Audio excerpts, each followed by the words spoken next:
Hello, good evening. It's 5 o'clock and welcome to the channel, live at 5 o'clock as usual. Good evening to Oscar. I see you've got a new name for your channel. Can't think where you've got that name from.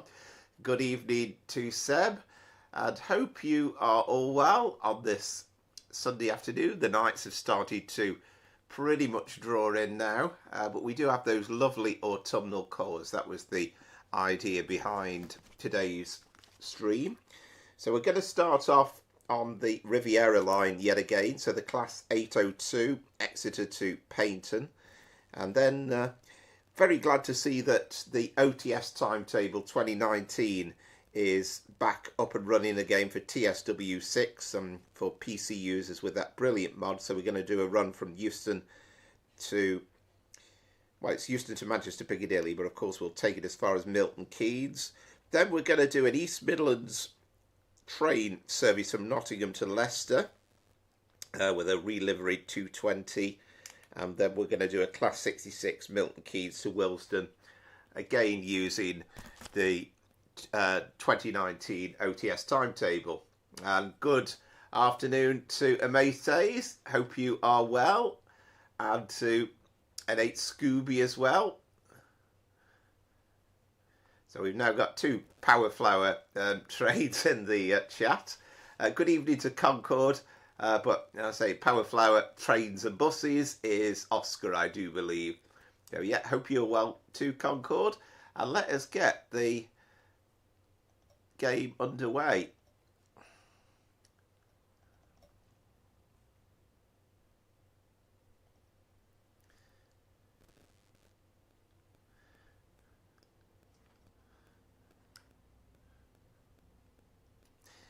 It's been a busy old week, hasn't it, in terms of announcements, and we've had the August, what I'm talking about, the October roadmap announcements as well, which was very interesting, some good stuff I'm sure we'll be talking about.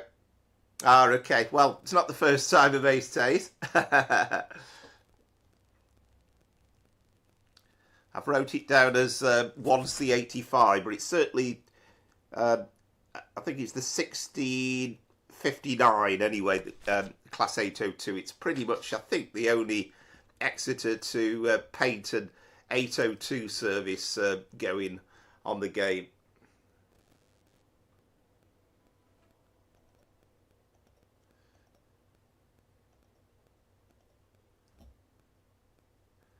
So let's get into it. Riviera Line timetable. So we need the 802. I can't remember if it's the 802.1 or the 802 actually, but yeah, it must be the 802.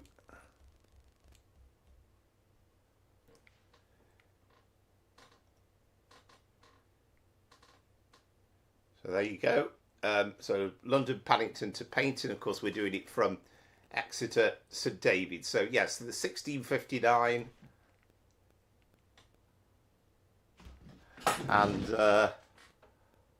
okay, I might have just written it down wrong in the chat, I think. But yeah, it is 1 Charlie 85, but that's kind of what I've got it noted down as.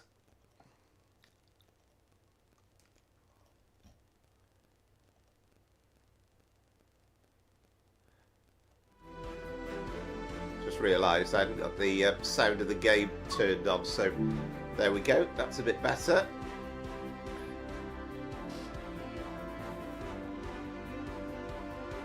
Okay, yeah, there we go. I'm always doing stuff like that when I'm doing that post on a early Sunday afternoon. Excellent, Seb, you've got a new TV. I like it.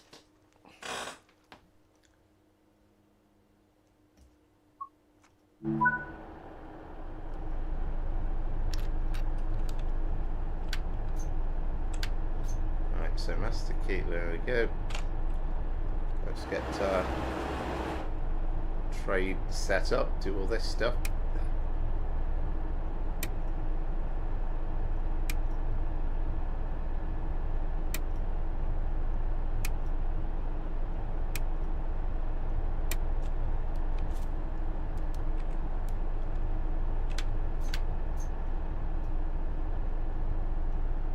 up now?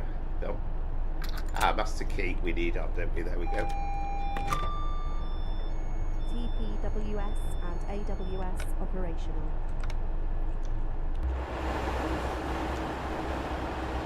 One thing I've noticed, it doesn't seem as though the announcements when you go into timetable mode don't seem to be on the station for the very start. Excellent, Seb. Yeah, that's fine. Yeah, give it a go. You've got your model trains, Oscar, have you?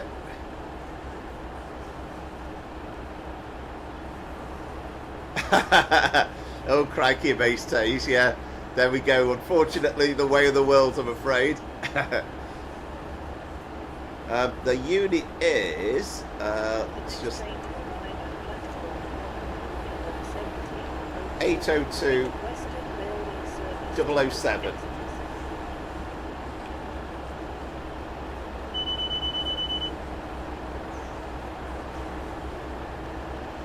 Right, fine, yeah, Concord, yeah. Right, oh, there you go then, Seb.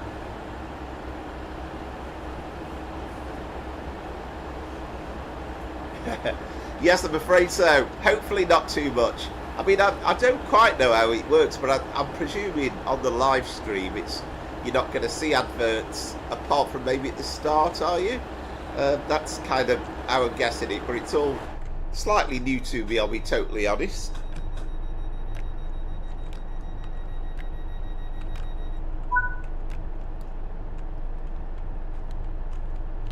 Let's get going out of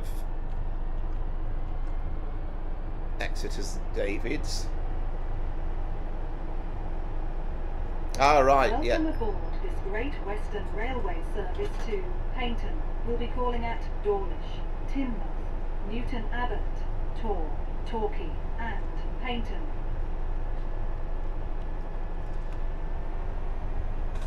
Good The evening, next Peter. station is Dawlish.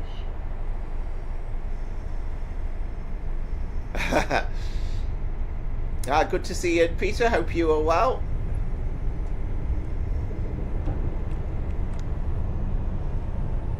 Looks absolutely lovely this time of the night, doesn't it? With the early evening skyline.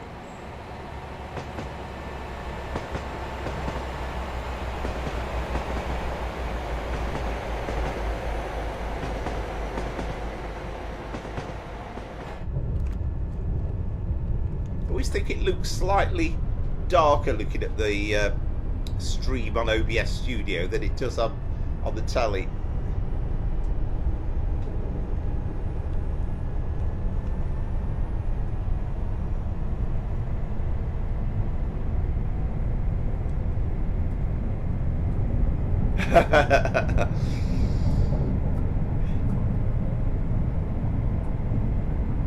Good evening, Dominic. Yeah, hope you're well.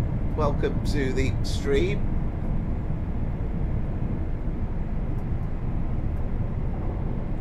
Excellent, Peter. You enjoyed it.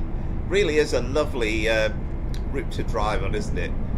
And I was in slightly two minds when it was first announced. I wasn't sure how much I would actually enjoy it, but thoroughly enjoyed it.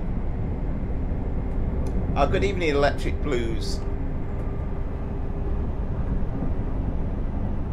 Hope you are well. Yeah, welcome to the channel. Thank you very much. Yeah, it's I think it's a lovely route. Okay, Seb. Yeah, fine. Yeah, I think I've got them switched up, so we should. I think with the latest update now, we should get an AWS sound now for the approaching TSR. Hopefully, there's a 150.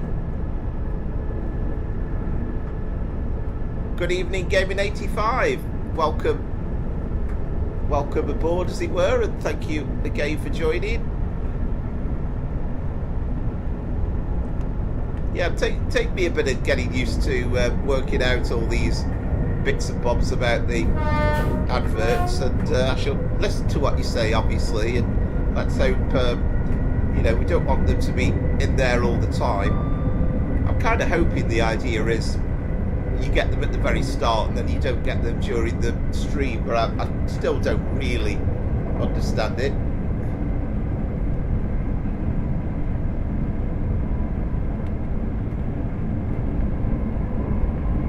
Excellent. So what did you think of the October announcements? I think headlined by the Class 90 coming out from ATS, and I mean it's going to be a while off yet because that's in the plus 3 months category, but that was a lovely surprise, wasn't it? And I think everybody's going to be buzzing for the Class 90 when it comes out. And you kind of assume straight away they were talking about it being the first Class 90 DLC, so I think everybody read into that straight away. We're going to get a second one and a passenger one to come, so possibly as an add-on for the Just Trains routes, I would have thought.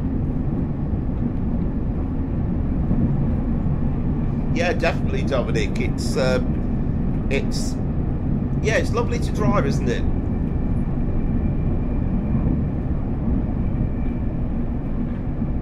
That's fair enough, Seb. That's okay.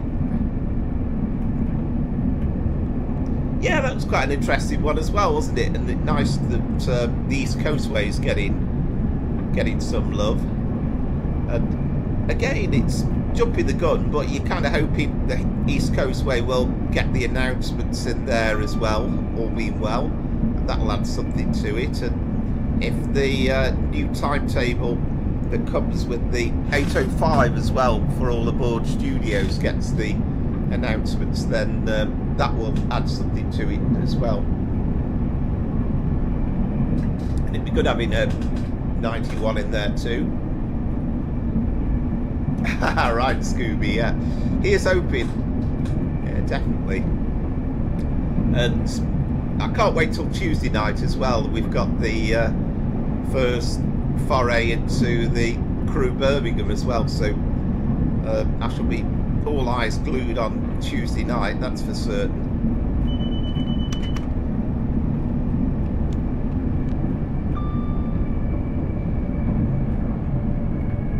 And again, it's kind of guesswork, but I'm guessing on Tuesday we'll find out the release date for the Crew Birmingham route as well. So I presume it's most likely going to be the following week. So I mean, I'm usually completely wrong about these things, but I'm kind of estimating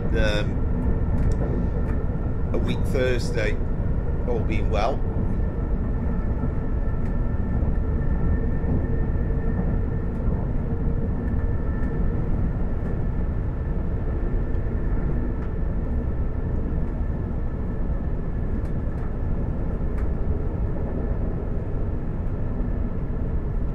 Too many rod holes. I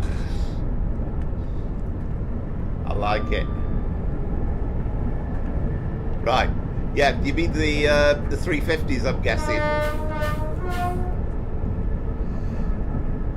But yeah, I can't wait for that. And I shall be looking out for all sorts of landmarks, really, particularly between Crewe and Birmingham, and some of them I know aren't going to be there. I'm just kind of interested because living so nearby, there's a couple of local bits of interest to see whether they're in there.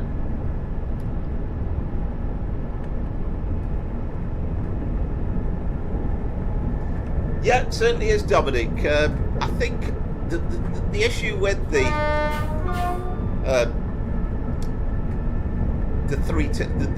ATS Manchester Airport commuter route is it's not been released on all consoles, but it's a kind of an accidental release because it's not finished yet. You've got the Voyager on there and the 323s and I presume the Pendolinos as well, although I don't know whether I've tried that for certain. I think they are actually thinking about it. I think I did do it, didn't I, the other week on the stream.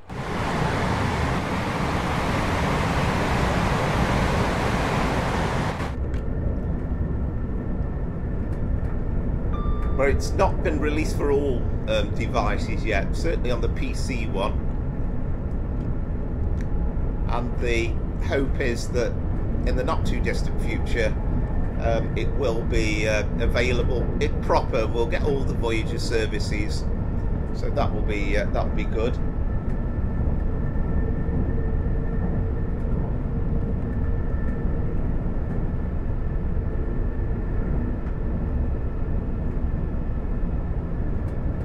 Ah, right, excellent, Peter. Yeah. So again, I guess with a bit of local knowledge, you will know this route's really inside out. I mean, I know it reasonably well, I guess, but I don't know it from, it's years since I've been on it, and it's just an occasional treat from time to time. So I don't know it absolutely inside out.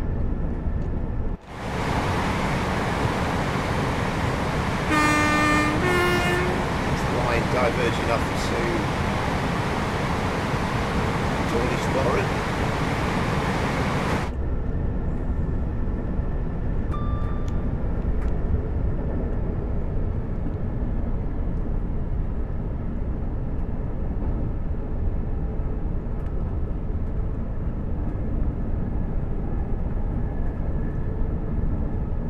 If you've got them, Sam, then do it.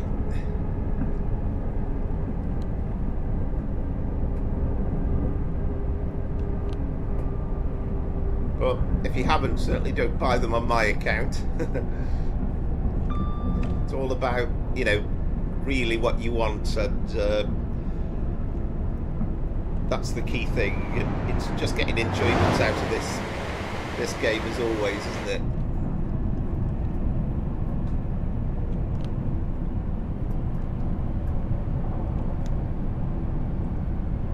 Yeah, I love that spot at just about Starcross. What's it called? Is it Cockwood Harbour or something like that, isn't it? Where you get that spot where it almost feels like you're in between the sea on one side and the harbour on the other. We are now approaching Dawlish. All right, fine, Seb. Yeah. Well, there you go then. If you can get them installed, then yeah, that'd be great.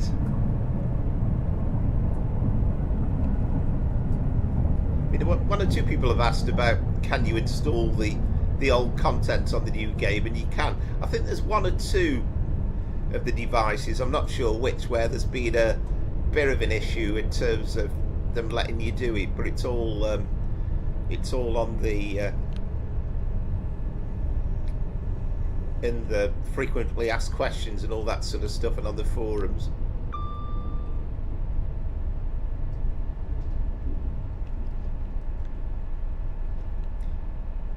So what's happened then so far, Scooby? Because as I say, it's all completely new to me. I wasn't really thinking there would be any adverts in the live stream. I thought that would just be for when you play it back.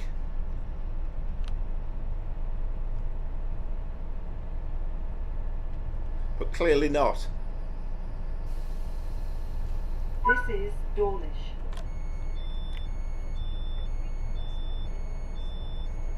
This is a Great Western Railway service to Paignton.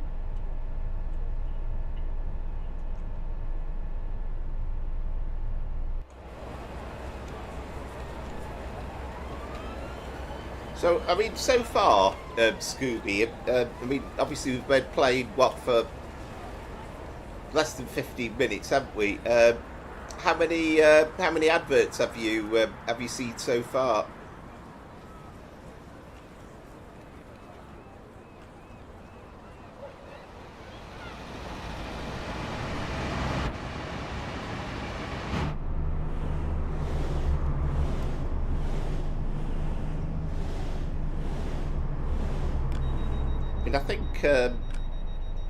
I think when I set it up, I think I set it to medium, I think I'm right in saying.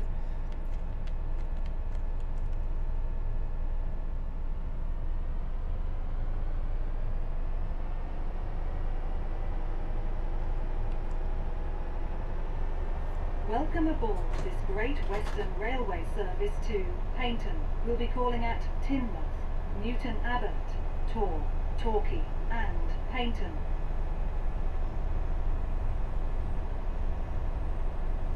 The next station is Teignmouth. Yeah, I mean, we might have to play around with it if it gets too irritating. Just out of curiosity as well, does it actually does it cut bits of the video out, or does it actually start again after the advert? Oh, good evening, Josh. Yeah, I hope you're well. We have got your OTS 2019 timetable back in. Didn't quite get a chance to install it in time for last week's stream, but we've got it back installed now. And good evening, First Class Trains. Oh, thank you very much. That's really appreciated.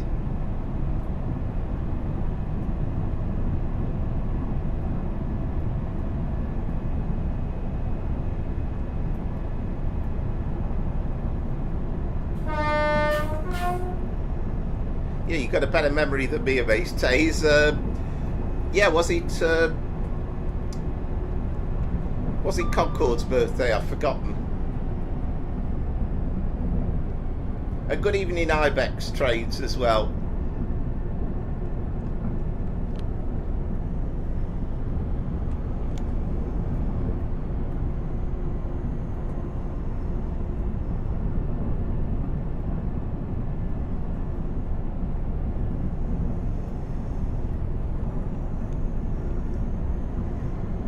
Yeah, that's it. I mean, it is, you know, it's kind of part of, obviously, this thing about getting past the 1,000 subscribers, but, you know, on the other hand, I don't want it to be too irritating. Yeah, thank you very much, First Class Trains, really appreciated.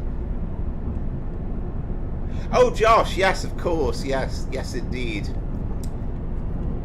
Yes, I'd forgotten about that. Yeah, did you have a nice birthday, Josh?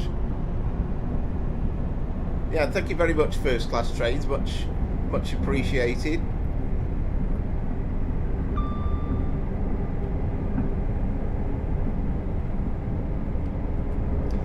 Oh, there's absolutely loads, Dominic. And, you know, we've got a good amount of them now in Train Sim World. But there's a lot more, obviously, in Train Sim Classic. But, you know, where do you start with what we want to see in Train Sim World? I mean, we want to see the Great Eastern Main Line. We want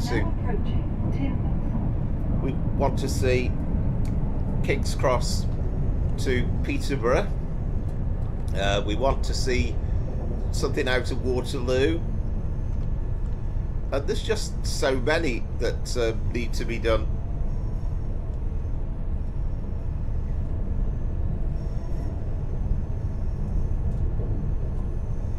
All right, that's great, Josh. Yeah, that's fantastic. Yeah, I must admit, nowadays, it's a long time since I've had sort of the day off for my birthday.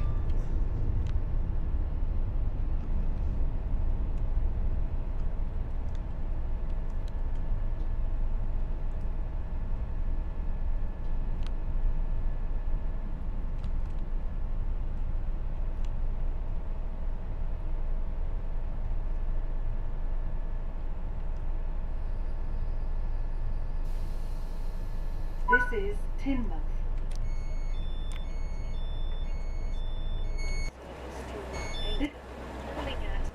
Service to Paignton.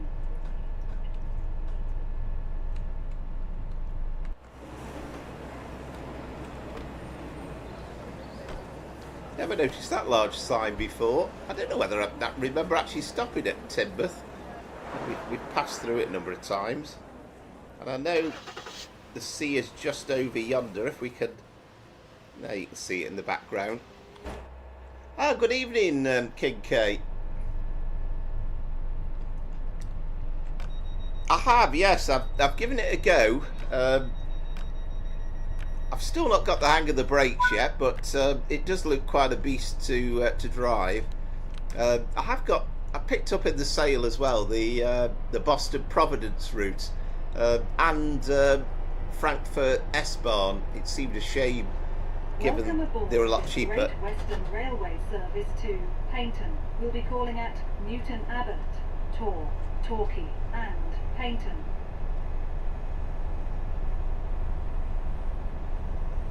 The next station is Newton Abbot.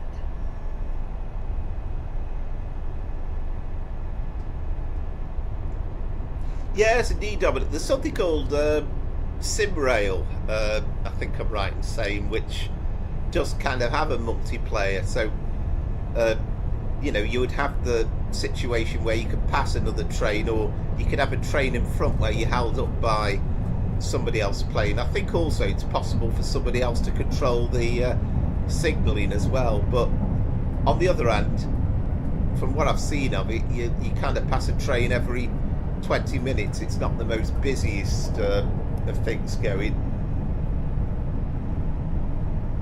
Yeah, I know. I mean, to be honest, I mentioned it before it was coming out in advance about the Frankfurt S-Bahn route, and I said I was really, really looking forward to it. But then there was so much stuff that came out around the time. I was thinking I can't pay the full 30 quid on that straight away. So I thought I'll wait. Now it's in the sale, but yeah, it's lovely actually.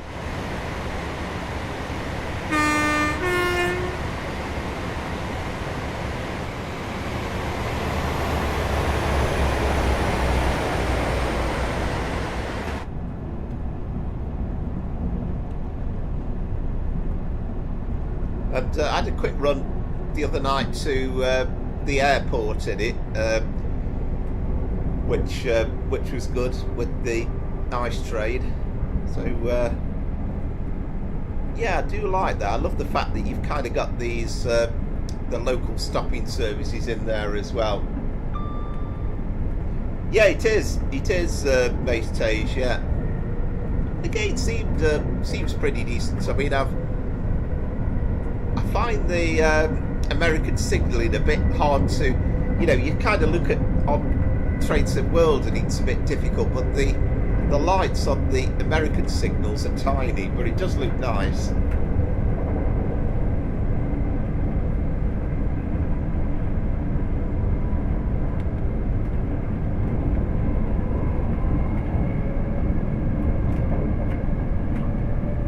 Yeah, I think the 90 is going to get such a lot of interest to it. I think people absolutely can't wait for that to come out. But I think that's going to be in the new year sometime.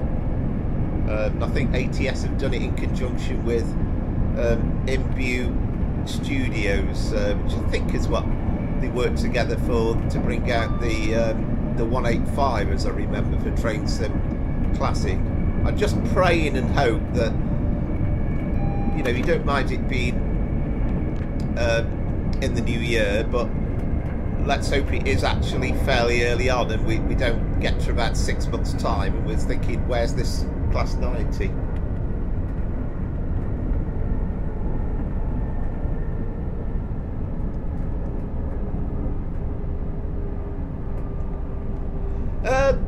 I would love to, Josh, to be honest, but the reality is I don't actually massively get that much chance. It was just that I kind of bought them Sunday night, literally after the live stream.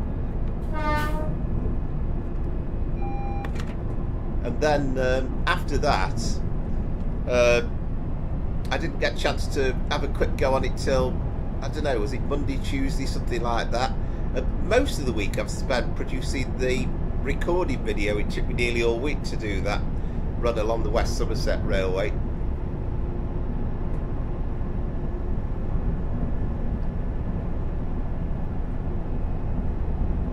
Ah, okay, yeah, that's worth knowing, King.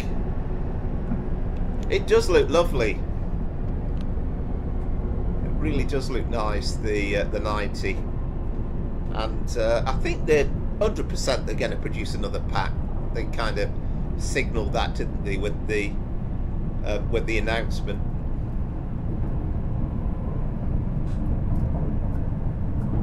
We are now approaching Newton Abbot.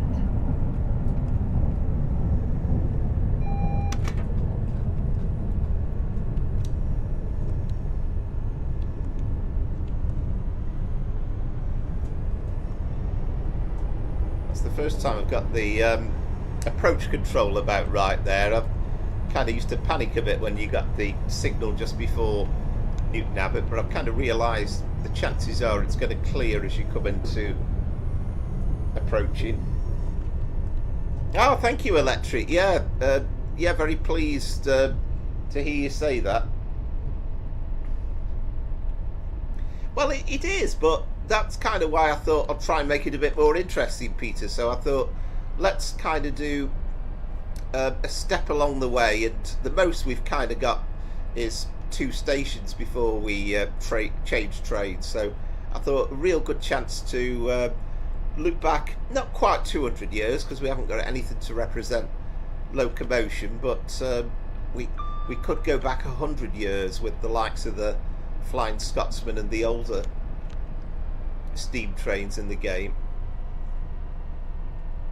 So we kind of got 100 years, getting right up to the 802, so almost to the present day. This is Newton Abbot.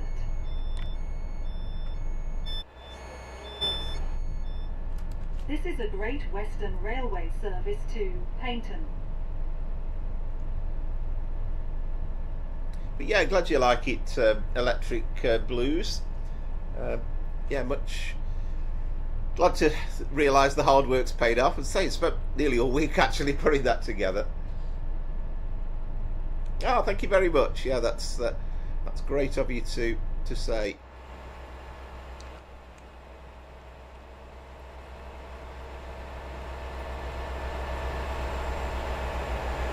Just get these little quirky ideas sometimes.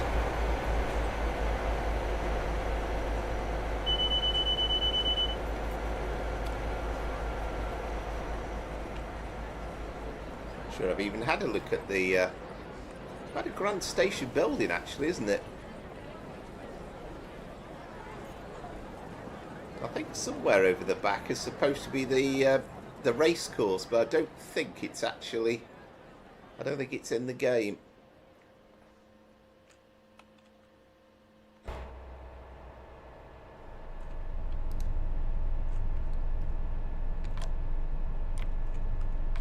Oh. Try getting the correct doors locked.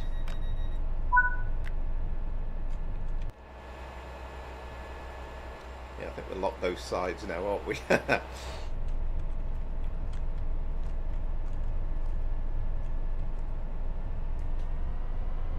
Welcome aboard this Great Western Railway service to Paignton. We'll be calling at Tor, Torquay and Paignton.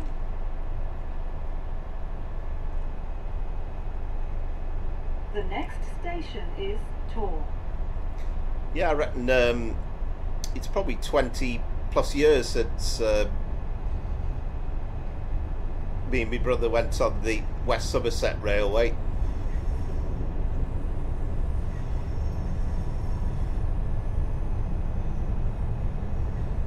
It was lovely to go on. We went on a first generation DMU for part of the run, so it was lovely to just sit behind the driver and you got that classic view. I mean, you used to be able to do that sometimes on British Rail back in the day, but I think particularly as the 80s progressed, it was very, very rare for a driver to have anything other than the blinds firmly down.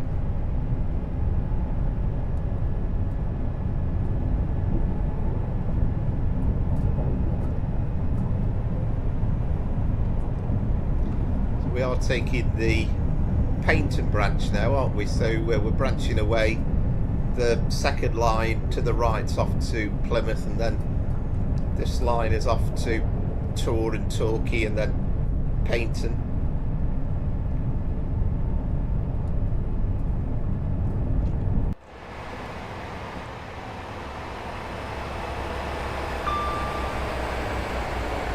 Yeah, I'm hoping for you all that the adverts settles down a little bit, because I don't want it to be completely spoiling your enjoyment and it to be on all the time.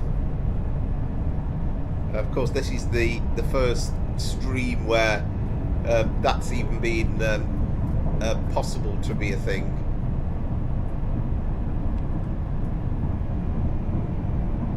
Yeah, absolutely, Peter. Yeah. I mean, it really hit home to me when a couple of years ago now, but went on the Severn Valley Railway, and okay, it was the diesel gala, but they had HST in service, and that was actually, I think that's my thumbnail for the stream. That was the shot of the HST, and it just seemed as though, it's where's my life gone? It seems really strange. You remember the HST's been brand new coming into service, and here they are now being used on heritage lines.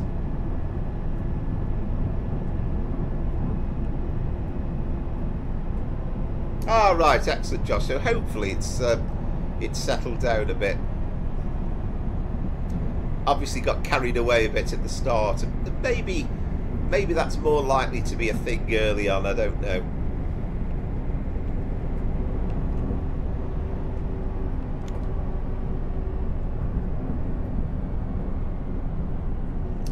Good evening, a dude who likes hats and simulators. Yeah, that's good to see you too. And again, thank you very much for joining us.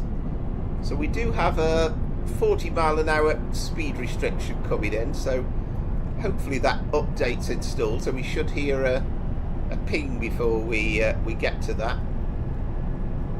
which is probably quite advantageous when you're kind of in this early evening sunshine or sunlight.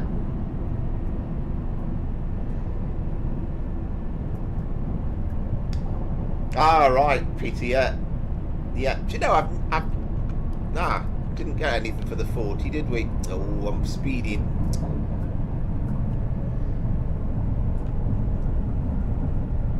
I could have thought we were supposed to get an advance warning of that.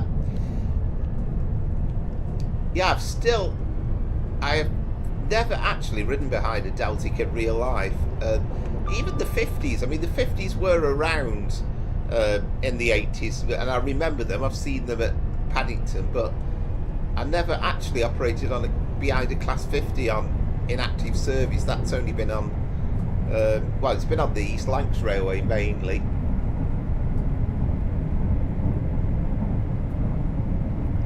Yeah, they do seem to be, don't they, dude? Whereas they seem to be quite regimented, the length of them at the moment.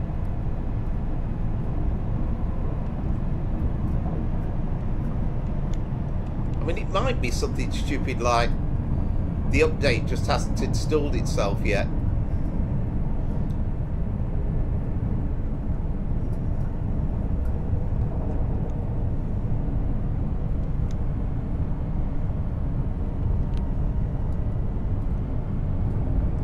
And I have, by the way, I have looked at Discord, but I haven't made any progress on it yet. Unfortunately, it's been just a bit of a busy week, so I'll try and make a bit more progress on that in the next week.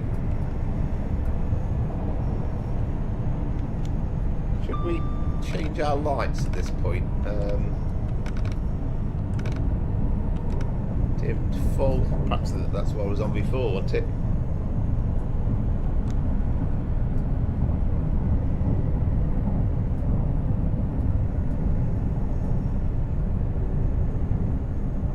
Oh, that must have been amazing, Josh.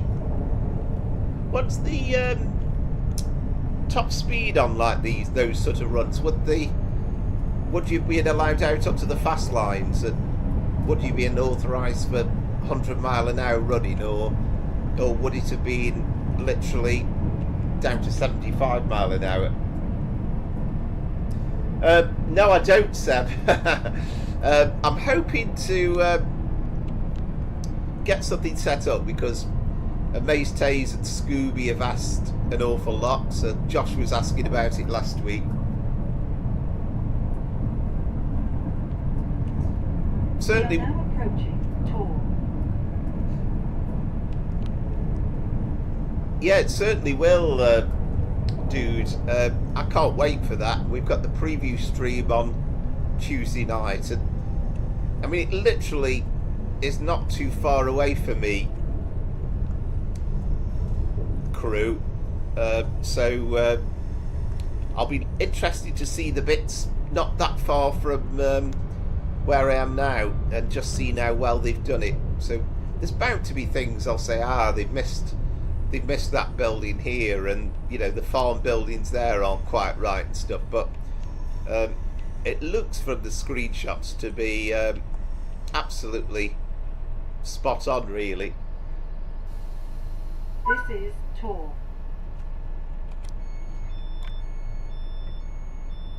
Good evening, Jason. This is a Great Western Railway service to Paignton.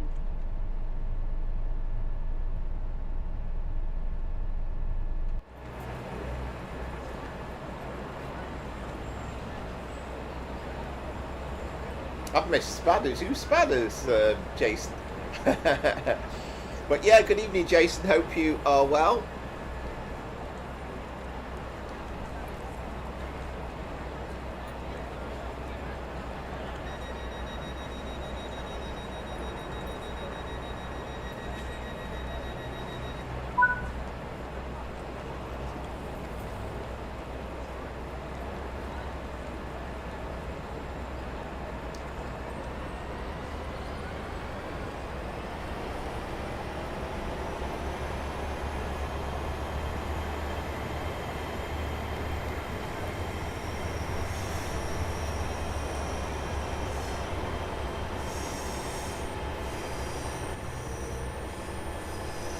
Oh, it's nice to see all the lights in the buildings as well lit up.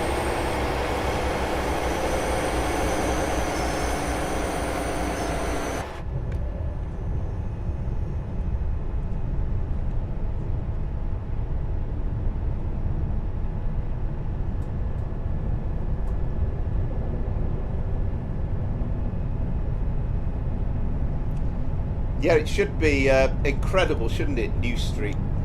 Crew will be interesting as well, because we should get all the TFW South Wales announcements in, as well as the North Wales coast ones. Torquay.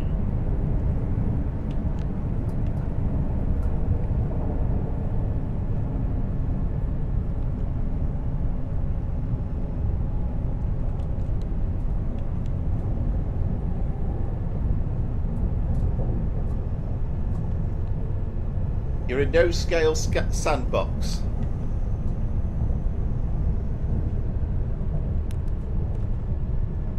That must have been when I was setting the train up at Exeter St David's, Josh. Which I presume, I don't know whether it quite would be tea and biscuits with the manager, but I know it's not. I know it's very definitely frowned upon, isn't it? I think you're supposed to have them switched off, aren't you, once the train's going? There we go. It's all off now. This is Torquay.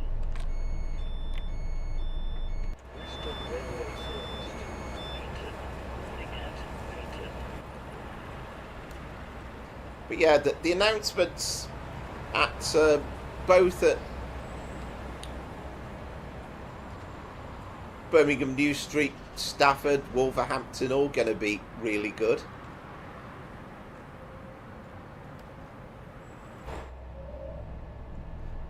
Yeah, we're a minute early here. I'll agree with you, Peter. Yeah, that was one of the best. Well, I'd say without any shadow of doubt, it was the best trade service I've been on this year, but probably the best I've been on for many, many years. The staff were absolutely superb, the food was lovely, and oh, there we go, the station's lit up now, and the whole journey was just so memorable.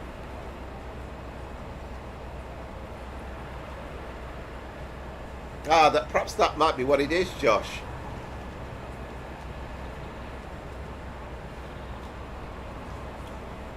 Yeah, it's a good point, Jason, actually.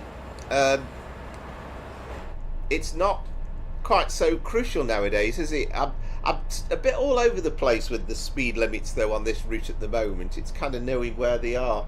But, yeah, it's definitely worth giving a go.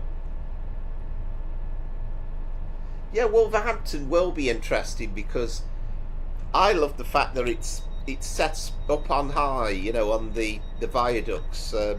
So you've got that wheel flange sound as they come in and out of the station. So Wolverhampton's going to be very interesting as well.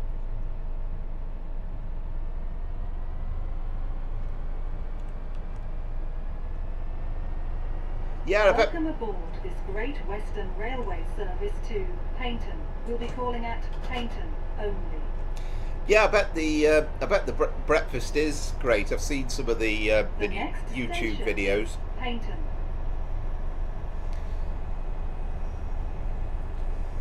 But yeah, it's a great ride and so comfortable as well. The Class 6, the Mark 4 carriages. You couldn't have been more comfortable in a Rolls Royce. I'm quite sure about that. It was a lovely, lovely day.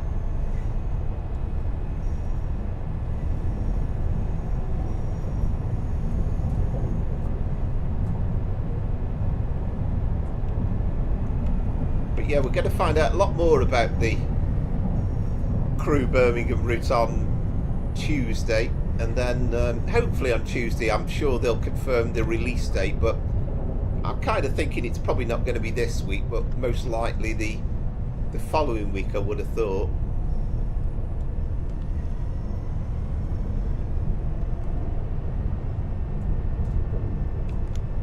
Yeah, definitely do. That's got to be something that hopefully they're going to be working on the announcements, because it kind of spoils it a little bit when you arrive at the station and it says this train is for Paignton only. You know, it seems a bit odd.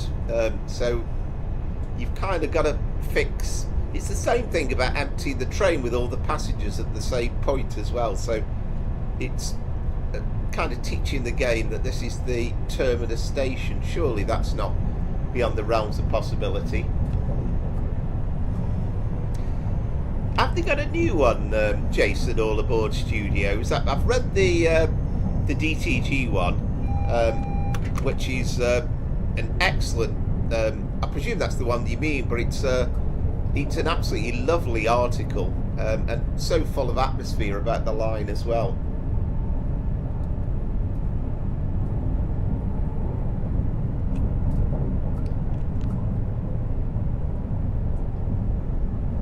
You're going to have to change your name back, you know, Oscar, because it's so confusing to me.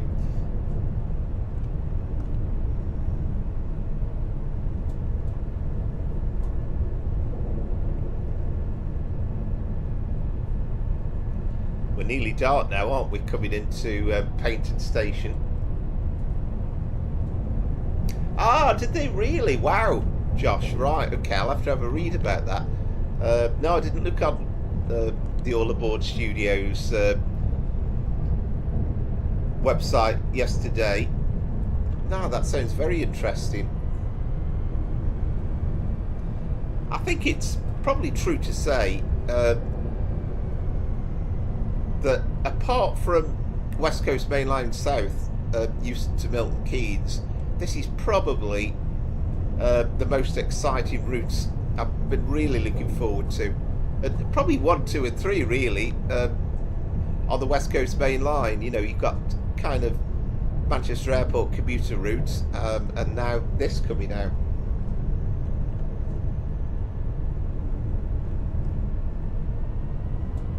We are now approaching Paignton.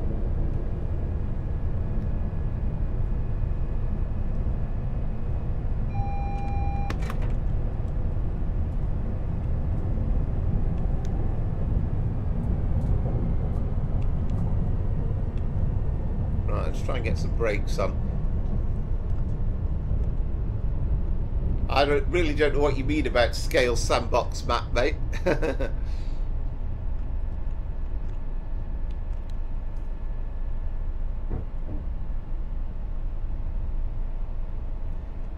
I know we've got one of those little stupid little gaps again, haven't we?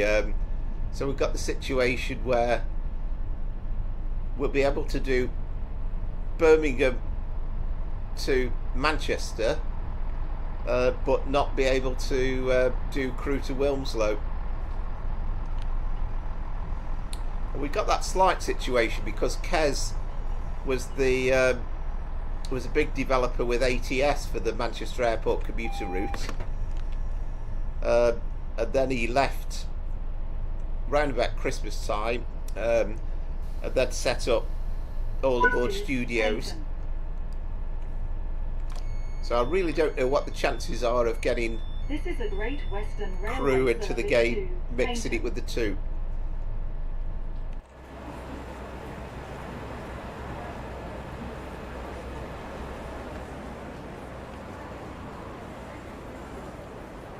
Oh, you've still got the steam carriages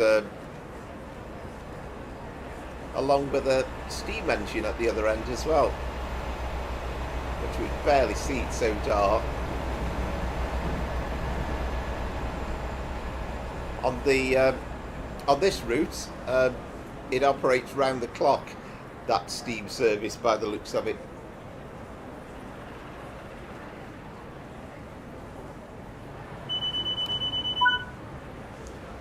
Yeah, it is a lovely route, Peter. Yeah, and right, here we go. So the last couple of weeks, I've started off the stream so excited that I've forgotten to write down the score. So that's 10-3-1-8 from me. I know I was streaming. I know I went over the speed limit a couple of times. Well, Concorde has certainly beaten me at 10-3-7-4. That's a very good score.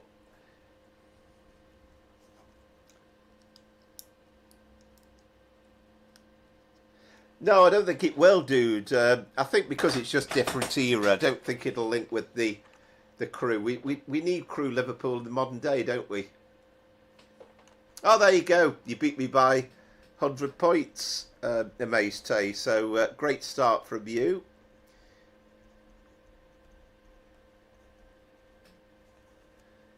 I'm on catch up already, aren't I? You're going to play Gorilla Tag. Okay, alright, so yeah, that was good, enjoyed that. Oh, you're a bit lower, Seb, 6430. I don't know whether, had you got both the DSD and the AWS set up? Because I seem to remember a couple of times when I'd only got one of the safety systems set up, then you got a really low score. But yeah, well played. I almost feel confident that the game would not crash by continuing without reloading, but I've kind of got this little system to try and make sure we're okay.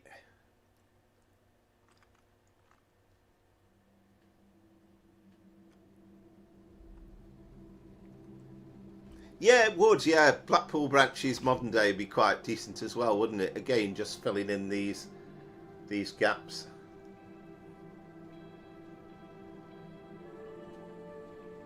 Well, thanks for playing as well, Seb. Much appreciated.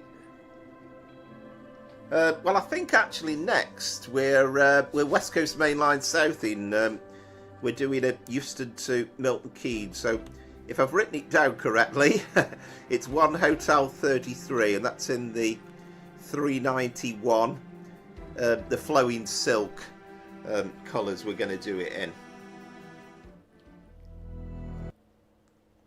And this is using Josh's OTS 2019 timetable, which is as good as it gets in terms of timetable mods. This is incredible. You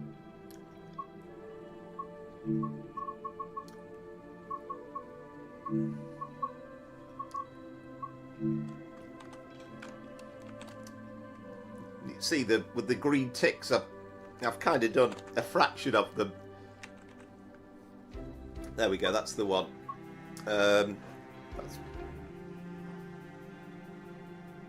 Yeah, 1518. Now I wrote down 1520, but I think that's the starting time, isn't it? Oh no, we don't want dynamic weather.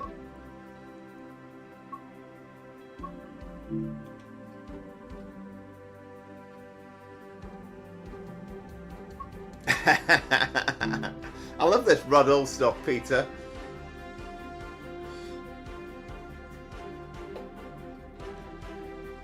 Oh, I see. You know, I'm so slow on the uptake, aren't I? Of course, Rod Hull and EMU, an electrical multiple unit. I was kind of thinking Rod Hull.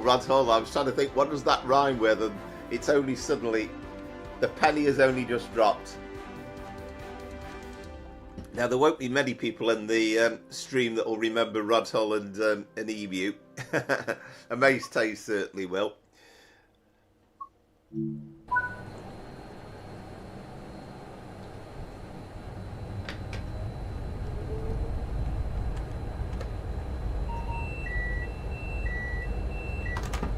I'm so slow with these things sometimes. Ah, hello, Taylor. Trains and World. Hope you're well. Exactly right.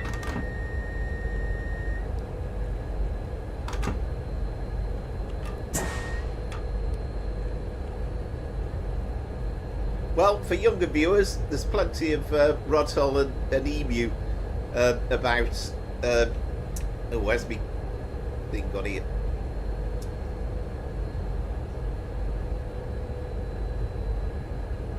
Where's it? Not allowing me to do this. Hang on.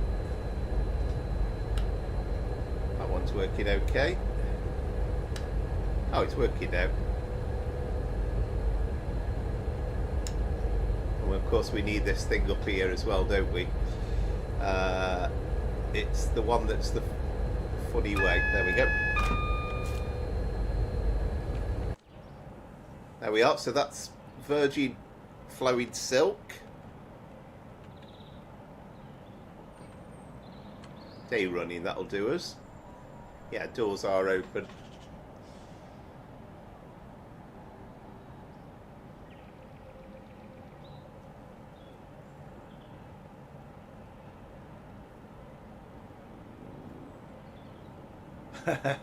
Yeah, I thought you might have made Tays. All right, yeah. Hope you can do the freight later on. That'd be nice.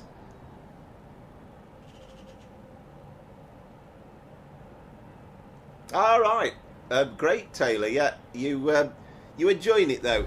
Are you new to TSW? Have you you not had the previous versions? But it's great to be starting off absolutely new though and afresh. That's what I will say.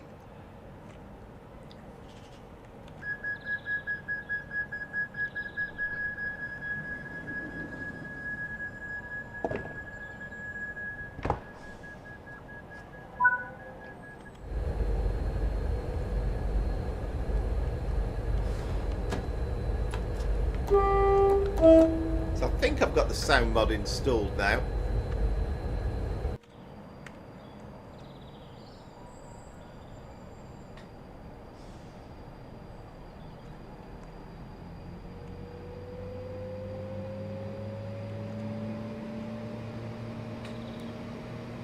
Really does show off the colours beautifully, doesn't it, this time of the day?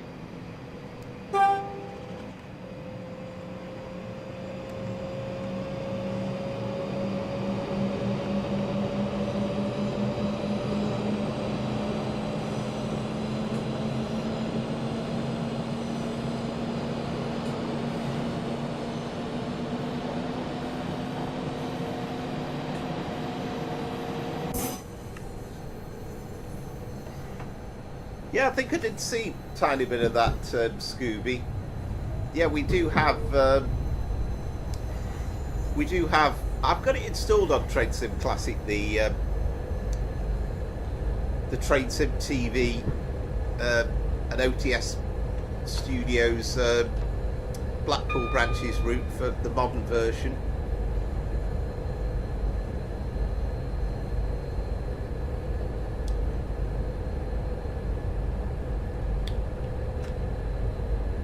When I did load up this scenario earlier on, actually, I think the Flying Banana was in the platform as well at Euston. I forgot to have a quick look around.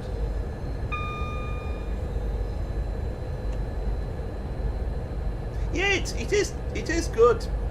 It's been out for quite a while actually, Scooby. And there's still great things on Train Sim Classic. It's just the age-old problem of getting everything installed. I mean, actually, I'm saying I've got it installed. I don't know whether I have, because I reinstalled the game last year, sort of November, December-ish. So, but yeah, it's all available for free.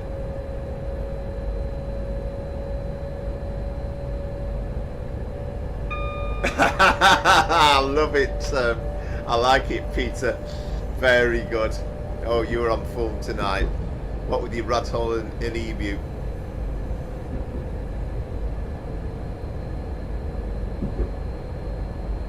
Yes, Richard Branson's got a lot to answer for.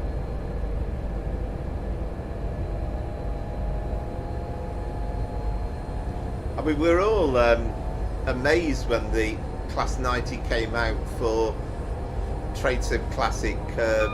Oh, goodness knows how many years ago it is now. And I think Armstrong Powerhouse's website crashed when it first came out. It was released on a Sunday night, I seem to recall. There was such a huge demand for it. It's slightly showing its age now, actually. Could probably do with an upgrade. And you used to have this weird thing as well, where whenever you went over the track joints, it would work to begin with, and it was some sort of memory issue, but halfway into the run, it'd suddenly start disappearing.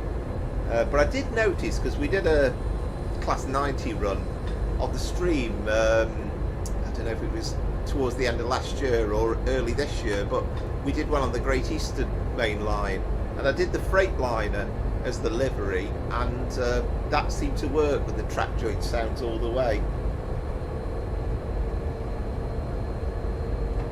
There's quite a few, Seb. So obviously the Pendolino's an extra anyway. It doesn't come automatically, so that's an added piece of DLC. You need the 710 for the Goblin line for the Euston Watford Junction services.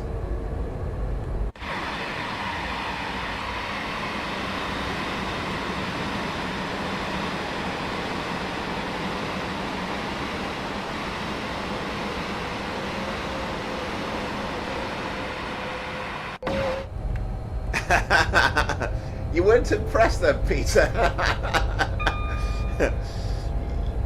You'll have to tell us what you really feel about him at some point.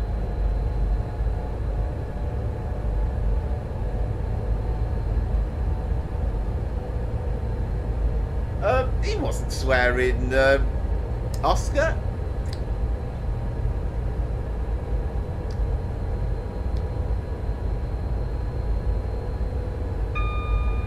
And of course, to get the 378 in use, which we've got on this timetable, you need Wembley line as well, which will bring you that.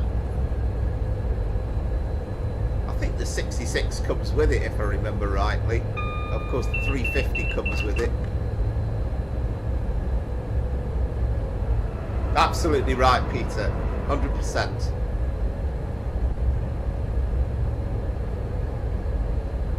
Yeah, definitely, dude. And in case you didn't know, Josh, who is on the screen, is created it. He created it with his friends at OTS, and you'll know a little bit about OTS if you've watched Tom from Train Sim TV, also with Just Trains. But yeah, he was the creator, and he's arguably, I think, probably the best timetable mode ever done.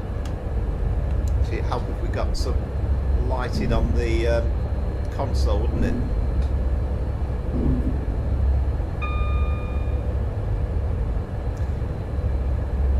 Well, you would kind of hope so, Scooby, wouldn't you? Otherwise, you know, in 12 months' time, you're going to hear me and all the rest of you, I'm sure, would agree, just moaning about the fact that we've again got gaps in the route. Ah, fantastic, Josh. Now that's something to look out for as well, which is brilliant. So that means we have wow, we've got something to look forward to tomorrow and Tuesday then. So I'll certainly have a look at that, and then Tuesday night we've got the Crewe Birmingham preview routes.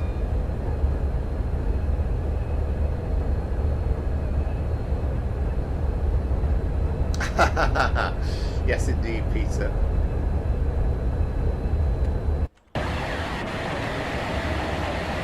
You just get a little preview there of the freight stuff that's in the yard.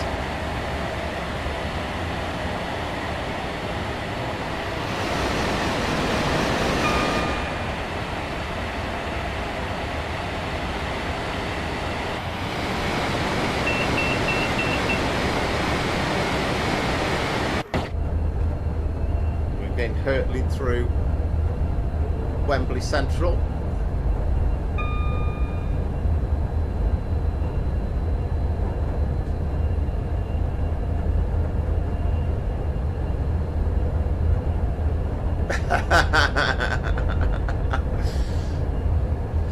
Right, Oscar. That's telling him. I hope you're only going to keep up this power flow trains and buses thing for 1 week, Oscar, because it's mighty confusing.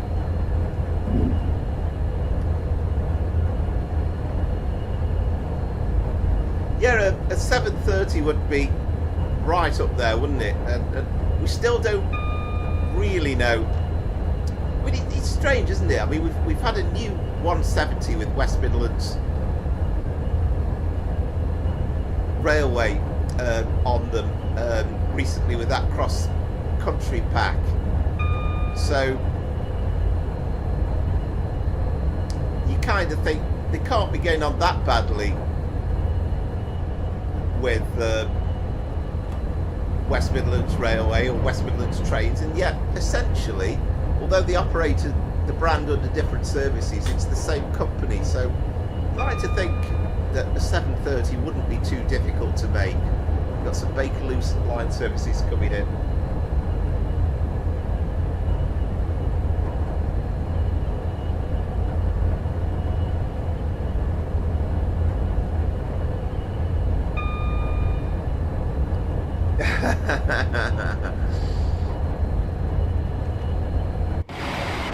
And there we go, there's a 378.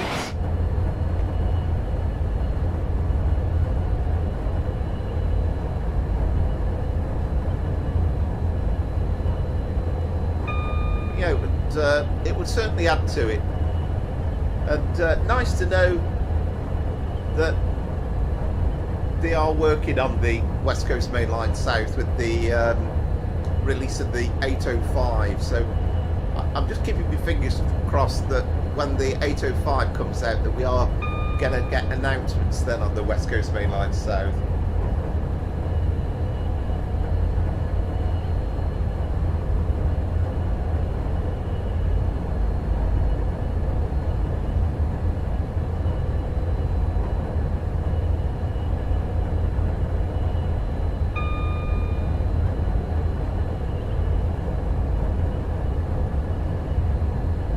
We are, by the way, we are non-stop to Milton Keynes, so we won't be stopping at Watford Junction.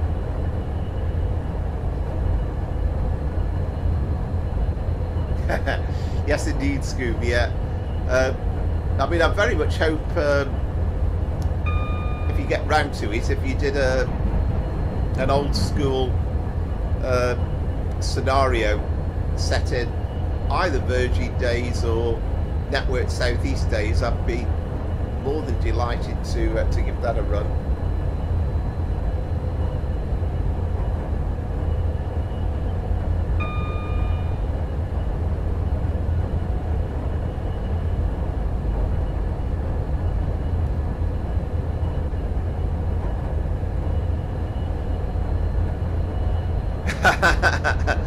Yes, indeed, it's the old proverbial saying, isn't it? It's like you go beyond Watford and you're 110, Kevin.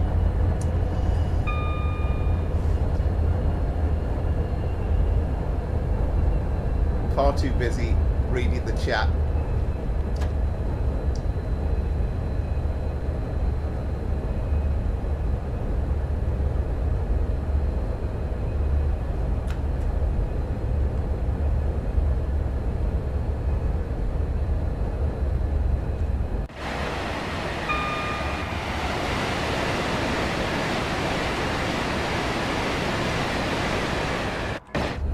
Yeah, that would be brilliant, Scooby. That would be really, really interesting. I mean, when I did my West Somerset Railway one, I kind of reminded myself how easy it is to create scenarios, but that was a single track line, so I only had to insert one train in there.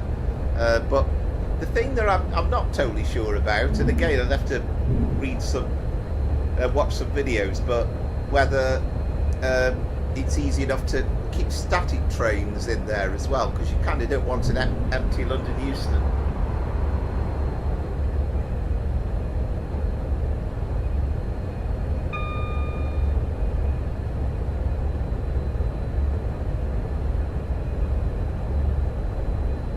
Yeah, I'm sure there's going to be some brilliant mods coming out at some point, dude.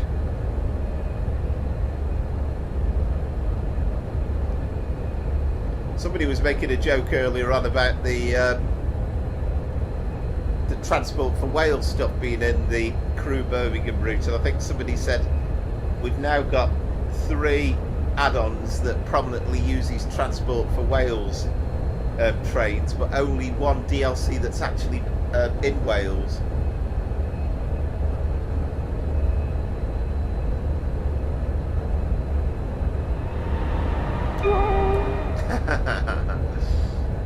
Yes, indeed, Peter. Yeah.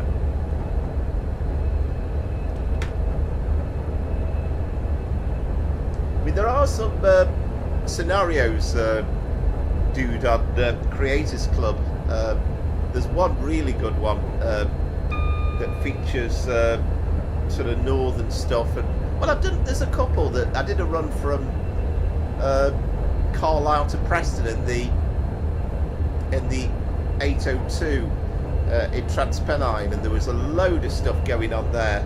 They even had a Voyager even before a Voyager came out, so that was nice. And then there's one that goes northbound that includes northern stock like 158s and stuff with the Pendolino, but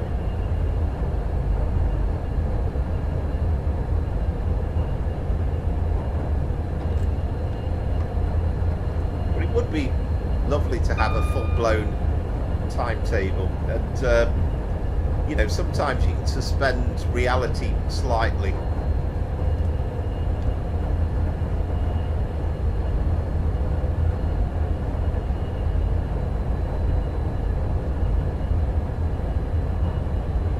Oh, we got a solo 66 there.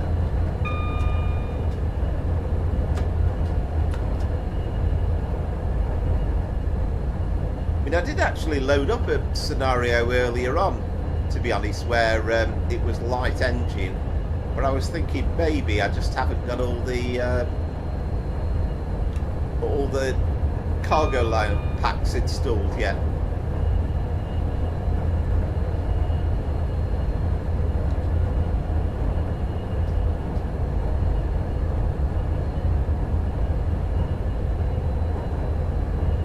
Yeah, he definitely is. He's cracking job. We did his Grand Central 220 last week.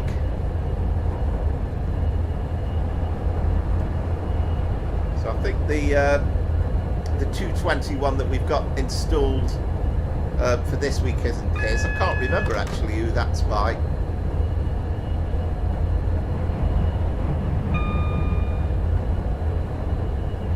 That's East Midlands Trains. That's up next with Nottingham to Leicester.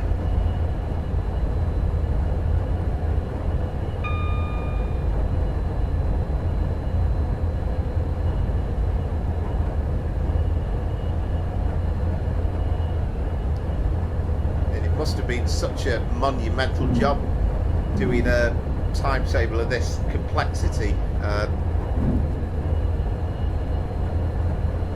So it's kind of, it's beginning to feel a bit like that. This for me with Train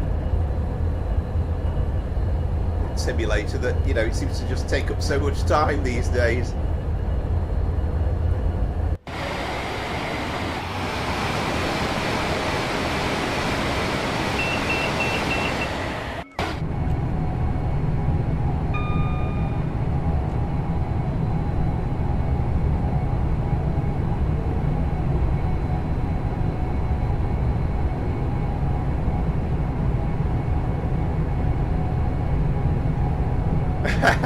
I know you're right, Scooby. I mean, it's very good, but I think I commented it seems to confuse everybody. It's, what's that doing? What's that supposed to be? And even my brother said that looked a bit strange. You say that doesn't look like a 323. Of course,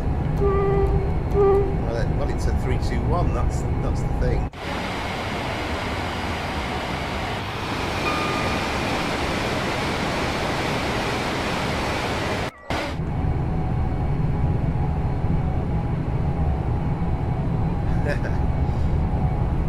But sometimes it doesn't matter, does it? And like you say, if you did the Network Southeast 323 for this section, it would substitute very nicely as a 321.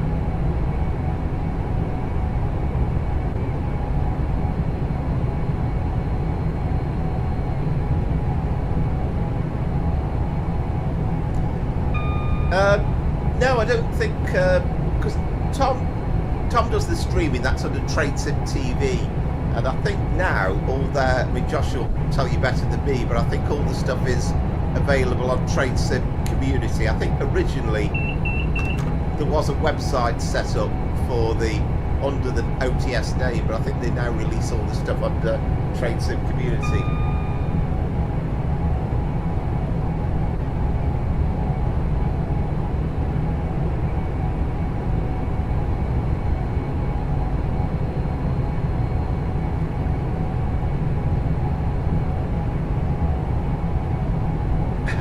I just seen you comment about the supermarket train Amaze Tays.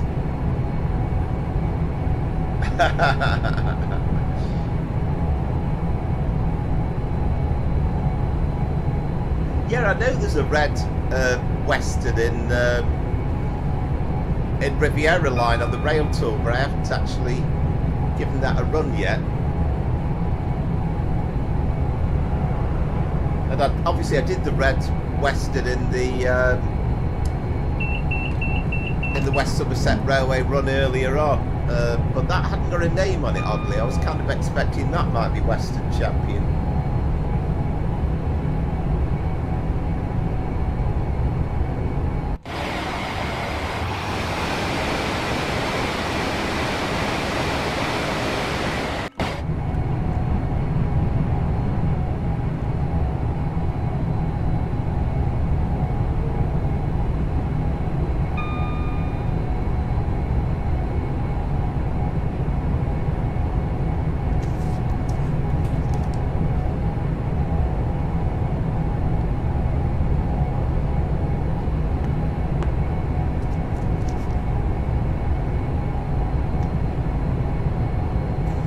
The way we're going, actually, there's a possibility of a bonus run, because it's usually kind of half time after the second one, but two pretty fast runs, so I think we might get into a 5th run tonight.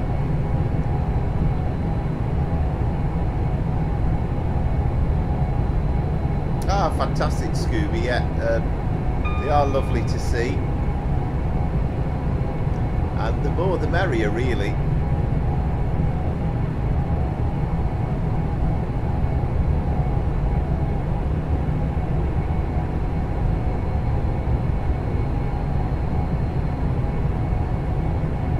Ah, excellent, Scooby. Yeah.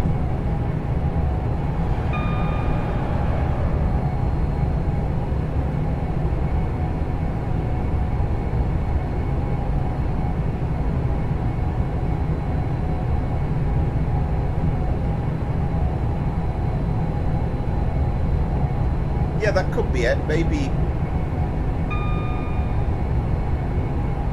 there's either one you haven't got or you haven't installed. I know I still haven't got absolutely everything installed. We use a 377 that we're racing with, but I think we're going to beat the race.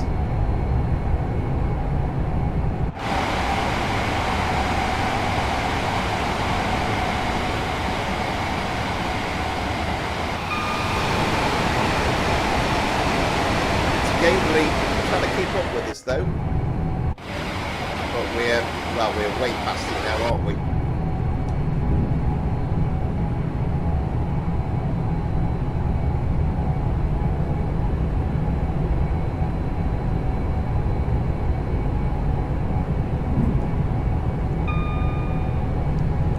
Just to say again, thank you very much everybody for all your support, absolutely massively appreciated. And if you want to consider liking and subscribing, I'd be tremendously grateful. And the ongoing support, really, really, really appreciated. Thank you.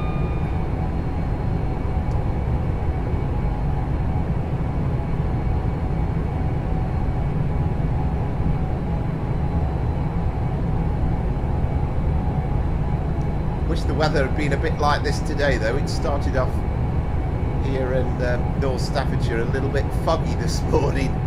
It certainly hasn't been very autumnal today.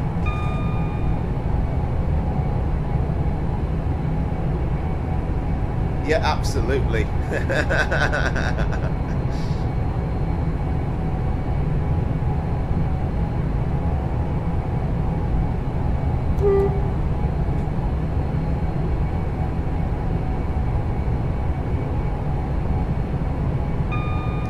Right, I don't think I've got any intermodal patches.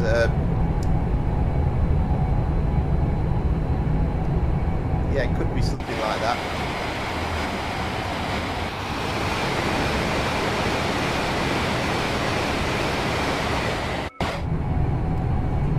I've still not got 1,000,001 mods. I've got the enhancement pack loaded in now for West Coast Main Line South.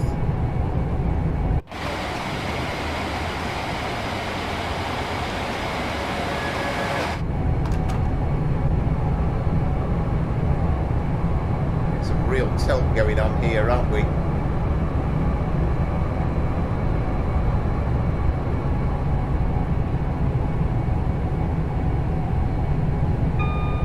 Yeah, I thought that. That's one thing I did check actually. I thought it was included in the pack, Josh. So when I kind of pressed play on the 66 scenario earlier on, I noticed they got all the branding on them. So I thought I'll leave it at that.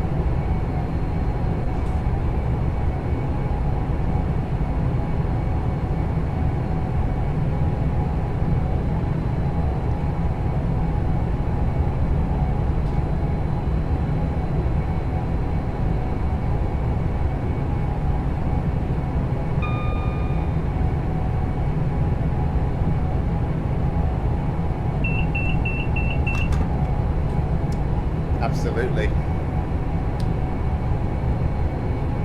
think we started something there.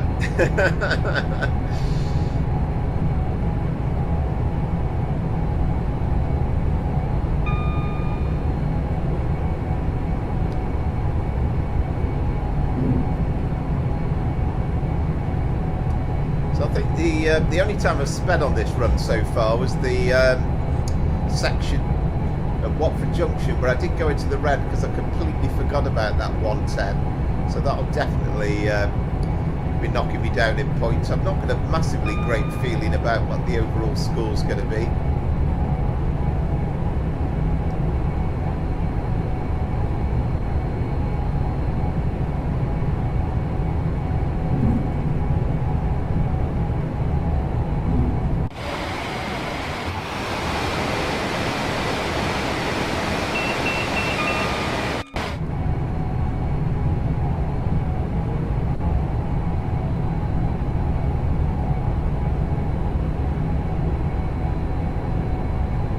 Yeah, it's lovely to see these. I can't believe where the year's gone, really. I mean, here we are in October.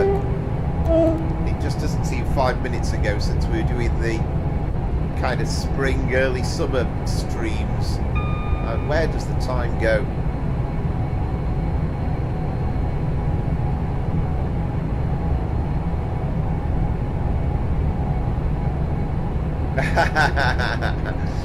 yeah, you could be right.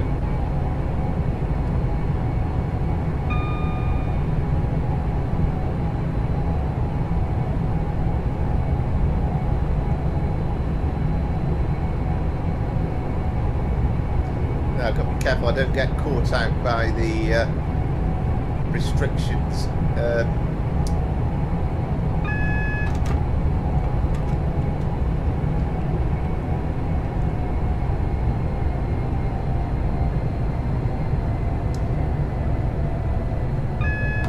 By the way, has anybody heard anything at all about the this signal delay feature?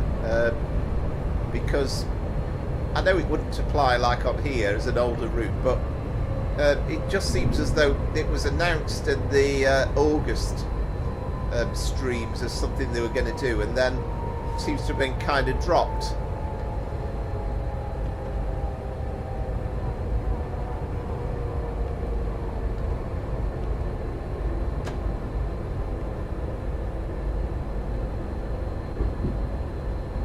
Wow. Wow, now that's incredible, Amaze. I mean, that's got to be there's probably Avanti West Coast drivers that have driven less than that.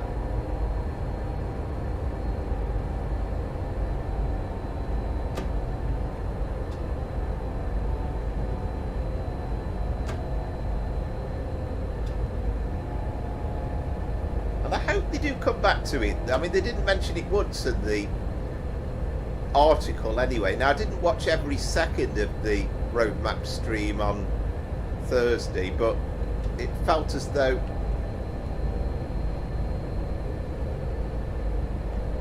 it wasn't mentioned.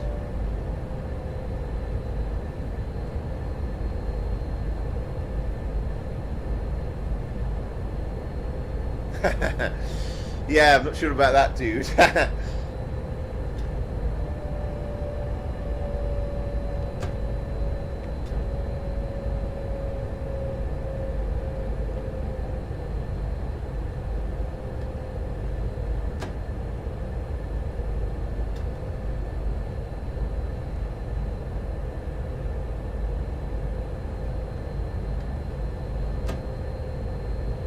Coming into Milton Keynes.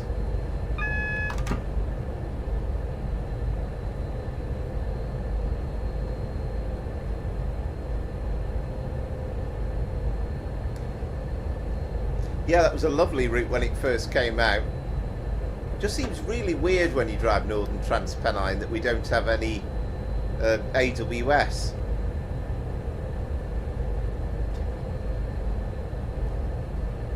You know, it's hard to believe that into the 1980s that there were actually routes in existence that just didn't have proper AWS. Seems absolutely remarkable.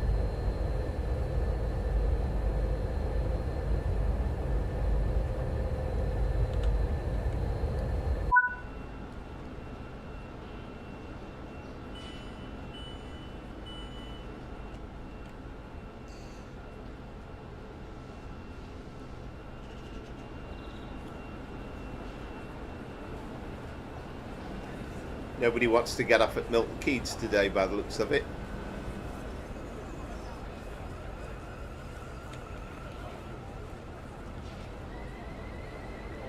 We've got a 350 just departing.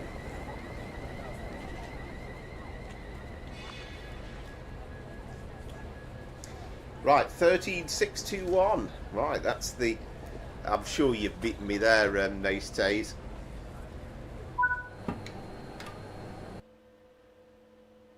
Yep, you have, yeah. I think what caught me, well, you can see it there, speeding 227.5 points dropped, and that was that section just before Watford Junction at Bushy that caught me out. So, but yeah, well played. So 2-0 to you. That's a great start.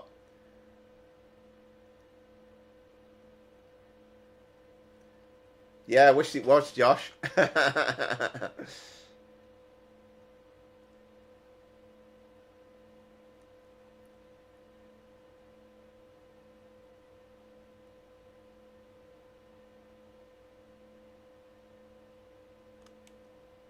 Yeah, I mean, it used to be, I mean, West Coast Main Line from Stoke to Euston was something like 2.5 hours in the 70s and the 80s. And you very rarely got a non-stop one either. You always used to seem to stop at Nuneaton. Some still do nowadays. Of course, Milton Keynes itself, I think, only came in as a station in 1982. Ah, that's fair enough, Mace Tage, yeah. That's absolutely fine.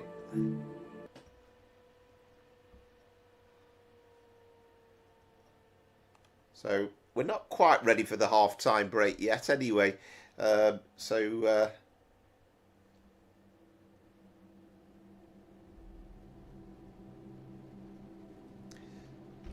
do this run from Nottingham to Leicester on the Midland Main Line, and then we'll go back to, hopefully Josh will join us with the Class 66 run on the Freight. I don't think, judging by time-wise, we should have run for another service yet. We'll have to work it out.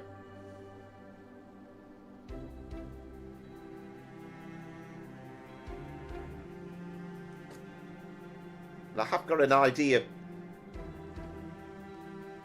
Ah, right, okay. You're doing the 9F56, so Euston to Crewe.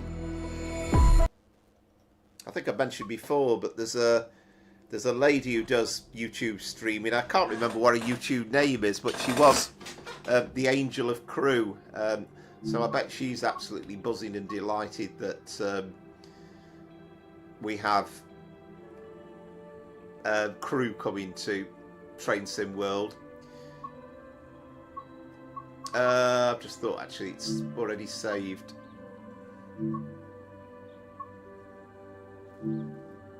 That's it, resume last played.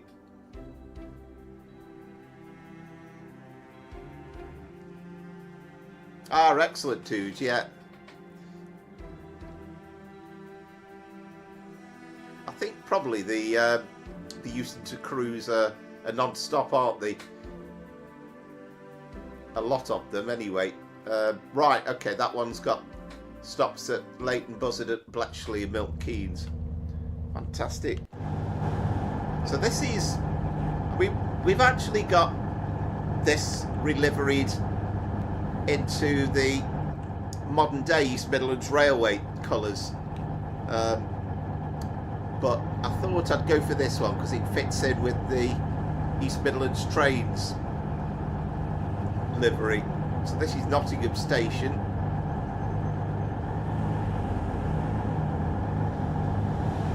And I personally couldn't tell you the difference between a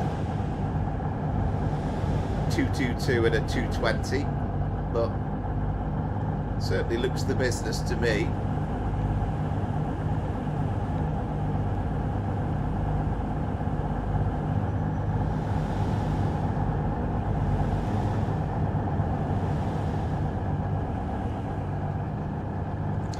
Right, so let us get things.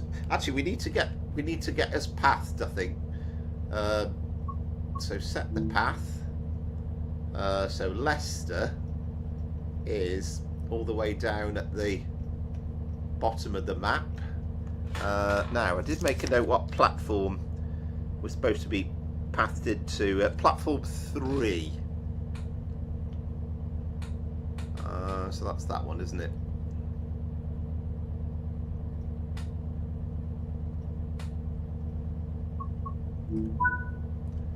There we go. Let's get the train set up.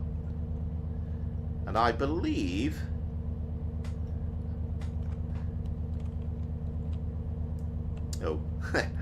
this might be under the problem with saving it actually.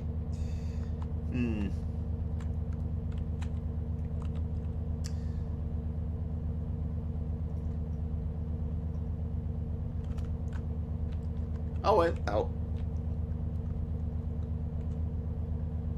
Yeah.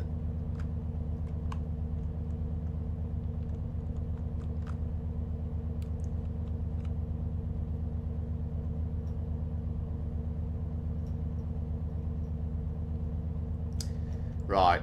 Okay. So what we've got to do then now is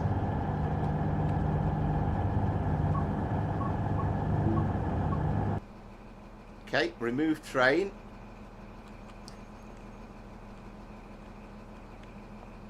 And then let's tab it in instead.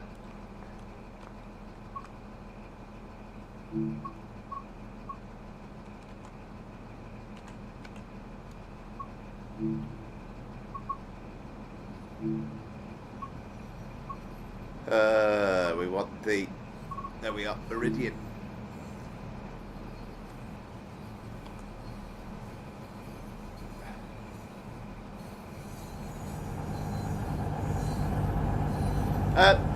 No, it hasn't, Peter. This is just free roam actually, and I think because I've put it in save, we have a bit of an issue as well at the moment. So hopefully we'll be all right once we're just spawning it in now. Let's just make sure. This isn't going very well, is it at all? Oh, hang on, reverse it forward, so we might be all right actually. We might be okay. Right. Set path. Let's do this again.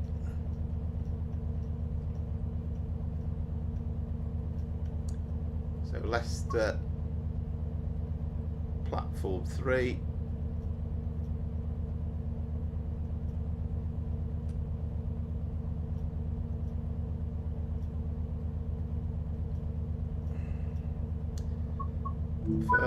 Right.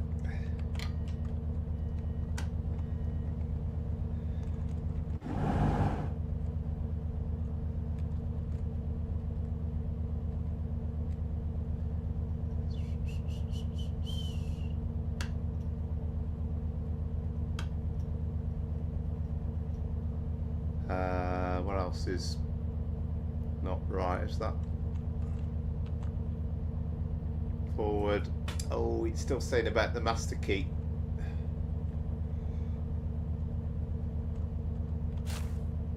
We haven't still got this issue about the doors locking and unlocking, have we?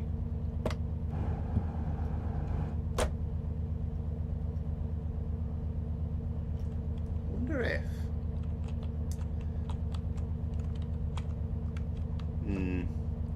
I think we might have problems here actually. No, I've got faults switched off at the moment. Good evening, unwind and relax. Well, I did this on free roam on another route last week, but it was no problem. It worked fine, but it won't let me insert the master key. Oh, actually, let's try that. Wait a minute.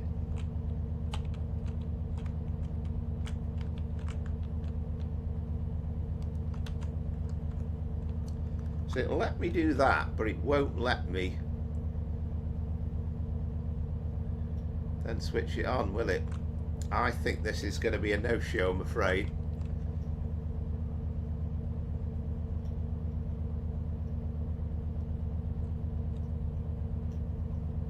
I didn't even worry about this because it worked. Anyway, you get the idea about the livery.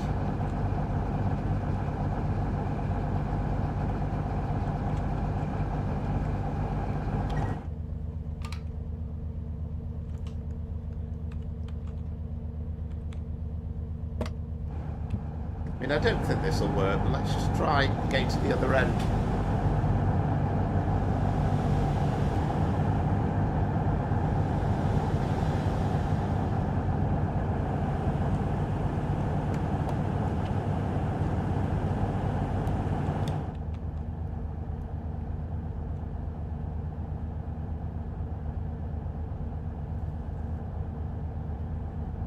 Yeah, exactly. Yeah, that's right. I think you're right. As you say, I think we're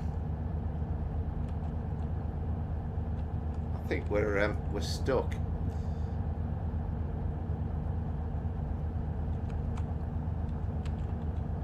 Let's try it in this end, but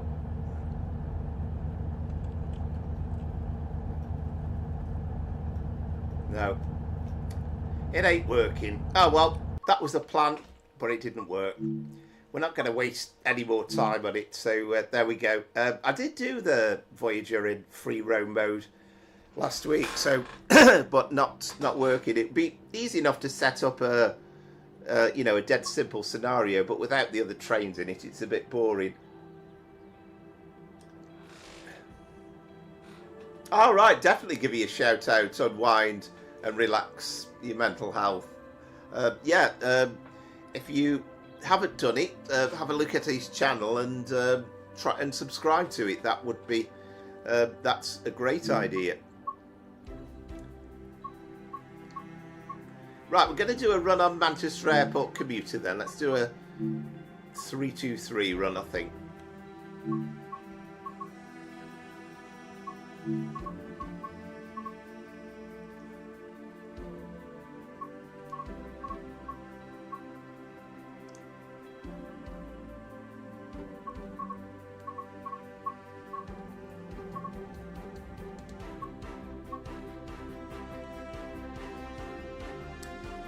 Do that. The 10:12 to Hotel 44 Alderley Edge to Manchester Piccadilly via Stockport.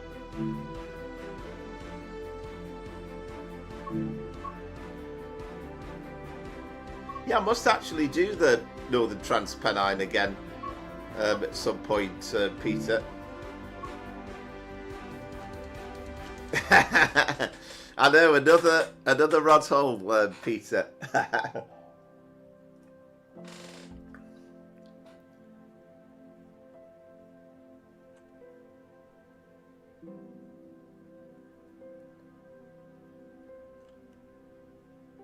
So I'll be interested to know actually whether it's a problem on the Midland Main Line and it still works on the East Coast Main Line, or whether the latest patch has made it not work. But yeah.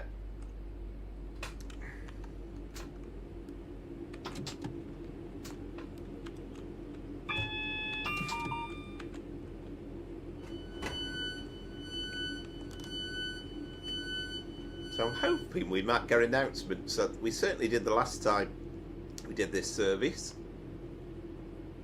Due off at 10:13.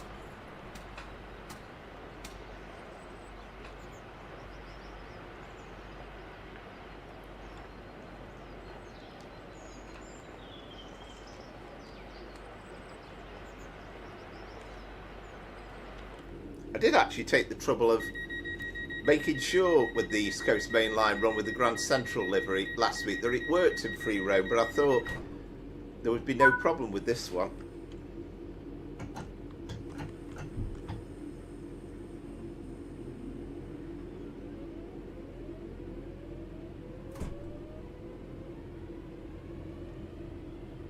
The next station is Willesden. This is a Northern. service to Manchester Piccadilly.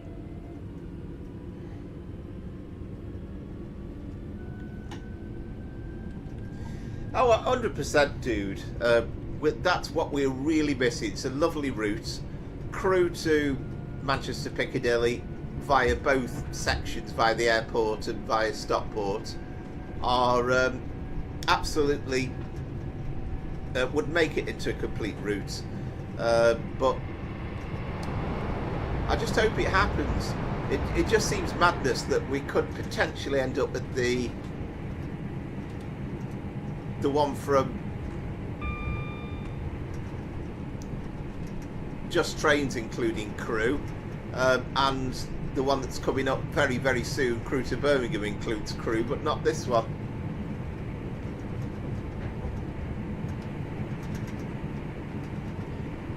Yeah, definitely, Scooby.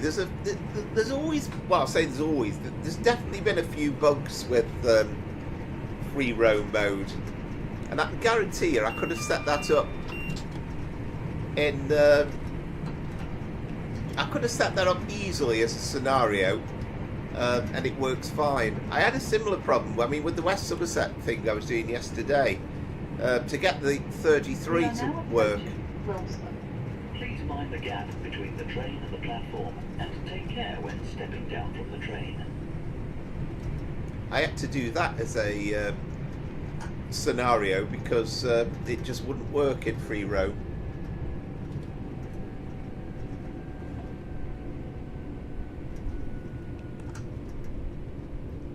Yeah, I kind of hope so. I mean, there's still, I would say, a slight bit of hostility. You get the feeling from ATS about Trainsim World, although they have had an exclusive team working on TSW, and I'm kind of hoping that as the money starts to roll in for this, that they will kind of change their minds a little bit. And I think there's some people in the ATS team that are very, very committed to TSW, and there's one or two that are still slightly clinging on to the past and Trainsim This is Classic.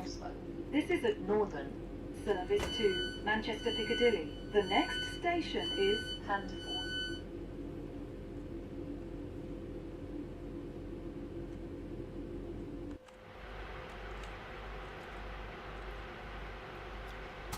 But I think they always gave that sneak preview away, that the fact that there was a loco coming from ATS, so now we know that the Class 90 is coming out, and okay, I think it's going to be mainly for West Coast Main Line South, but pretty sure that they will actively get it into this route as well.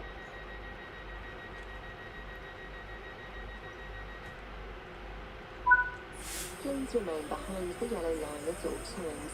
Trains pass through the station at high speed. I 100% agree, dude. I mean, I've still got... The next station is Handforth. This is at Northern.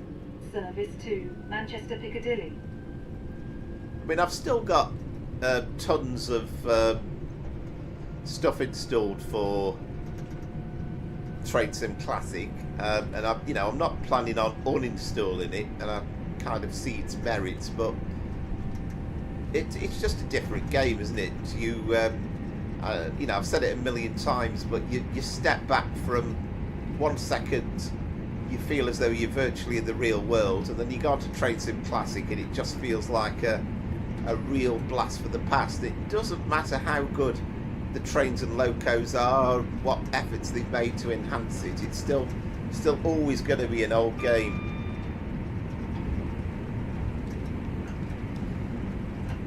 Yeah, definitely, and possibly sooner than that, maybe, dude. It's an old game now. It came out in 2007, I think. I mean, bear in mind. We are now approaching Handforth. Please mind the gap between the train and the platform, and take care when stepping down from the train. Bear in mind, I think Microsoft Train Simulator came in the year 2000, and okay, to be quite difficult to actually get it to install now, I suspect, but who realistically in the train sim community has heard of Microsoft Train Simulator now? But it was brilliant in the day.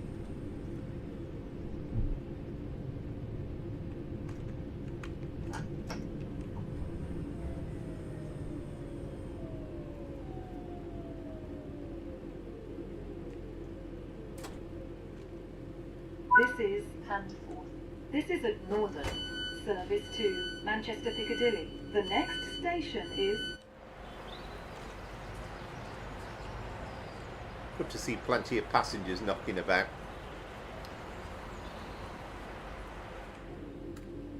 I mean, I was totally convinced in the sort of late 90s that there was nobody really interested in train simulators. Flight simulators, yes, but not really trains, and how wrong I was.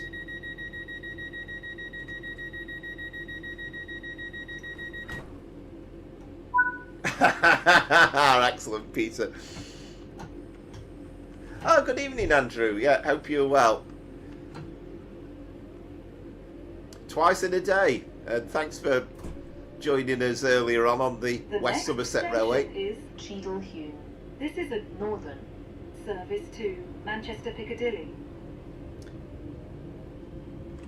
And good evening, Zedgy68 as well. Hope you're well.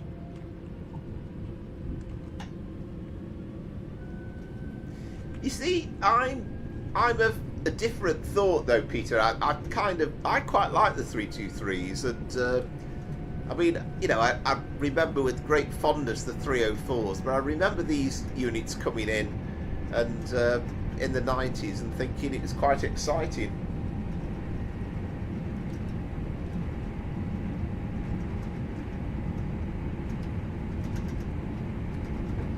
Yeah, the Flirt is tremendous fun to drive, and at the moment it's the only Great Eastern Main Line route we have in a train simulator, so yeah, it's still good fun, that one.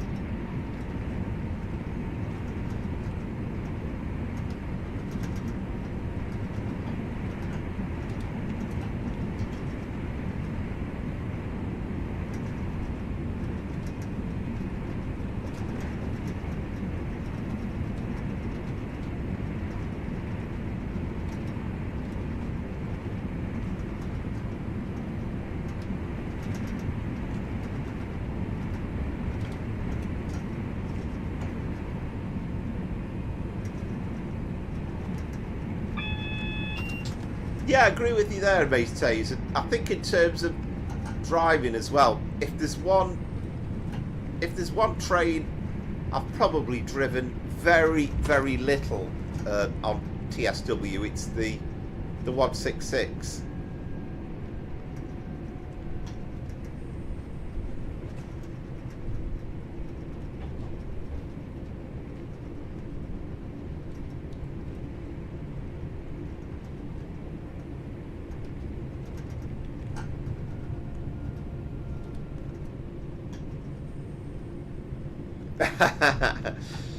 Yeah, I know what you mean. Oh, there's a 321 Scooby.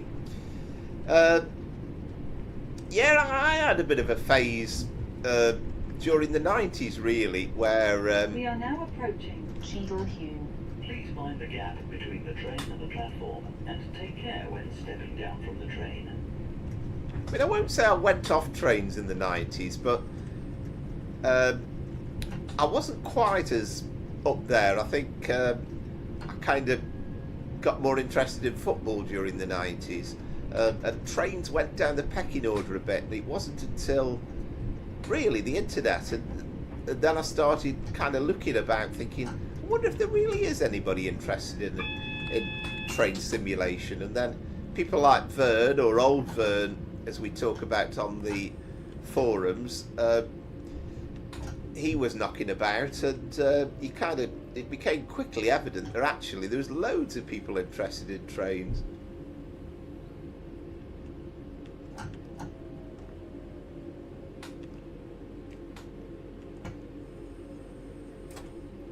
There could be This is Andrew. Cheadle-Hulme.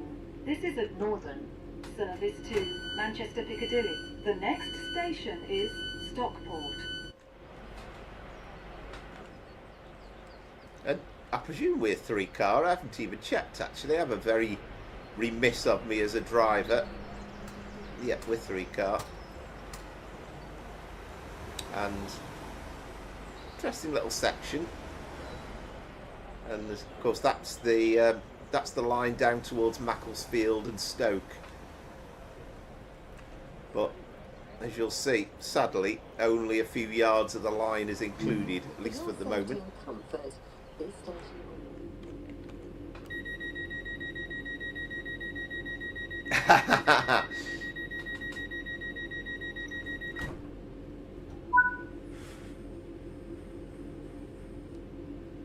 Yeah. So you think in real life as well, Josh? The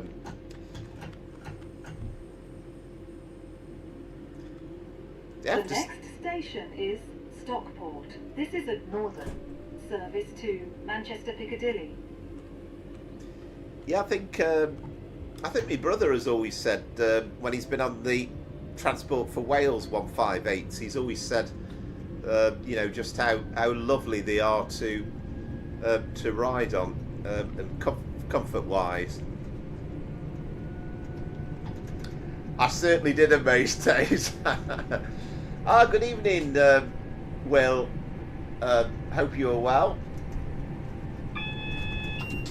Yeah, that bit did make me smile, because I think he said, for anybody who hasn't seen it, of course, Alvern's always kind of slightly on the negative side, shall we say, my opinion anyway. And he was saying, he says about 90, I'm going to be positive, and then I think I'm paraphrasing a bit, but he said, well, that's until you're looking for the refund, Vern.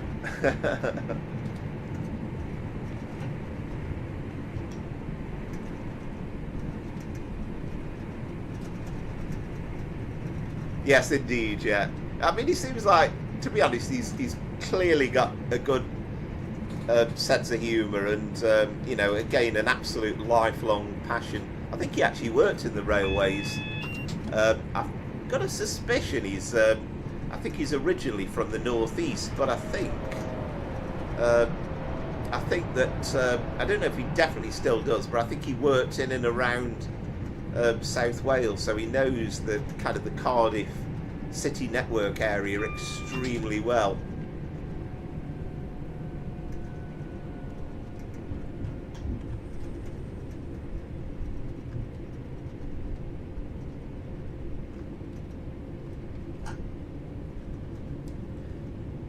Yeah, well, I had a ride around Cardiff a bit in the summer. I loved the flirts that they have. Incredibly comfortable, them things are. Oh, excellent, Andrew. Speaking of British Transport Police, we've got a livery, of course, of the what do we call it? We've got a livery coming up in the 350. We with Crew Birmingham in British Transport Police colours.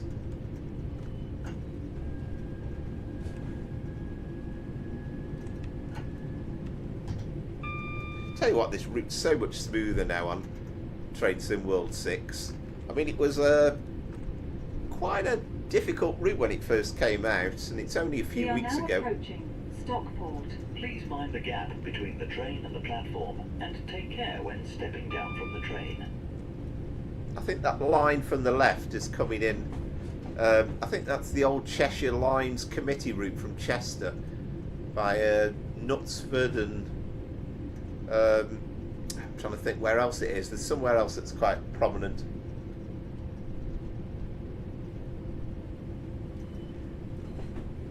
No, it's not a silly question at all, Seji.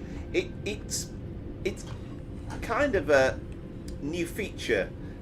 So it's come by default with all the new routes. So obviously Riviera Line, Morristown Line, the Bahnstrecke German line have got it, but the older routes haven't got it at all. And the only reason this has got it is because Alan Thompson Simulation are working on an update, and this is kind of not supposed to really be out yet. This is a bit of an accidental This is release. Stockport. This is at Northern. Service to Manchester Piccadilly. The next station is Heaton Chapel.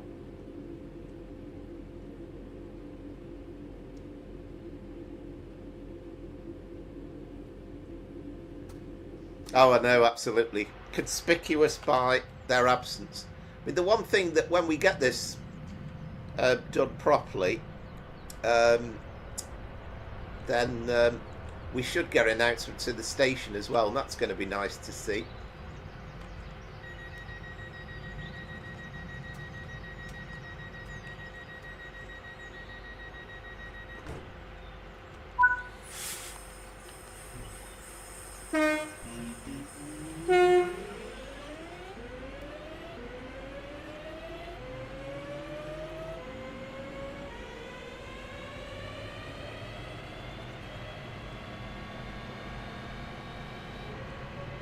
I think we've just got a disappointed passenger there who was hoping to get on board our train.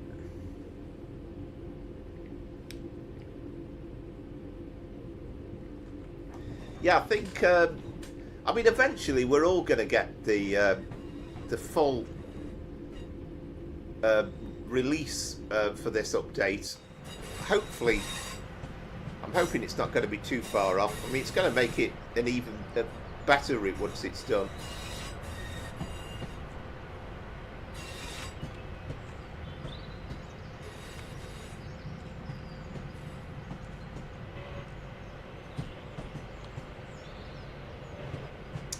Number one gripe for me is always that Unreal Engine glitch. I just wish we could do something about that.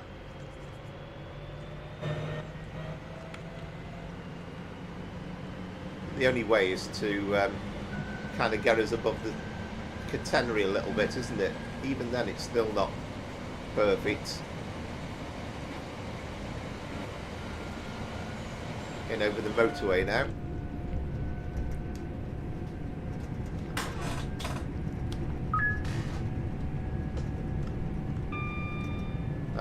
Oh, that's a good point. Not really taking any notice, are we? We're stopping at Heaton Chapel, aren't we? So yeah, bear that in mind.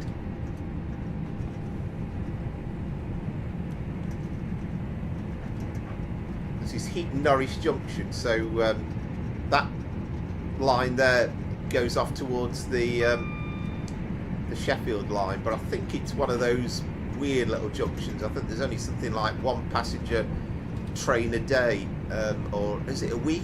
A day, a week? It's one of those parliamentaries that very, very rarely goes there.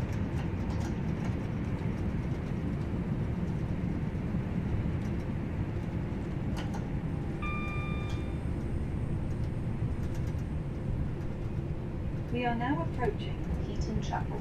Please mind the gap between the train and the platform, and take care when stepping down from the train.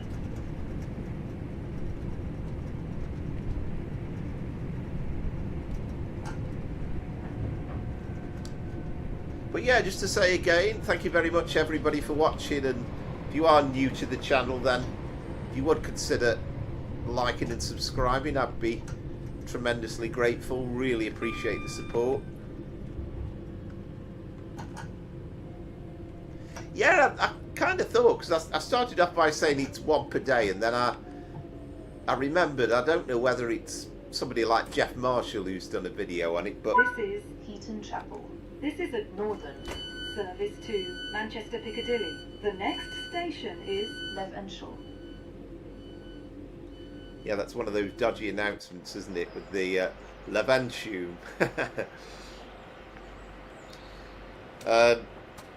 But yeah, I must try and do that at some point. That would be quite nice to do.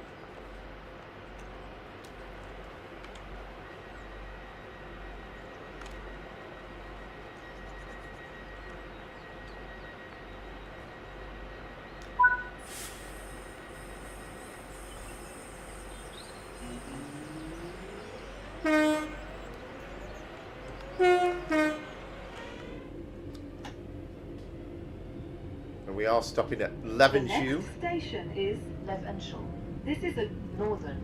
service to Manchester Piccadilly. Yeah, it'd be nice if they can iron out some of the announcements when they release this officially. Ah, that's interesting. Oh, I've only just realised, Sergi, you Manchester City logo. Now that's something that's not in the game. The Etihad Stadium. But other than that, it's you know, it's a really, really nice representation of this route. So how real is it? I mean, you all know it inside out. There's probably one or two bits and pieces that are not 100% real, but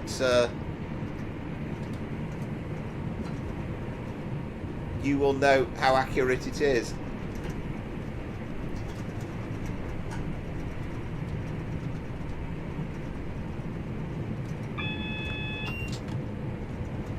We are now approaching Levenshulme. Please mind the gap between the train and the platform and take care when stepping down from the train.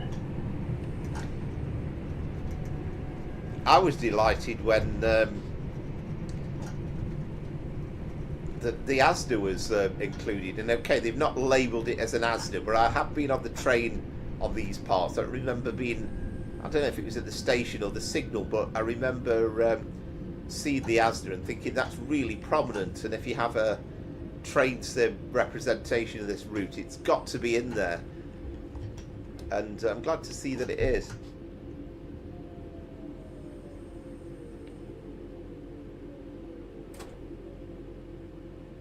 This is Levenshulme.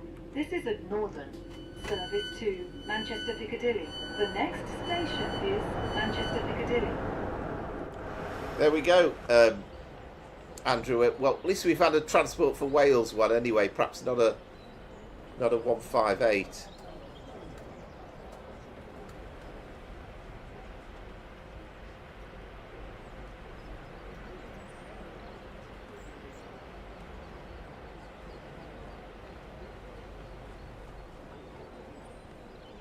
Yeah, I love all this. I mean, I've been down here before, I think, but it just looks so realistic.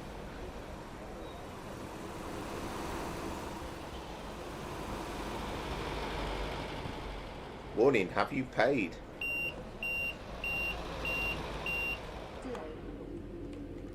Right, better lock the doors, otherwise we're going to be well late, aren't we?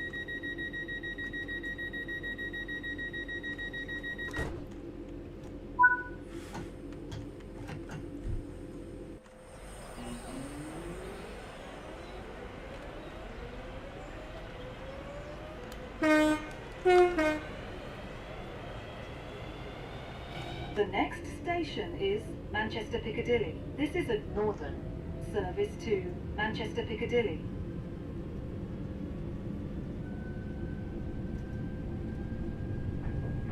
Ah, right, that's interesting. So it's really bang up to date, isn't it?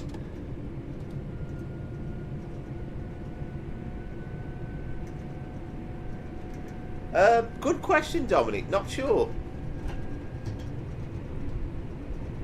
We might get the chance to try out a little later on, because we've got a 66 run coming up, and then if we've got a bit of free time, we might have a chance to do another run yet. But that's one thing I've not tried out.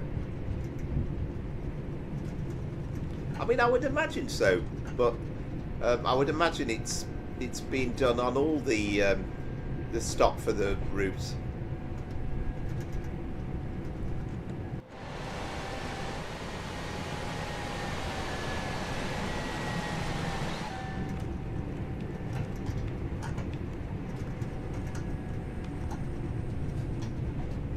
That's called getting away with the speed reduction by the skin of the teeth. I noticed it with about 2 seconds to spare.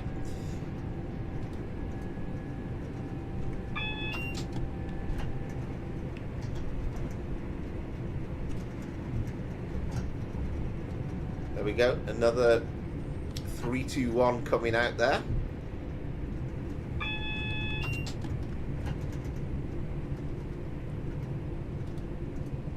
just see them quite regularly.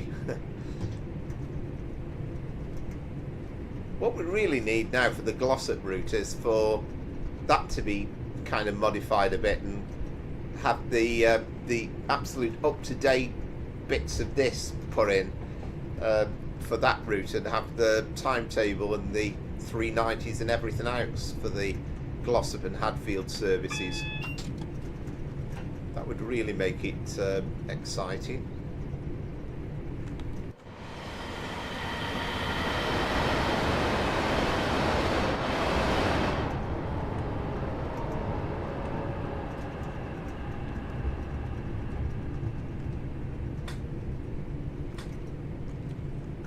Yes, indeed, Scooby.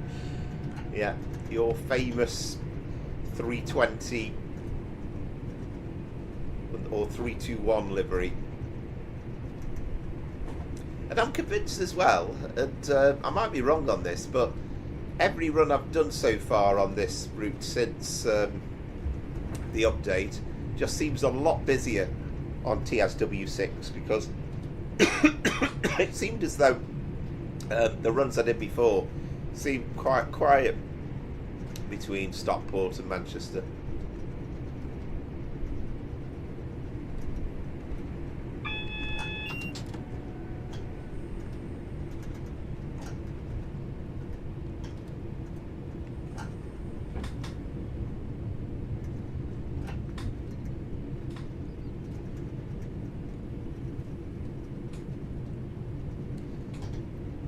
So I think it'll be half time in a second.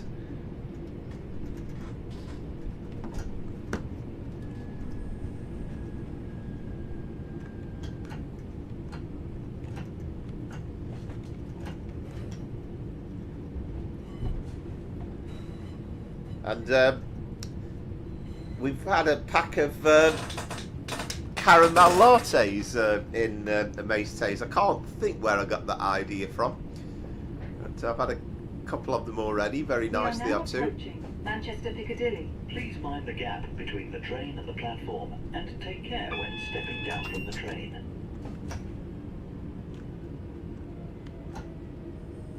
That is yellow, isn't it?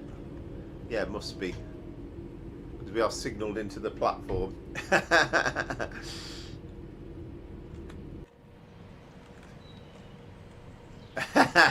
I know. I have to say, I've got a suspicion I'm going to become addicted to them things. They're absolutely lovely.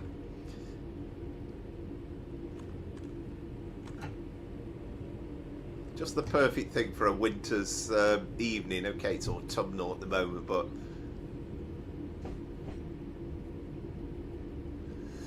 oh, excellent, Scooby. Are you working? Are you working tonight? Or do you mean getting ready for work for tomorrow?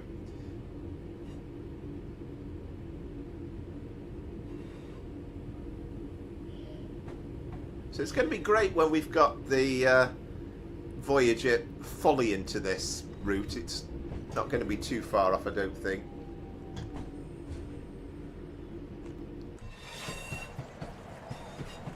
So I don't think we'll have any Voyagers in at the moment, because there's only a select number. And they did make comment about this DTG on the stream. They did say, or in the road map, can't remember which, but they basically said, well, it was an accidental update, but enjoy what's in there for the time being. Ah, you're working tonight, right? Okay. Oh heck, don't like the idea of that. But I guess when you work on the railways, it's kind of going to work's not quite as bad as for everybody else, although I guess it's still work.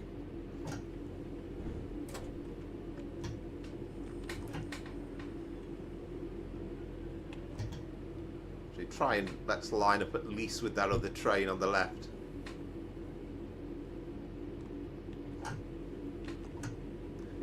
This is Manchester Piccadilly. This is a Northern service to Manchester Piccadilly. The next station is Manchester Piccadilly.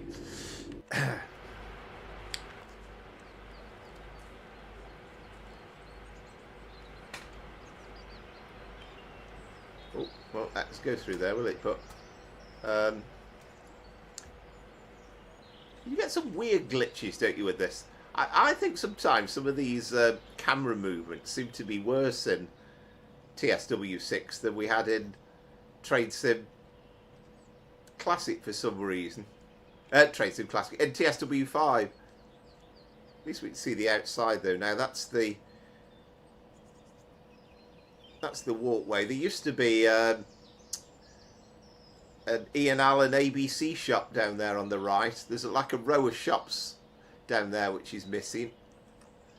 But aside from that, when you go up the hill there, it looks absolutely perfect. But yeah, I'm very envious of you, Scooby, to be working in the railways. Right, here we go. 7086 is my score. I don't know whether that one's any good. I seem to be on a bit of a losing streak tonight.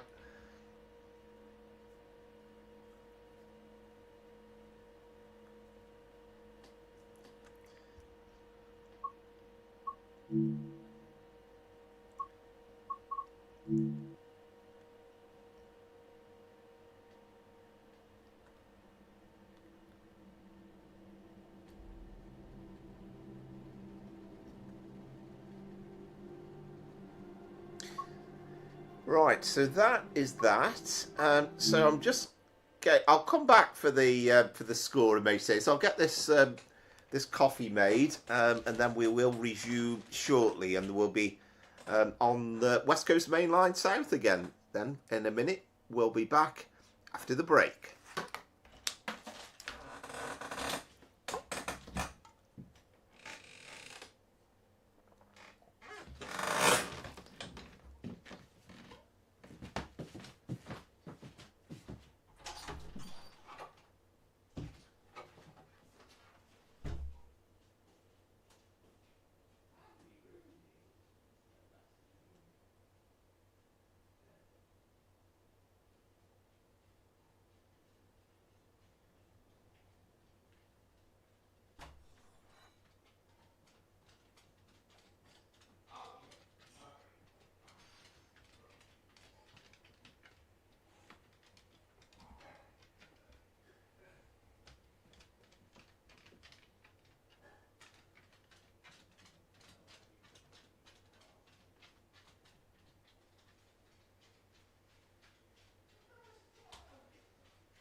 Right, here we go. I'm back, and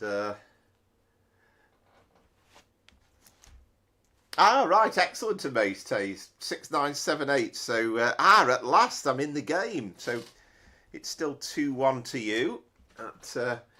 That's 6978. So yeah, but I'm actually back in the hunt.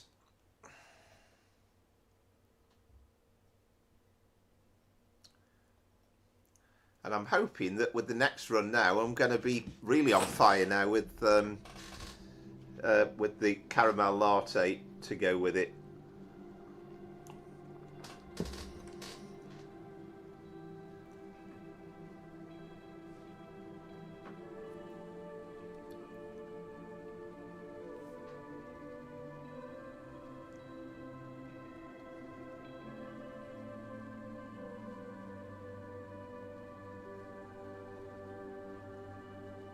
Yeah, absolutely.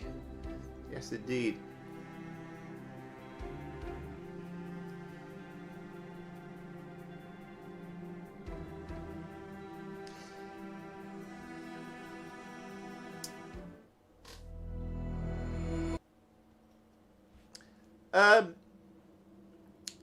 You kind of do, yeah. If you want the old routes to work, Jamie, welcome to the stream, by the way.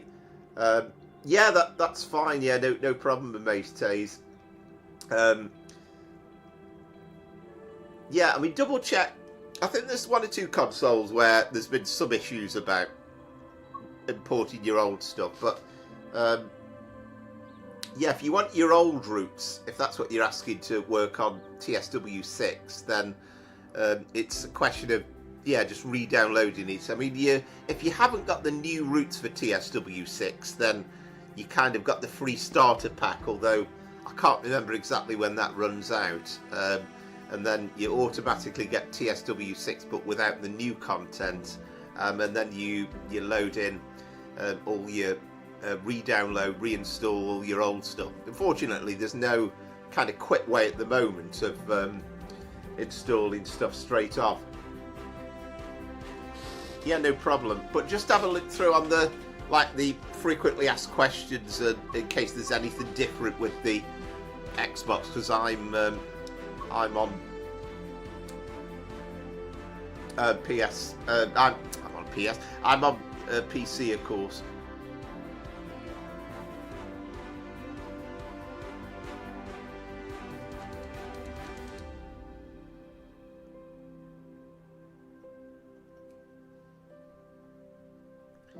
Right, so let us load in now. So we're going to go back to West Coast Main Line South now, and this is one of Josh's services on the OTS 2019 timetable. So the Class 66, it's got to be the Class 66-7, I believe, because for all these wonderful 66s, there's like different services depending on the particular one, which kind of makes it even more interesting. So I'm going to go for this one, the GBRF Europort. And then I think it's 4L. If I've wrote this down correctly, it is 4L41.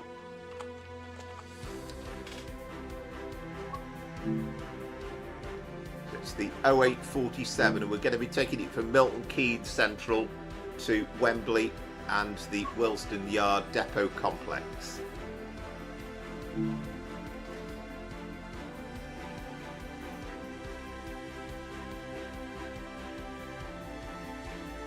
Hope the sounds of the trains and everything's coming through all okay. And hopefully I'm hoping the adverts have settled down a bit.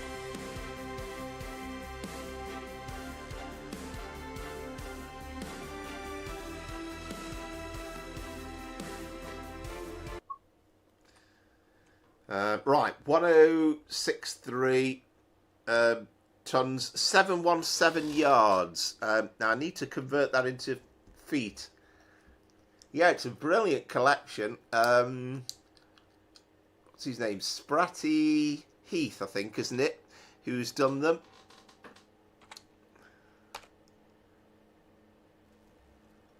It's an absolute monster collection, and each one is absolutely beautiful as well.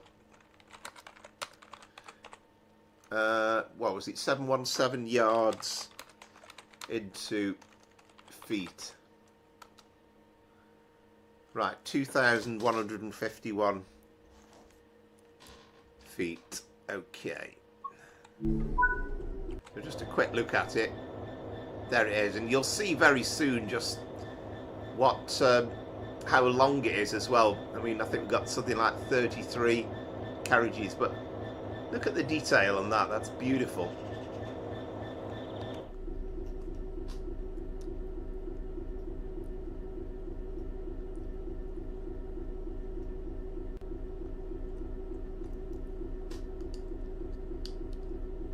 Yeah, that would be excellent. I mean, it's going to be a nice start anyway, isn't it? The Class 90, which will kind of make a difference in terms of this riding this train.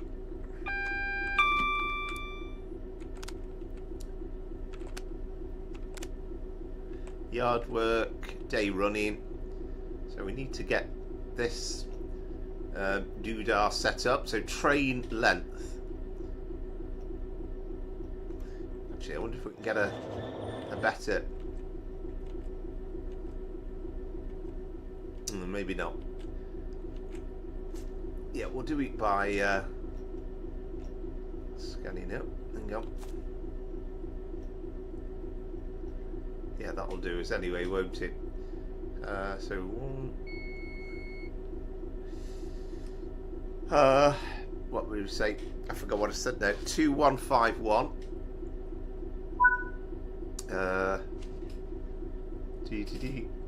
It's funny how you forget with these things. 2 1 5 1. Enter, and then we need to press the switch down here. Train length. There we go. Now I've got the instrument lights on as well, but we are still waiting for the signal at the moment.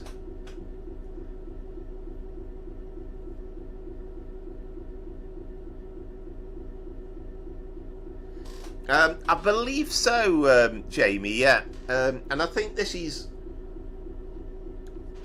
an ongoing problem, an ongoing battle, in as much as I think the issue is that as each add-on comes out, it gets more and more intense, which is kind of like really difficult for Train Sim to cope. So it's kind of getting to that point where it's only feels as though stuff is now coming out where for the newer consoles.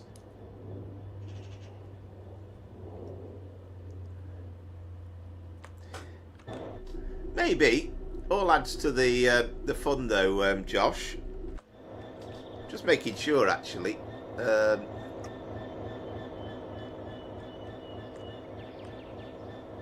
that a yellow or is that a red?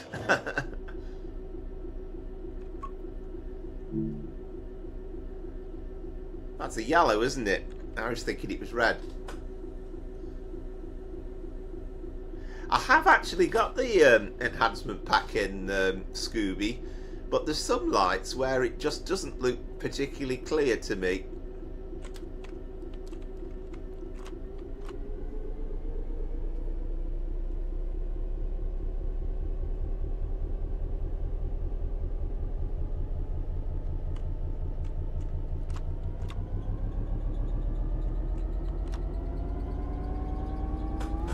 I mean, I've made the opposite problem. Oh, crikey, we're not doing very well here. Right. That's a minute. Right, so brakes are off, so...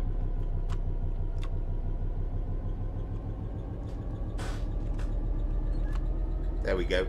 You've just got to be quite cautious with it. I had the opposite problem when I was doing that Markinch to Plymouth service there. I did a recorded video. I was on the 5 circle and I came towards a signal that I absolutely was certain was a yellow signal, and I came flying through it and it was red, so I kind of had to redo a little bit of it, and you kind of can't tell.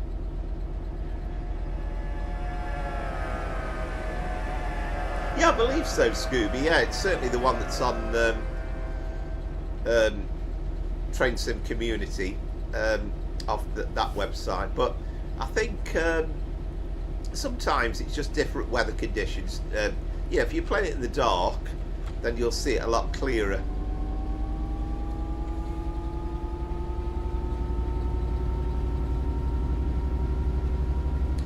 Well, I think Amazed Taze, I picked the top one. I think it was the top class 66, because I found that different 66s had different services. So I think the top 66, if you've got that Spratty Heath pack installed, then it's the top one. So mine was a GBRF Europort thing.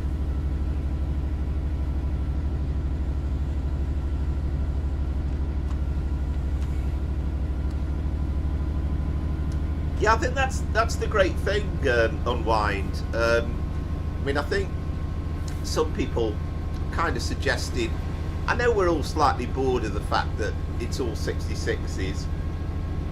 Yeah, that was the one, Josh. Yeah, 66.7, isn't it? I think the fact is, I'd kind of say to anybody, if you think freight runs are boring, have a go on doing a freight run on West Coast Main Line South, because you'll enjoy it, and having all the myriad of other traffic racing past you in both directions as well, the 350s, the Pendolinos and the 377s and all the rest of it. And when you get a bit closer in towards London, the Bakerloo line stuff as well, then it's just great fun.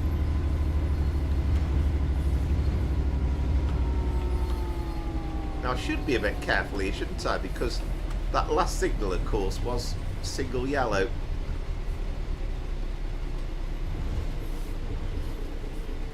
I'm kind of hoping that the time that we've probably held that London Midlands service up no end, I suspect. Yeah, we're green, aren't we? We're good.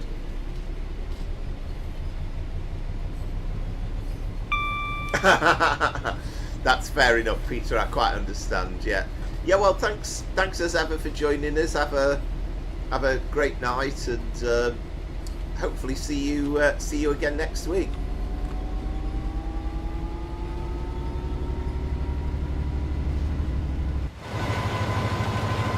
Well, I'll show you in a sec. Now we've got up to speed.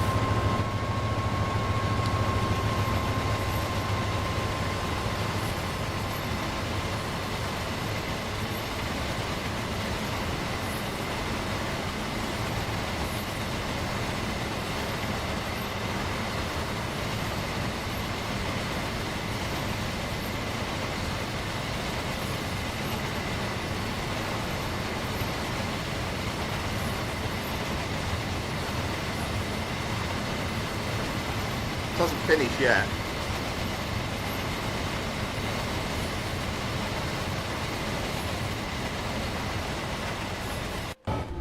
There it is. I think it's something like 32 containers.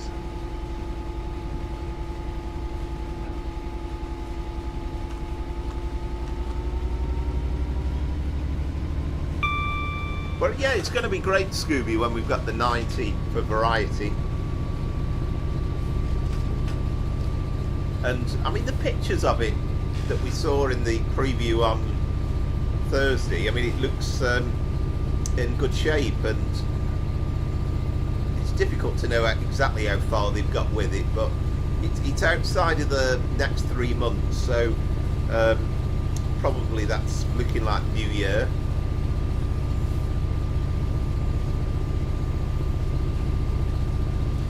Yeah, definitely.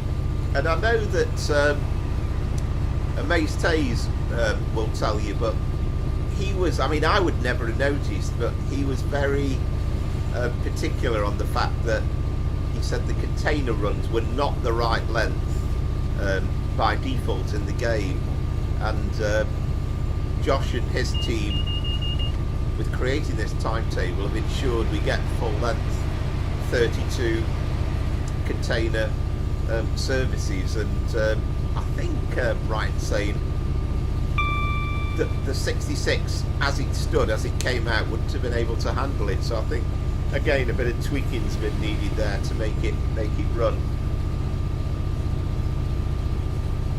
And we'll see how busy it is when we get to Wembley and Willesden as well, because that's quite fascinating.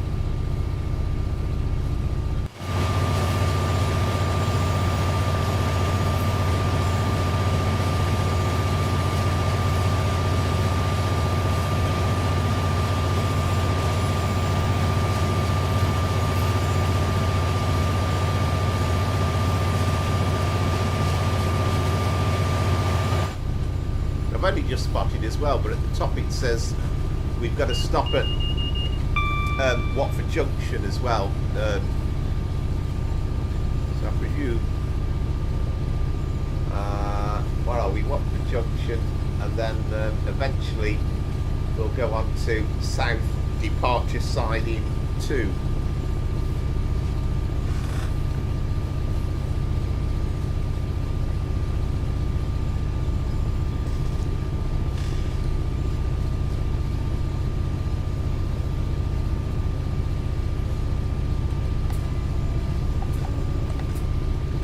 All the yards at Bletchley.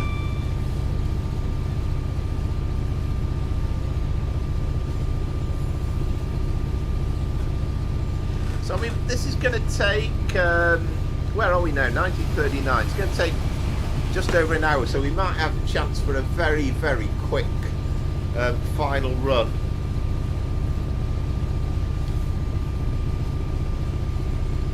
But we'll see how we're going on for time.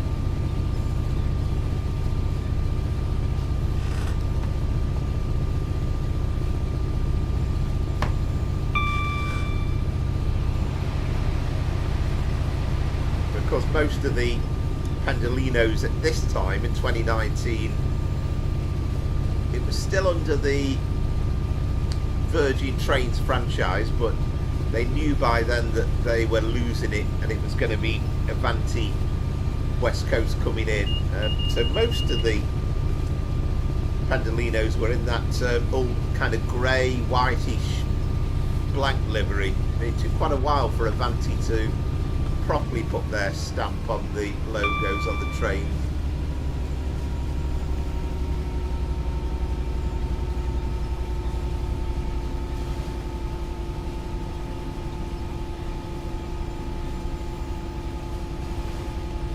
Yeah, it's great to have this back in again, because I think there was a brief hiatus. I know Josh had to do some work to get it working properly again, so great to see it all back in and up to scratch.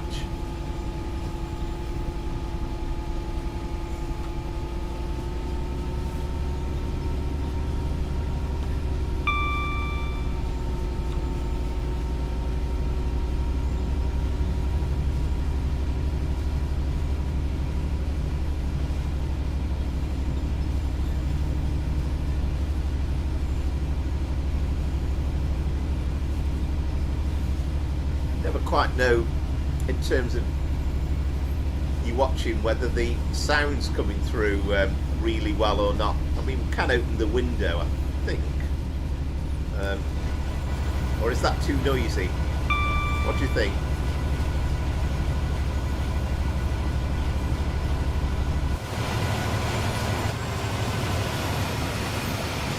Now we're cooking on gas. Again, that's full pace.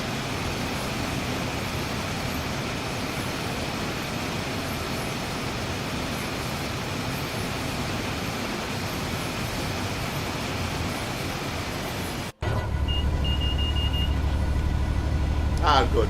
That's great. Yeah. Sometimes I don't know whether the sound of the 66 comes across a bit quiet on stream. I always say that the sound coming through the headset is never quite the same as it sounds when I'm replaying it. Sometimes it sounds as though I'm shouting over it a little bit as well, but I'm kind of responding in terms of the sound that I'm getting through the headset, which I'm trying to get it just right. I thought you might be Scooby. Yeah, you'd absolutely love this game on a PC for the absolute true experience.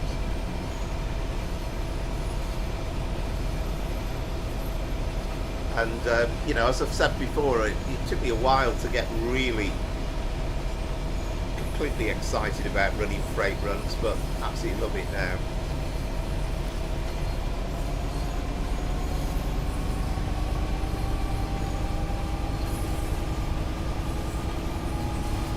So yeah, so Josh has mentioned it, but keep an eye out on Train Sim TV tomorrow. That's on Twitch, and they've got a preview of its next timetable coming out. And then on Tuesday night we've got on Dovetail Games on their YouTube channel. That might be on Twitch as well, although I tend to watch it on the YouTube channel. We've got the first preview look at Crew to Birmingham, so that is going to be exciting. And then we'll find out, hopefully on Tuesday, when it's going to be released.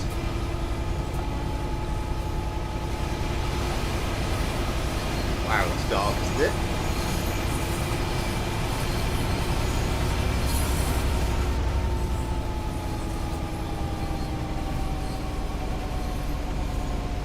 Ah, right. So, sorry to hear that, Mace Taze. I know you'd have loved this as well.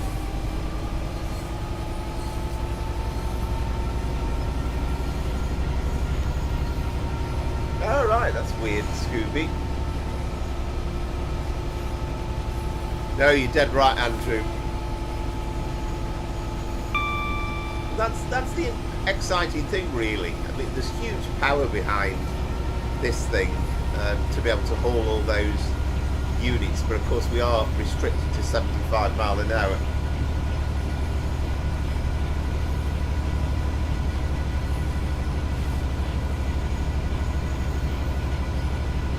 Yeah, it could be, Scooby. I mean, my thoughts, and I could be, usually I'm totally wrong with these things, and Mace Taze is generally the expert and just seems to know what's coming up, but that's still green, isn't it? But my thought, probably a week on Thursday, but we'll find out for definite on Tuesday. I would have thought anyway.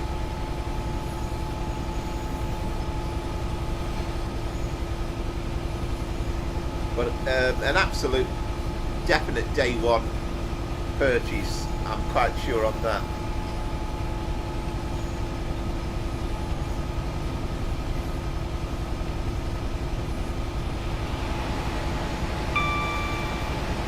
Yeah, you mean compared with the some of the stopping services, Scooby?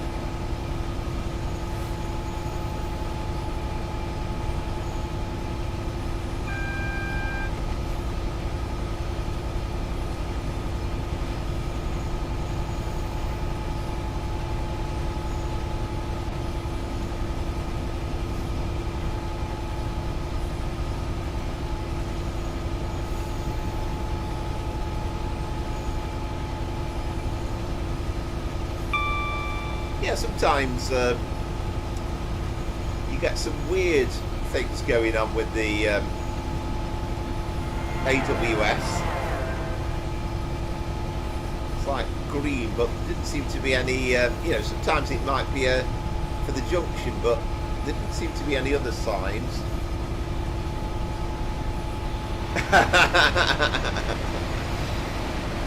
Oh, I know, Mace says.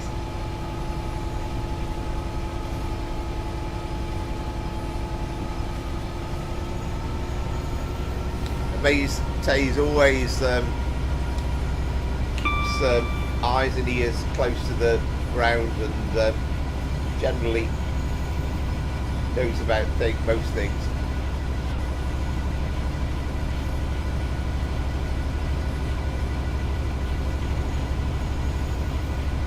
Oh, I see what you mean. On the right, okay. Yeah, I see. On its own light engine. Excellent.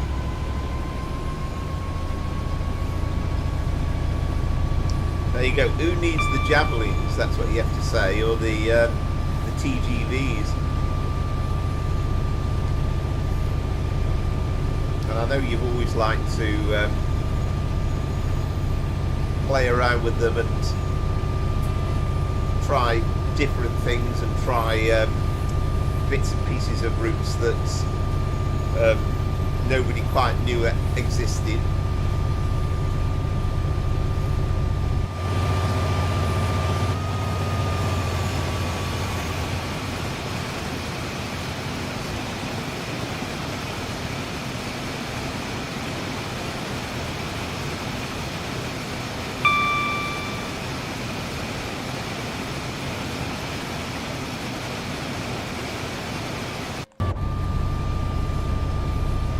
As I say, my money is a week on Thursday, but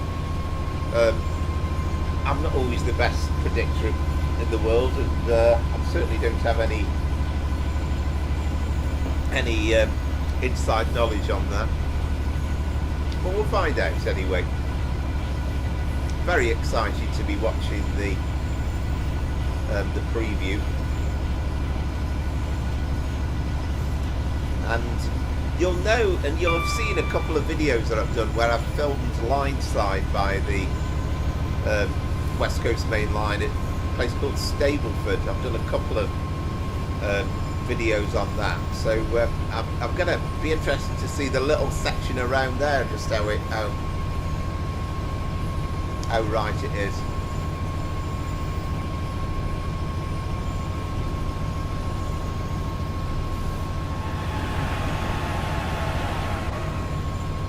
But it is good to see stuff like that though, Scooby, and you know, it's like what's been included in the game, what's sort of hidden there, what could be included. I mean, we kind of realised that on the North London line we've got the first stop on the East London line, haven't we, that branches away,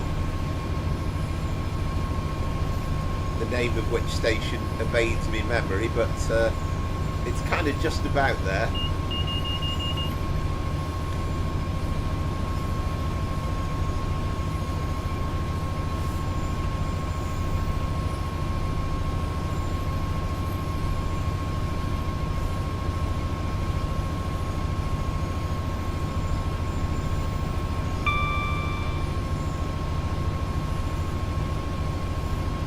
And just out of interest, because I've not asked since the early part of the stream, have the adverts kind of stopped now, or was it just a couple earlier on and then you haven't had any since, or have you got adverts repeatedly during the stream? And I'm just kind of interested to know really how many. That's the one, Euston Junction, yeah.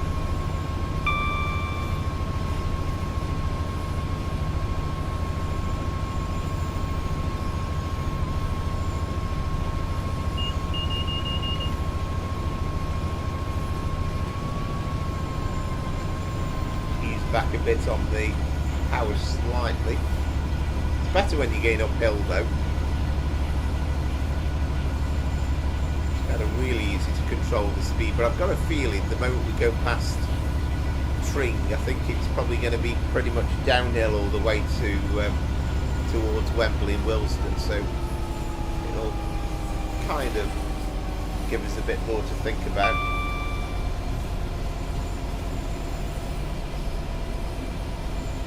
Well, you've certainly been there a few times, and I imagine, what's her name, the angel from Crew, is it Rachel, is it? I bet she's really excited about Crew coming to Paignton World. Oh, okay, right. Well, I'm hoping it's kind of not too bad. and I hope it doesn't detract from your enjoyment too much.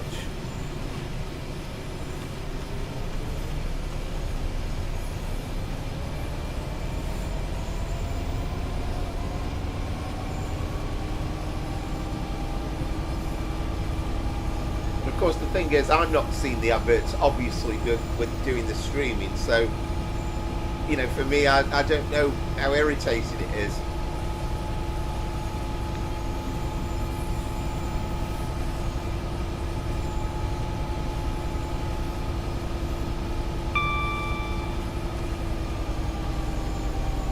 I mean, I only started to set it up in the last week with getting the 1,000 subscribers and stuff. I think it came up with I think the potential earnings at the start of today was 3 pence.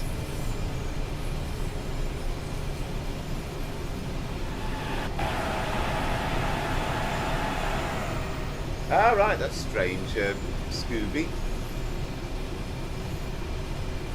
Ah, excellent, Andrew. I mean, it still remains. I mean, some people say it's not as exciting crew as it was in the 1980s, and that's definitely true, and Peter, if he was around, would concur with this, but you know, you used to get all sorts, but it's still exciting even now, and it's so busy.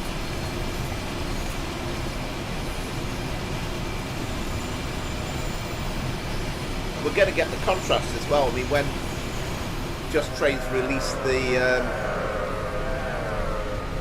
their version of it, I mean, again, that's on the 0 to 3 months roadmap, so my guess is that's going to be something like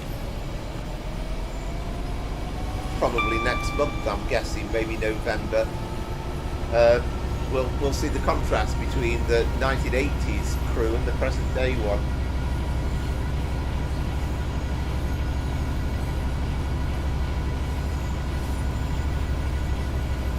Yeah, that's something that, again, credit to Josh with his brilliant timetable that he's put in 12 car units, because the original one that was released, is another freight.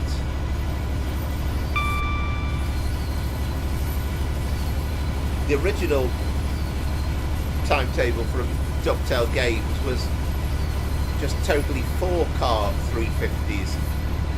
And they used a bit of an excuse on the preview stream. They said something along the lines of, well, most of the services really are 4 car, and I think people kind of said straight away, well, that's, you know, certainly not true.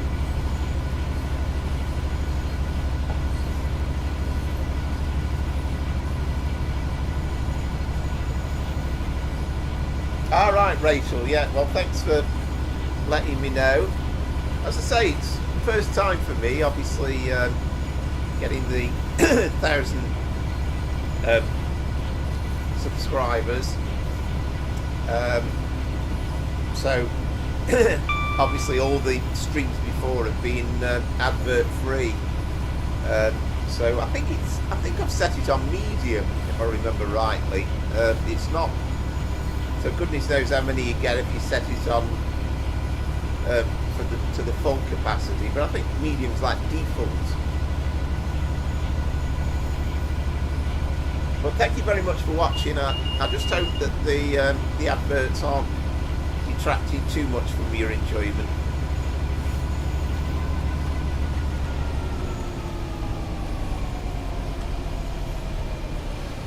I suppose it's a bit like a drama on ITV, really, isn't it?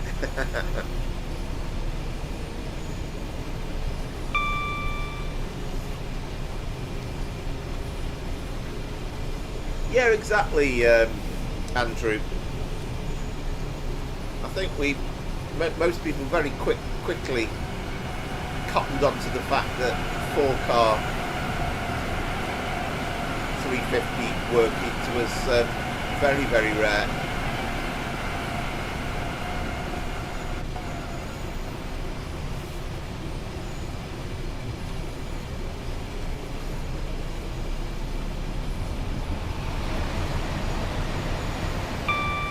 And I think as well, reading the article that came out the other day, I mean, I will read the latest one that you mentioned from All Aboard Studios, but I think they were talking about the fact that the 350's been, that's coming out with Crew Birmingham has been modded somewhat.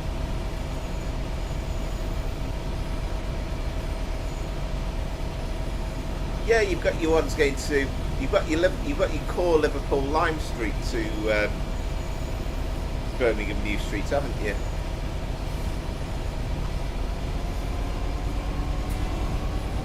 And I think you've got to think about Penkridge Station. I don't think it can actually, I think what they have to do in real life, probably beyond the capabilities of the game, but I think at Penkridge Station they actually have to lock the part of the train so that the doors don't open when they arrive at Penkridge.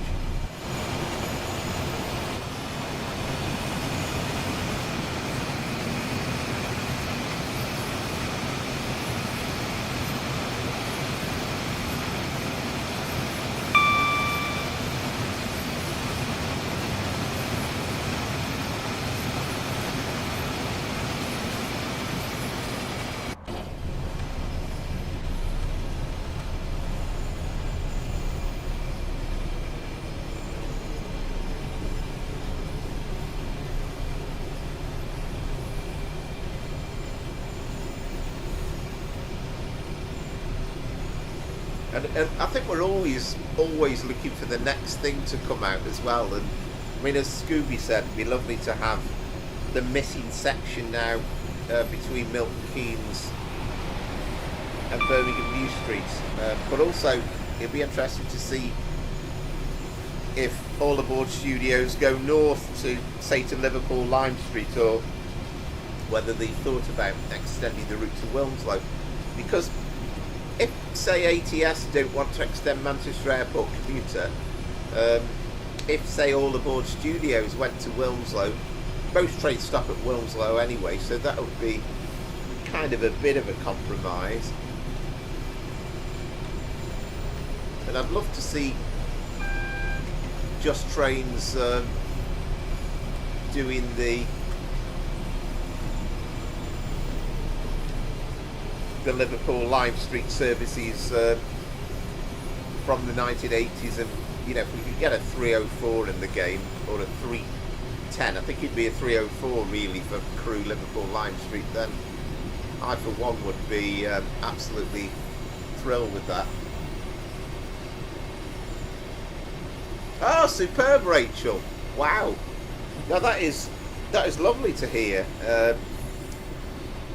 So which trains did you drive then? Thank you very much for joining us, by the way. I can't remember whether you've I don't think you've chatted before from memory, but sometimes apologies if you have. And again, just to say to anybody, if you haven't liked and subscribed, I'd be tremendously grateful if you would. How excited to get a real train driver into the stream. Thrilled to hear from you.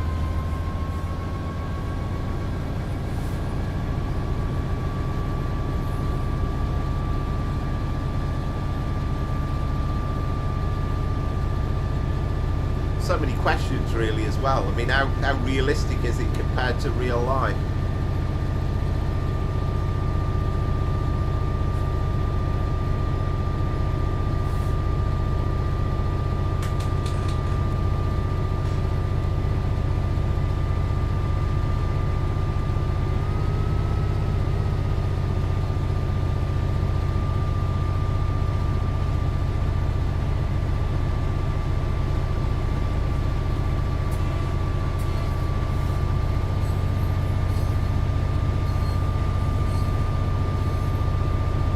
Get a good view of all the stuff like the detail on the OHLE from the cabin of 66. You get a really good view.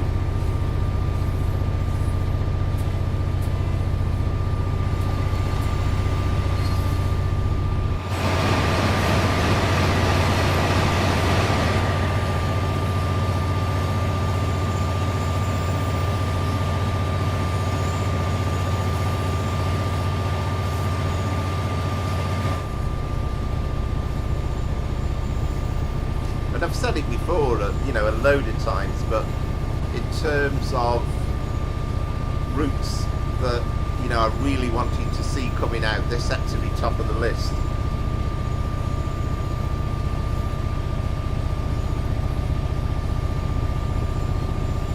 Ah, marvellous, yeah, no, that's great. I mean, I'm always interested, you know, if, assuming you did stopping trains, but I'm always quite interested in, like, at what point do you start putting the brakes on for certain stations and things like that. And I guess it's just practice and trial and error, and you look out for things both in the game and in real life. Yes, indeed, Andrew. Yeah, this was, of course, how they were in 2019.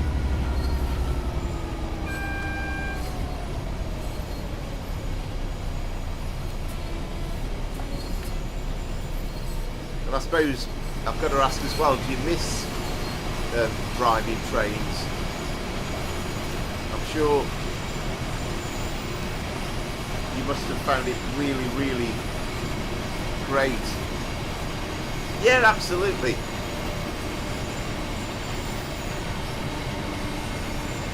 And, you know, don't get me wrong, I've watched... oh, so I believe, Andrew, yeah, I've heard about this. There's supposed to be, on these slow line tunnels, there is supposed to be a ghost, isn't there?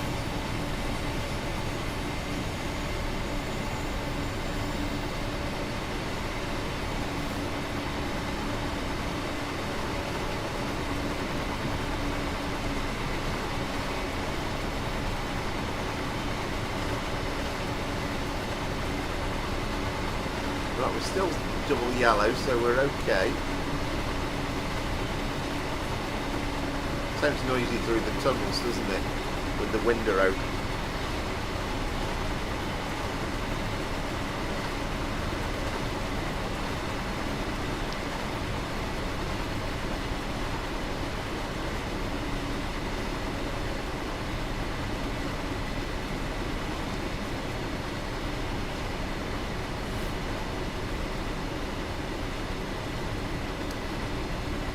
Ah, excellent, Rachel. I suppose that's the thing, isn't it? It's now you can enjoy it. You can do it when you want, and it's not a kind of a get up and I've got to go to work every day, and you can still enjoy the trains, which is great. So, what sort of train did you drive, if you don't mind me asking?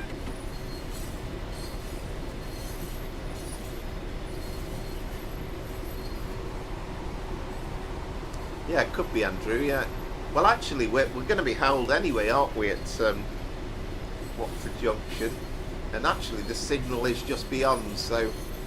yeah, I think this is all part of the plan.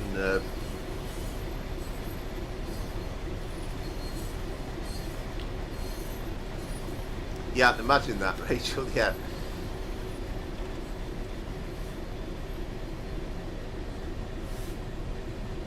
I love the fact as well, and you know, I mean, we have there's some great YouTubers, right? Don Coffey, who clearly, you know, still has tremendous knowledge and enthusiasm about his job as a real driver, and you know, Dad Rail. I mean, he drives these 66s, I think, in real life, and you know, he clearly loves it. Oh wow! You see, that is my sort of era, and yeah, I love the old electrics. And I mean, we're not driving the 86 tonight or the 87, but it's such a great, fun train to drive. And again, a bit more challenging because you have the you have to tap up, don't you? And with those notches, it's just so totally different than driving something like this.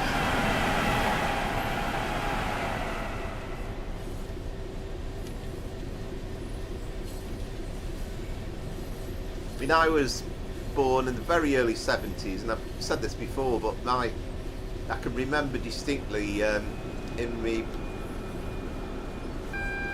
pushchair just near to Stoke Station, but looking down and being taken to see the trains, and that was kind of where the love affair with trains started from.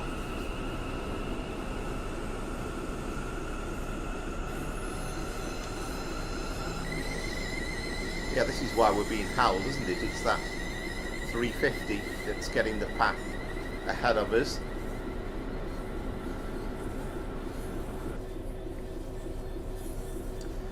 Ah, right, okay, sorry Rachel. Yeah, I was just saying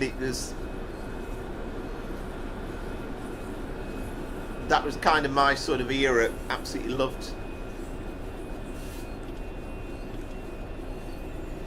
the old electrics.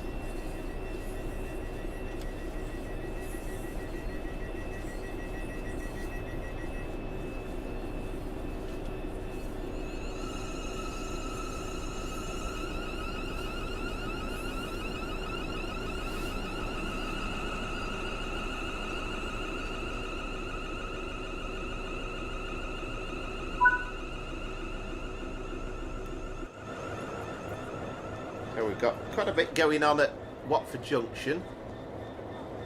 So we've got the lovely 66. We've got something on the St Albans Abbey line, have we? No, platform's quiet there. I think we might have had a 378 on a Watford Junction working to London Euston on the all stopper.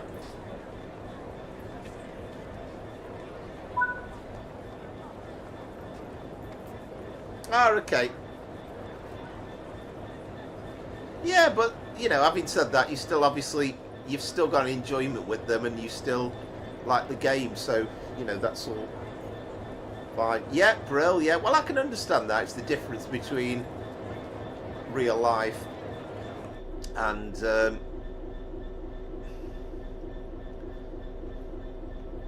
playing the game. Right, same game with the signals. I'm going to do my cautious thing again.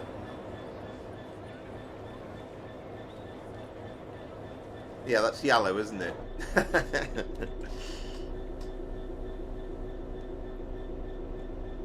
Just incidentally on the advert shout, does when it kicks in again after the advert, does it carry on with the video from where it left off, or do you miss a bit?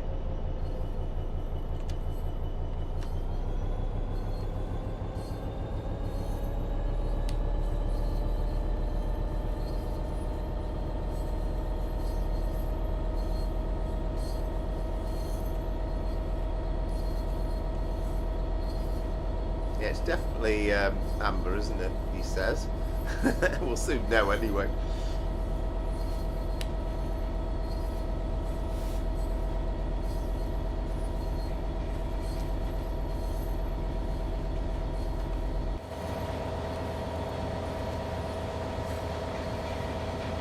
Love the intricacy of all the track and everything else going on around us.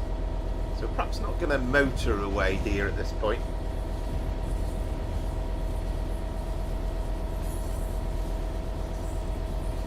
Oh, I see. Right. Okay. Ah, that's interesting. So, so the stream actually carries on, but you get the advert alongside as well. Right. Gotcha. Yeah.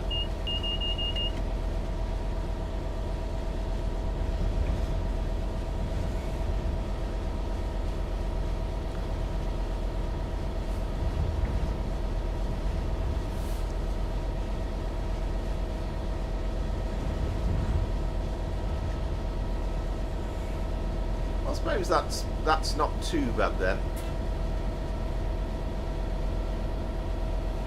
So it's a whole new experience for me. I mean, I started the YouTube in just about 2 years ago, November.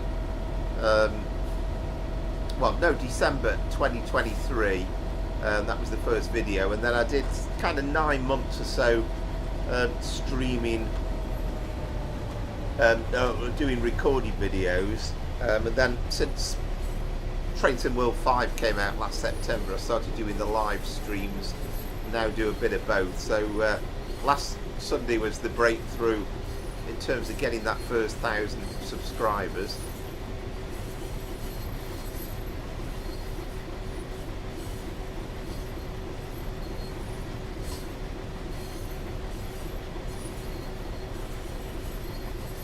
But yeah, really fascinating to hear from a real train driver.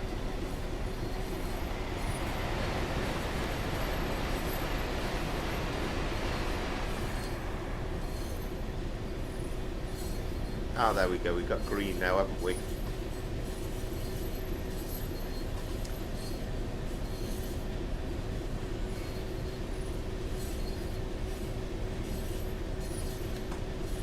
I'd love to get a ride on one of these, the 86 or an 87 on a rail tour at some point. Yeah, thank you very much.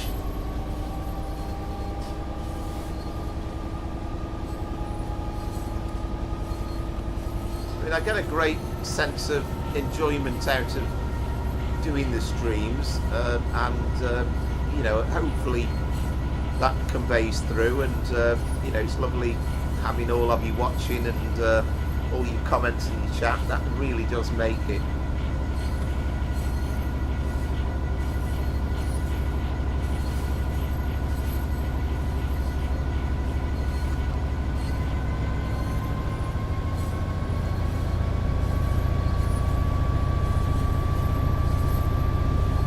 So I think yeah, we're where are we now? So 2014. Yeah, we're definitely going to get another run in, I think, before the end. We'll get a bonus run.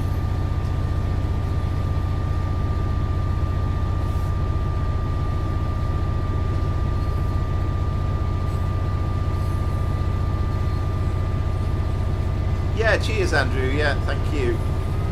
Yeah.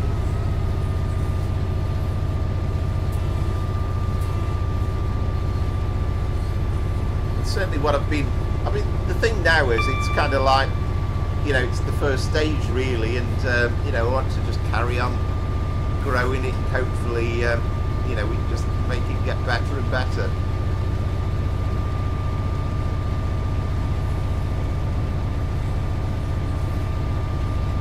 And the odd bit of dodgy driving thrown in as well.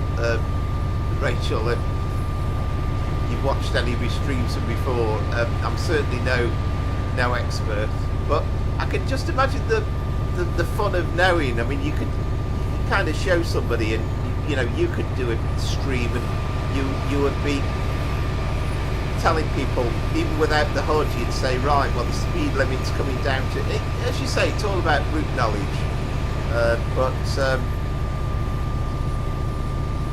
it's trying to find within the game certain things to look out for. I know you get advanced warnings. I mean, I kind of, you know, take the lazy option by having the stuff up at the top.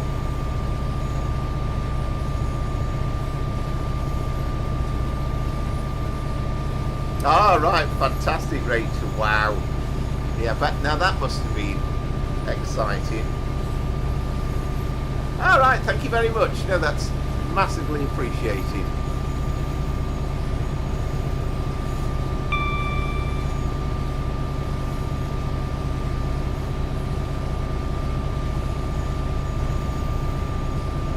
It must be a little bit like if you're, you know, for a real ex-driver, you must be watching somebody driving it, and you must be thinking, he should be putting the brakes on now.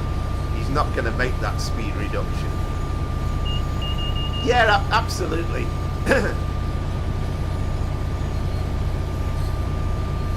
And I guess that's just the same in real life as well. And I suppose the difference is, at first you'd have been sat in the cab observing and with the instructor, and you know, he would have been saying, look out for that cottage there, because that signifies that we've got a particular station coming up, and all that sort of stuff.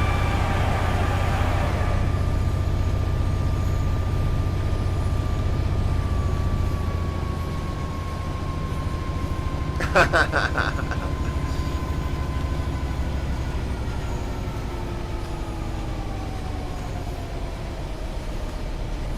it's bound to be like that. It's a bit like the, you know, the backstreet driver thing, isn't it?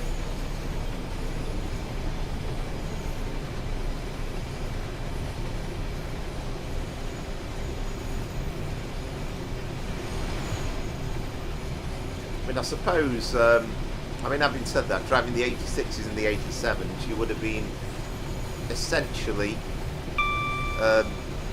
only stopping at Watford Junction and Milton Keynes at the very, very most, and I suppose a lot of the runs would be non-stop through Watford Junction.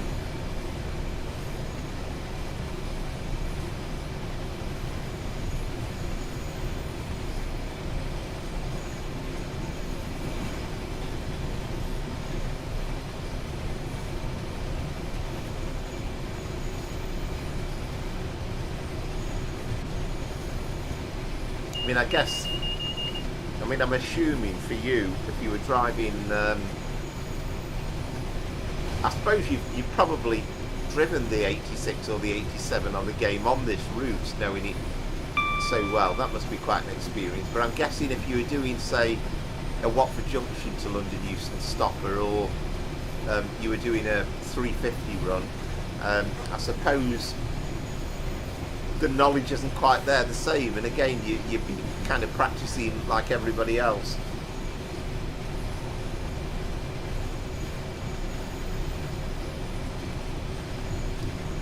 Right, yeah, I suppose there's, you know, sort of particular times of the day.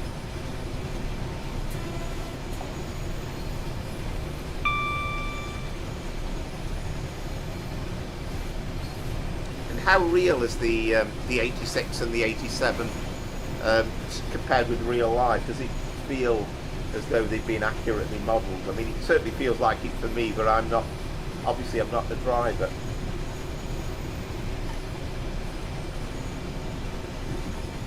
Hello there, welcome to the channel as well.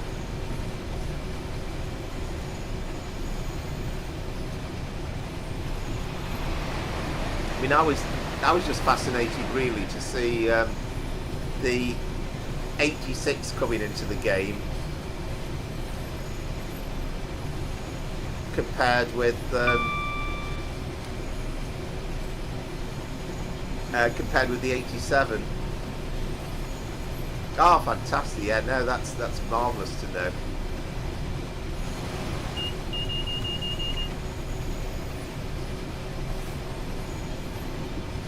We're not too far away from the endpoint, 2.9 miles.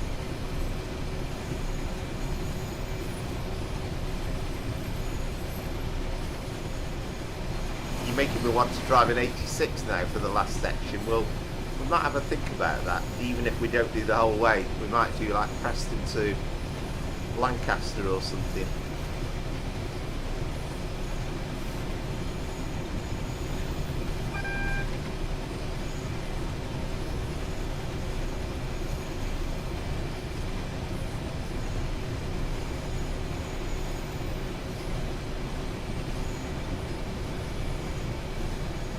I guess in real life as well, and okay, you can obviously select completely different weather in this game, but it wasn't always done in such wonderful sunshine.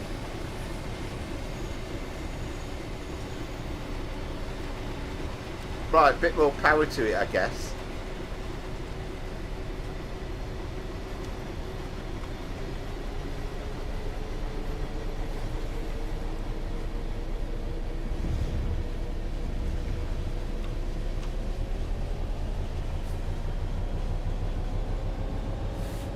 Yeah, indeed. Yeah, and that's the one feature of this timetable, Scooby. It's kind of, we have got 710s on there, but we've also very much got 378s.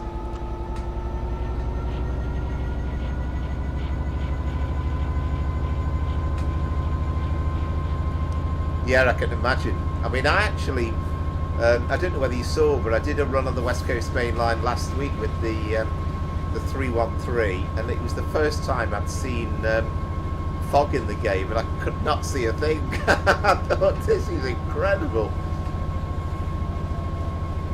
I mean, weirdly, the views seem to go down a little bit. I think people were not so impressed about not being able to see anything.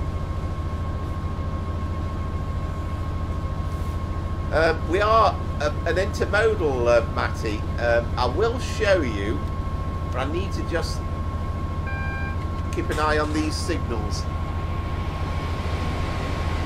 Right, we've got yellow here, so...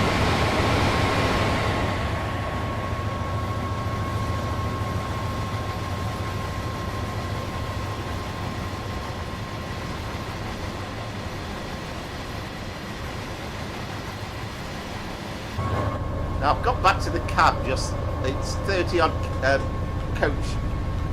containers all told, but I've just got back to the cab because I don't want to miss this this red signal, but it's a very, very long train indeed. It's an absolutely authentic full length unit. Yes, I can imagine, and I think actually on the I think it's the Malmö line where it's a bit broke actually. You have marker signals going round the bends and it doesn't seem to quite work. Tornado trains, I like it, Andrew.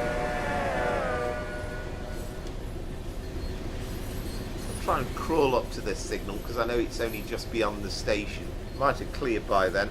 So this is West Coast Main Line South, Matty. We're on Milton Keynes to London Euston, although we are... There you go, so that's a marker, isn't it? That's telling us that we've got an adverse signal coming up. That's kind of like what I would consider the no entry sign. So this goes to London Euston, but this actual particular service we're going to deposit off at Wembley, Willesden. So we're going just under a mile now to go to, well, it says South Departure siding number 2.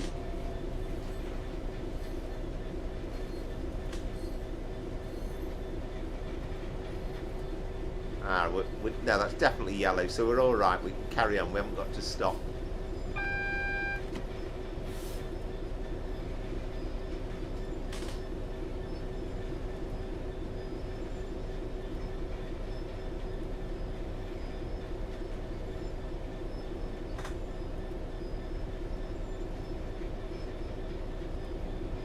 Oh, I see what you mean. Yes, absolutely. Yeah, that's very interesting.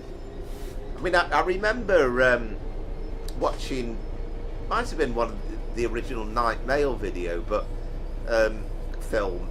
But it was kind of like they used to have to deposit the parcels out in bags, and then the train would go along and it'd get hooked up and it would connect, and it was like, how on earth would you be able to see that in the dark? And again, I think that's what they used to do there, like count the bridges.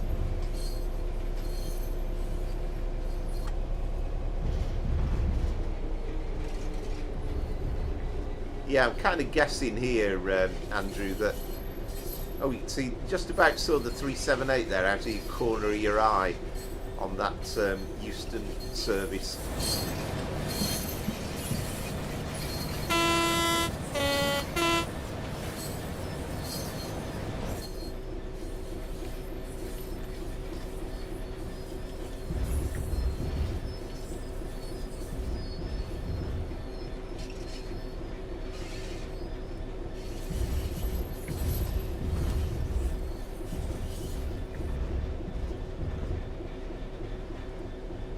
I mean, to my mind, I mean, to do it in the dark, to drive a train in the dark, and to have that, still have that route knowledge, and to be able to feel your way through it's just immense. And I guess experience gets you through it, I would imagine. But to it's just, you know, an incredible thing to do.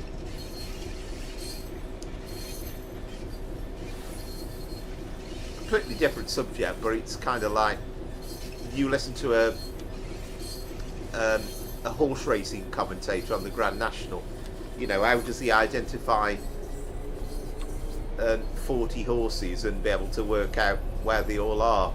And you know, it's that, again, having that brain and knowledge to be able to do these things, and I guess it's expertise, it's experience that gets you through.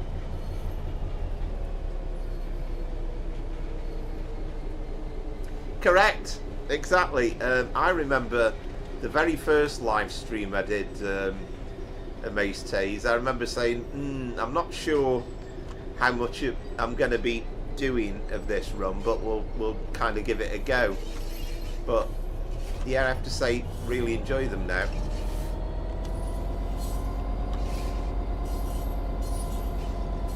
Yeah, and you know, of course, that is true in everything in life, really, isn't it? But it gets you through lots of things.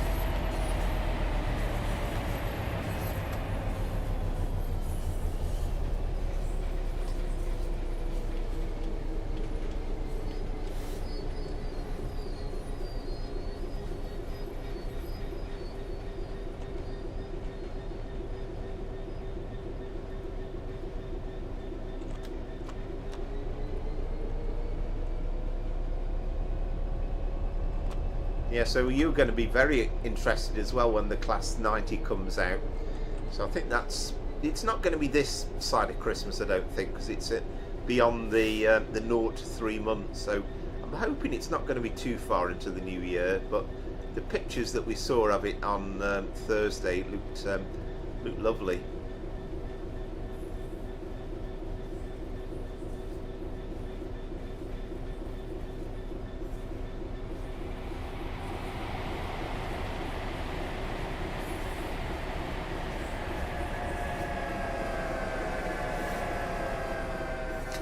Look at the 350 tracking down and chasing that 390.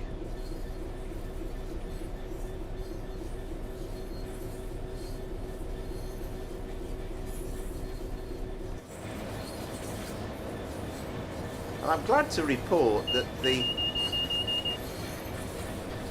I remember the first time I did a run on this route, the frame rates seemed awful.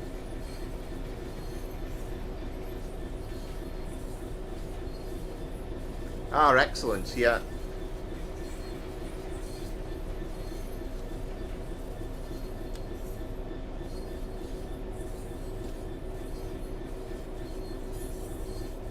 Yeah, I think you've got the best of both worlds, haven't you? You know, you kind of, you know, enjoy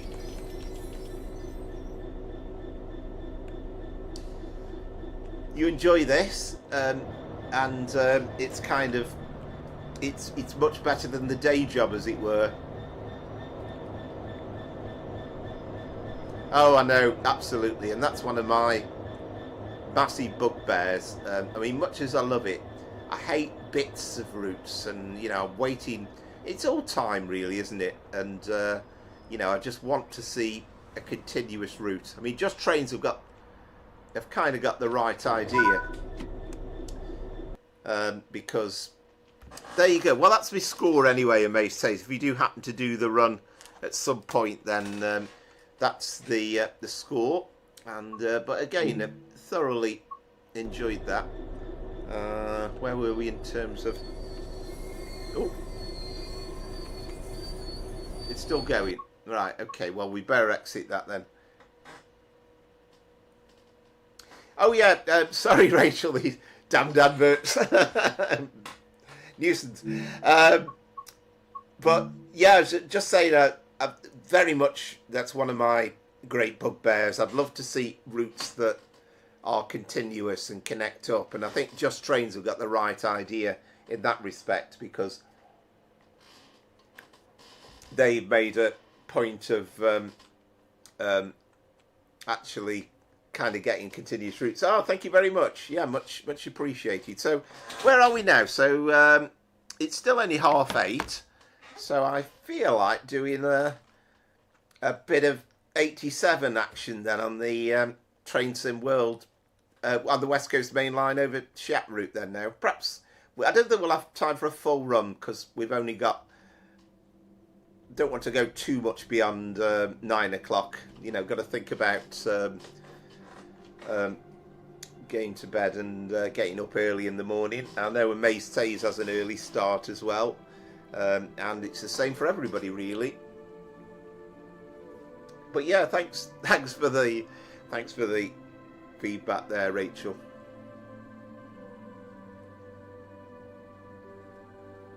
Well, it is possible, albeit on Train Sim Classic as well. And I did do a video for the 500 subscriber stream. I did the full run in one night from London Euston through to Glasgow Central. But yeah, it'd be lovely if we could do the whole thing in TSW, wouldn't it? And hopefully we're getting there. You know, whether there's going to be any inclination on doing the Trent Valley route, but it'd be lovely to connect up Milton Keynes to Birmingham New Street, or even if they did do Trent Valley, Milton Keynes to Stafford. So we would then have a pretty good chunk of it then.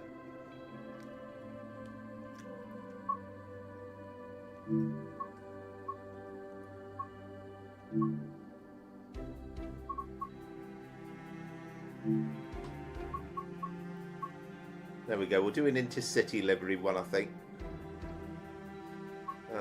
Shall we do it with the red buffers? So as I say, we're not going to do a full run.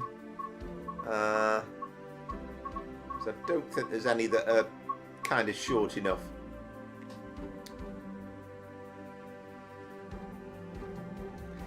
Yeah, I know what you mean. It's that this feels like so amazing, doesn't it?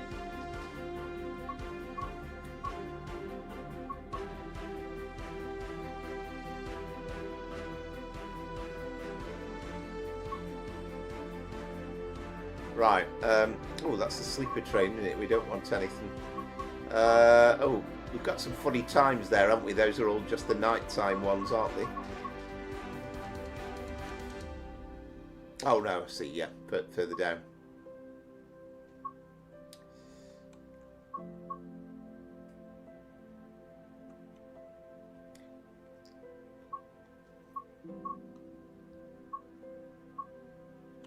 Right, there we go. We'll do the 10:49. We'll perhaps do it for the first couple of stations. Welcome back, Oscar.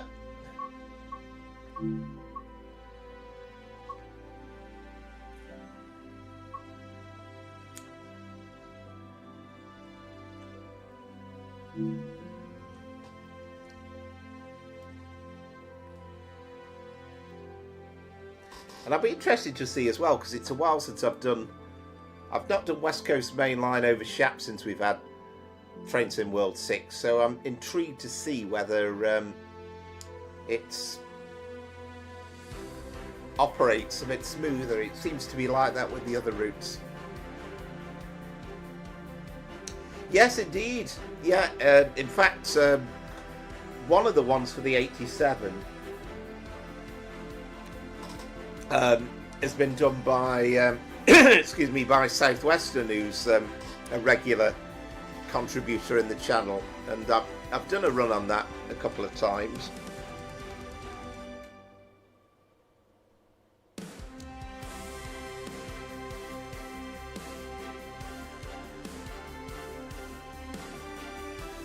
So have to wait ages for the actual thing to load up though, don't we? There we go. So I'm hoping I've actually picked one that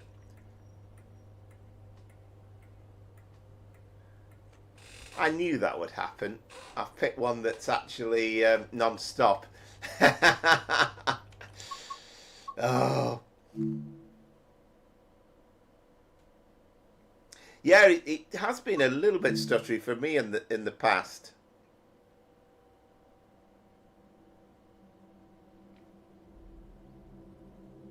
But I'm hoping it's a bit smoother. TSW6 seems to be a bit better.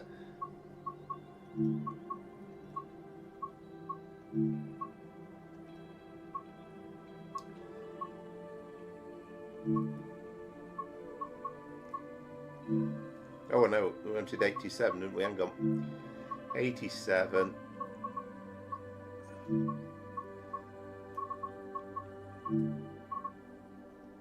You can't actually tell whether they are non-stop or not, can you?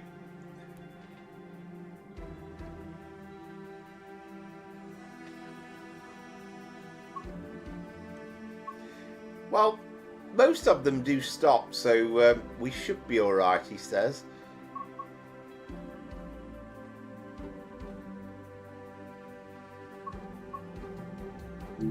Most of them have got stopping in. We want a kind of a cross-country service, to be honest, which are probably mainly the preserve of the 86s. I'll tell you what, I'm going to go back. I'm going to actually do an 86 because most of the 86 runs are actually cross-country services.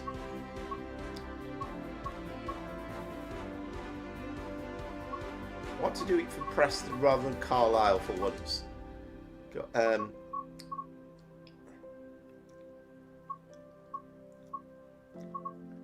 There we go, that'll do us. 0954.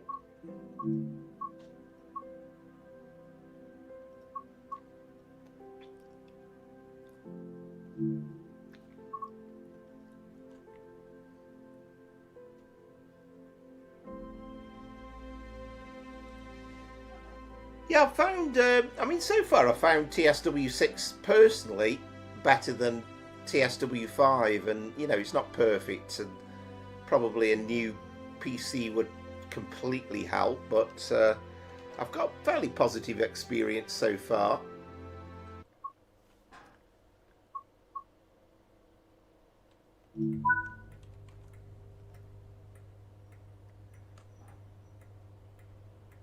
.54. Yeah, that'll do us. First stop is actually Oxenholme on this one, but that should do us. So of course, first job we need to do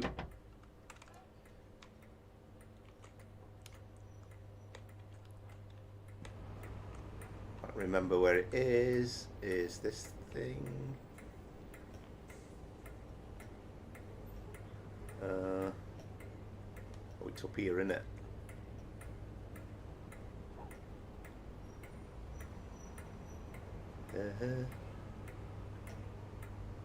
I forgot where it is. Where is it? It's that side, isn't it? Hang on. Cabin control and straps.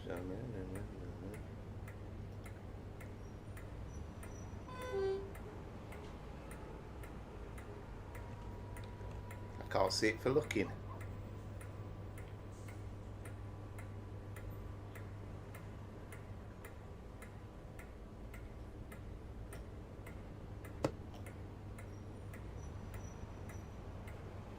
Ah, the Dickens is the thing.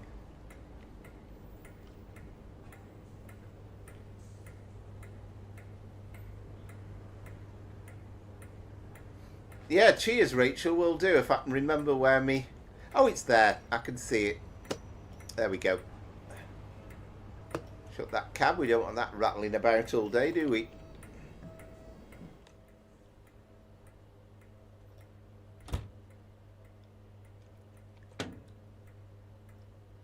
Right. So next thing we need to do is to sort out. Actually, well, I'm being very coordinated here, aren't I? Not.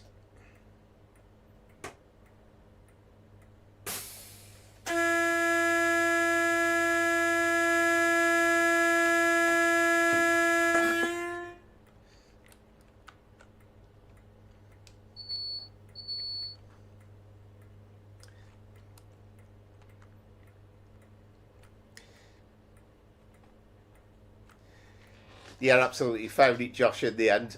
I knew it was there somewhere. But you soon forget.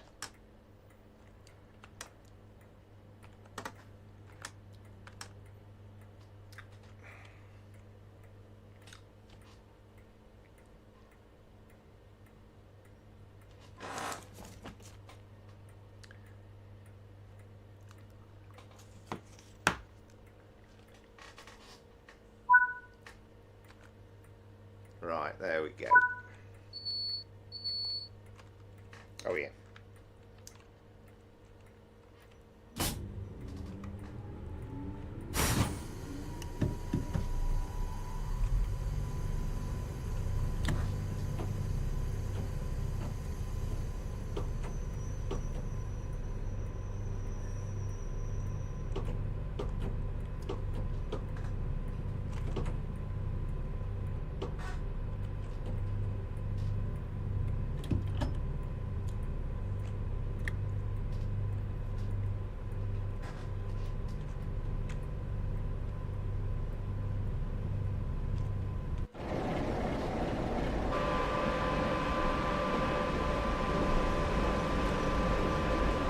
Yeah, I mean, to be honest, Rachel, this is a very old computer. Actually, I've had it for about 5 years or so. Here we go, 86223, bearing the name of Hector.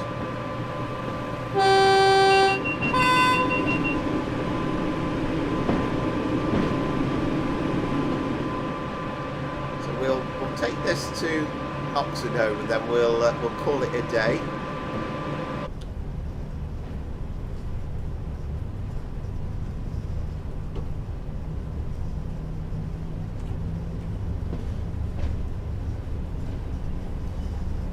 Must have been such a different experience driving the Class 90s, because for a long time you had to watch these amateurs, and I say amateur, not amateurs, but obviously when you got to the Class 90, suddenly you could just apply full power in certain situations and you haven't got to worry about such things.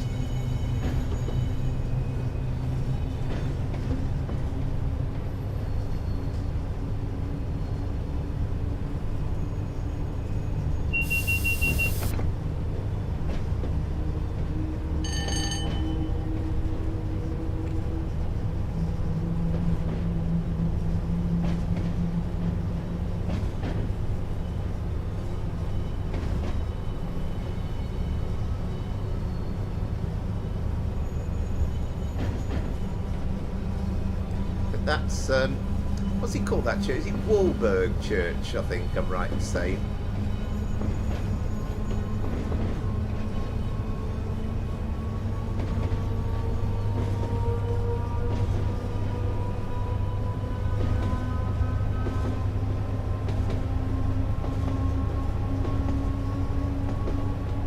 Yeah, it definitely seems a lot smoother than it did before. He says, the moment he says that, there's a bit of a stutter, but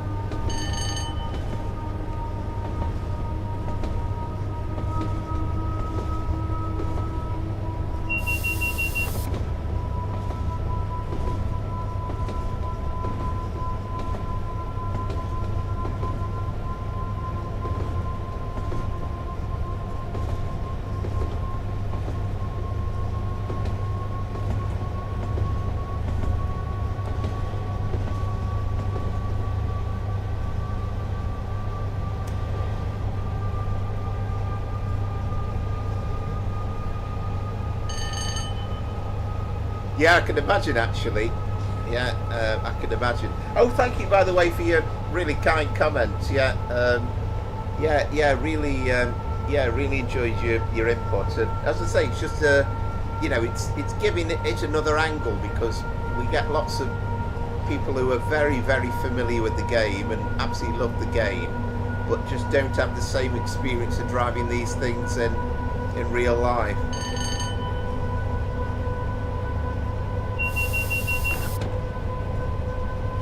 One thing I find quite weird, I think I'm right in saying this, but the 1990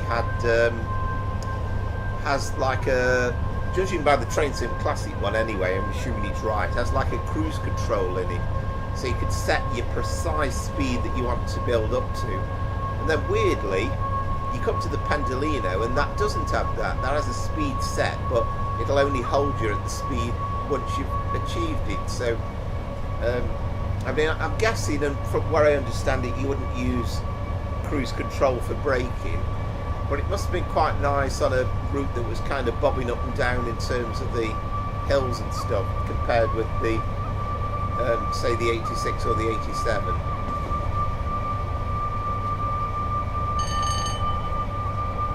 Yeah, it's a little bit stuttery in places, this route.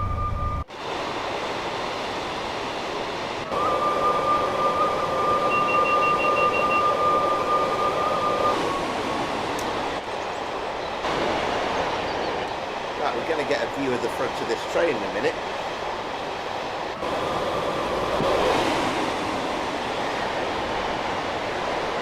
Somewhere, probably should.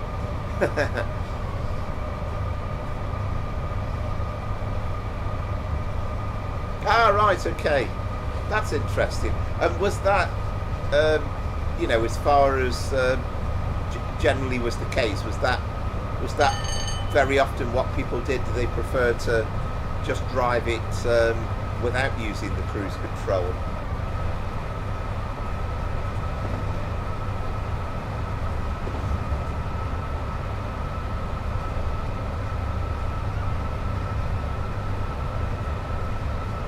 I suppose it varied a bit, didn't it, with different drivers. I suppose some would probably prefer it being in place.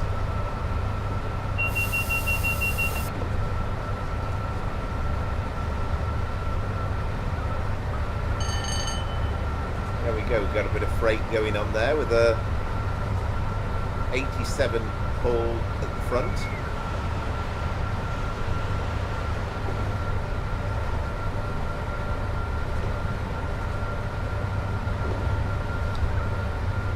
Right, that's interesting. That's really, really interesting. So, I'll probably forget, I'm sure, but if you happen to join us, you know, in a few months' time when we do the Class 90 stream, then you perhaps remind me on, because I'll be kind of advocating the usage of it, and you'll be able to say, well, actually, most drivers didn't tend to use it that much. I mean, I guess it might have changed over time, maybe, and different TOCs might have had different opinions on it, but yeah, that is very interesting.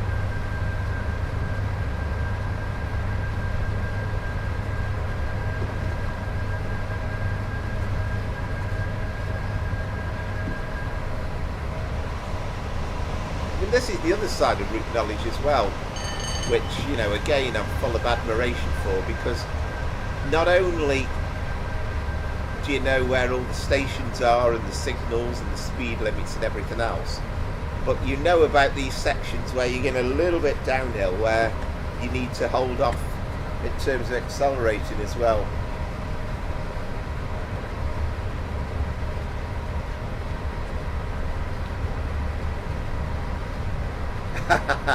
Thought you might nip in with that, Scooby. I love some of the old videos as well that on YouTube, and kind of the advent of the electric train. I mean, it seems really odd to me. I mean, I was born in the early 70s, and I can remember looking down on the trains in my pushchair and seeing these electric trains coming into and out of Stoke Station. But obviously, in my mind, not knowing then that they were literally brand new and had only been running for 4 or 5 years in and out of that section. So I think it must have been a very, very exciting time.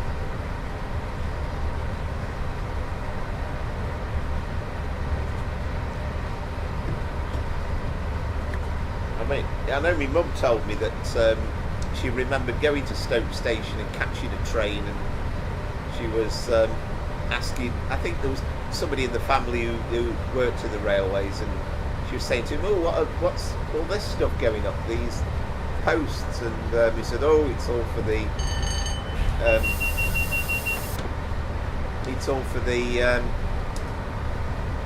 electrification of the line.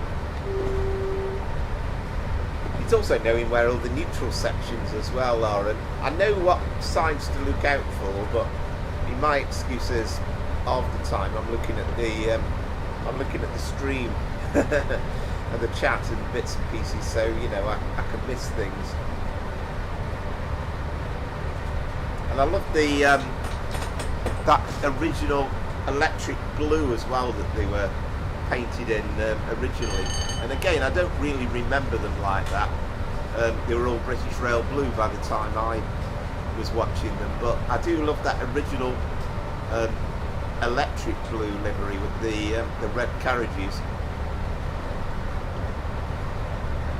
And even 313s, Scooby, you know, in my mind are modern trains, and you know, I remember the days of for me the EMUs were 304s and 310s on the West Coast Main Line, and you know, by that stage of my life I'd never really been to London, so I didn't know about the 501s on the Euston to Watford Junction.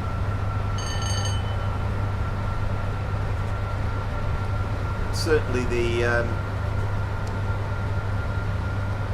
310s were like quite really comfortable trains to operate on.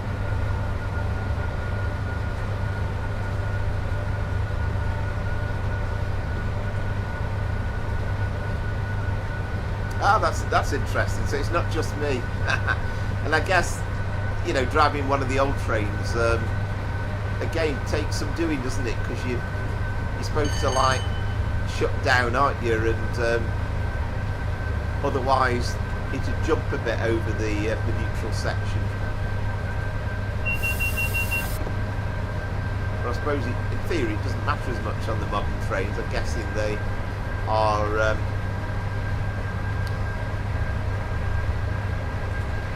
conditioned against it.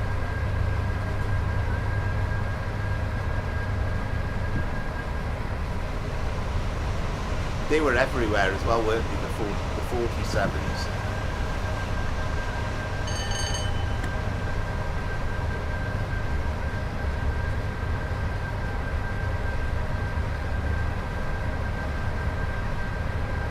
All right, interesting, Scooby. Ah, well, that puts a time scale on me for you, because I had you down as slightly, not massively far out, I don't think, in my mind, but I thought you were slightly younger than that. So anyway, a Mace Tays will remember for next Sunday, because I'll no doubt forget, but happy birthday on Friday.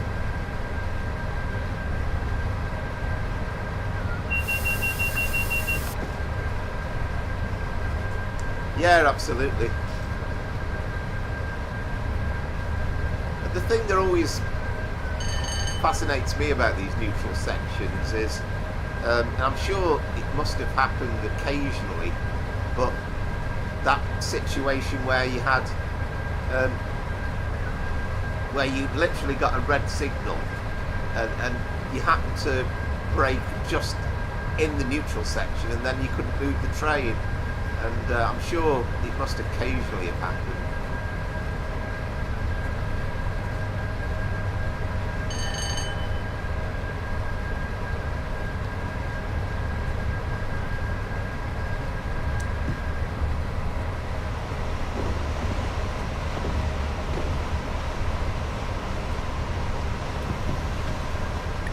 So you probably still remember the 310s, wouldn't you, Scooby, at Euston, and certainly the 312s on the, well, for a while they were 312s out of,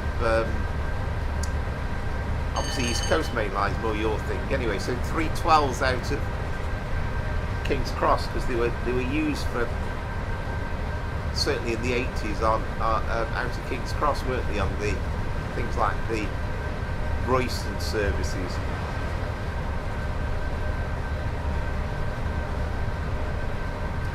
Yes, absolutely. I suppose that's the thing, isn't it? If you're on a bit of a bank, you might be able to just about get away with it. I bet there's all sorts of tales about that happening. Yes, exactly.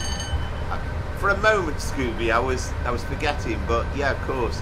But the 312s were I can remember going on a 312 out of King's Cross to Royston, and then you had that little section between Royston and Cambridge that was DMU for 3 stops, and it was like that for years, an absolutely mad situation.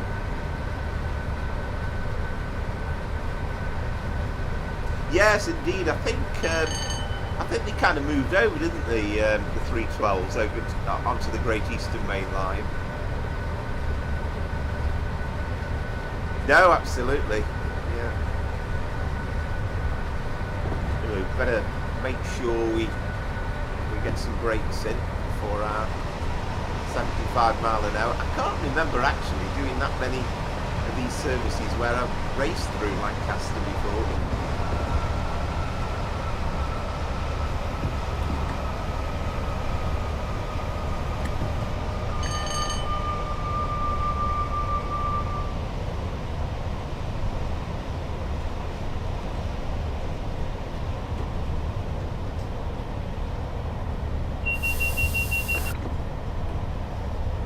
Yeah, I've seen pictures on that. That's a little line I think would be quite nice for train sim. Fenchurch Street to Shoeburyness, any era really, even the current one. But I quite like the videos I've watched of that.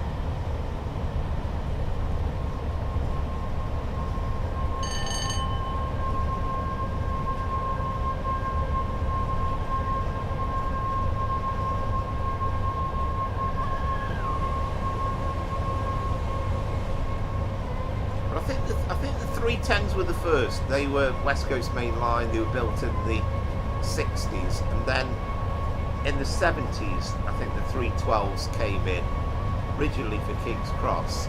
And weirdly, the 313s were built round about the same time, but they were like chalk and cheese in terms of modernity, because the 313s had got sliding stock. And the 312s were clearly based on the 310s.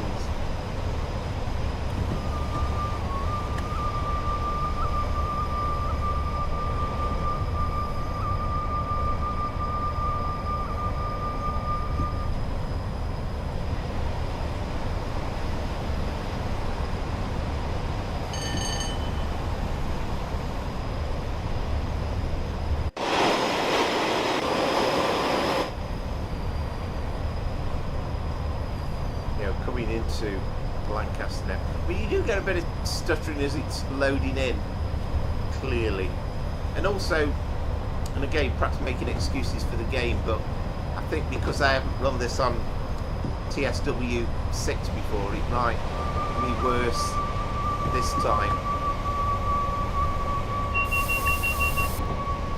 The first time actually.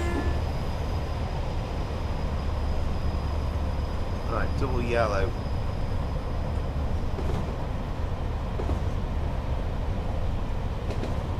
We could get held up here with the Morecambe working, couldn't we now?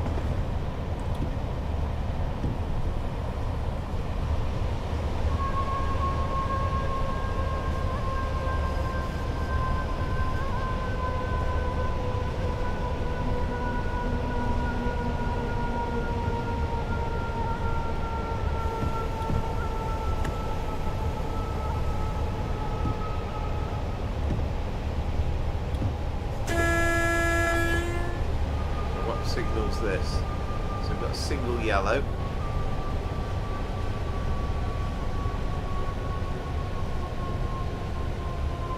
So I wonder if we've got a DMU coming in off the branch.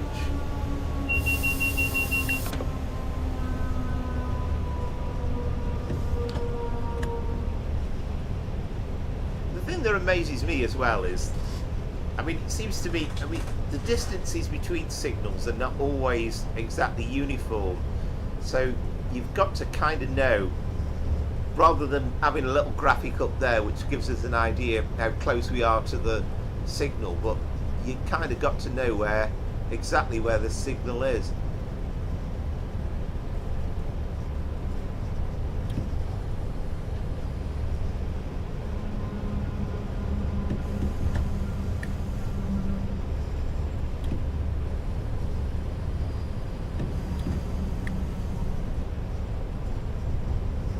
Yeah, I think I have got that actually.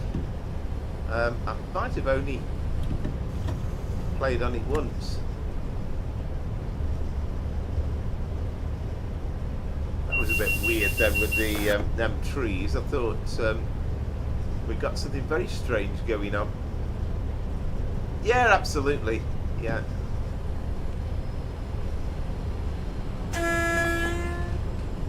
So what is going on with this? Yeah. Oh, there you go. I think that's the answer. But I have to say, this is what makes the game exciting, because we've got a green now. Yeah, it's come off the branch, hasn't it?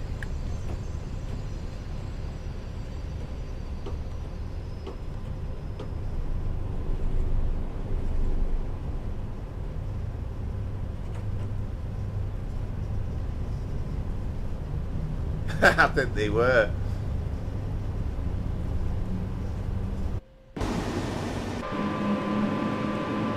Yeah, this must feel like driving these trains. This must be exactly as you remember it, because the sounds are brilliant as well. And there's not a better sound than the electric sound that you get on an old loco like this. And again, this is the sound of my childhood growing up, listening to that roar of the electric motors.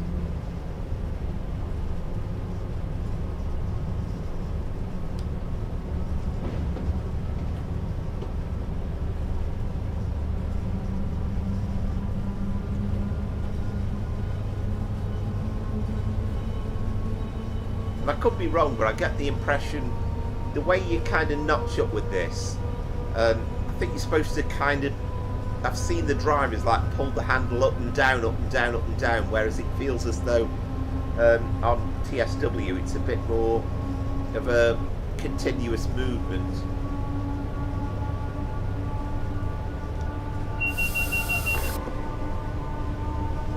It's nice having the Mark II carriages in as well, because I like the Mark IIIs, but the Mark IIs was such a common sight.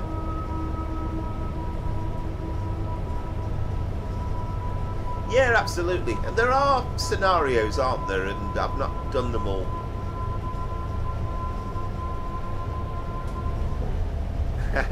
Yes, I do like the sound of a 91. And again, I can remember distinctly seeing those for the first time.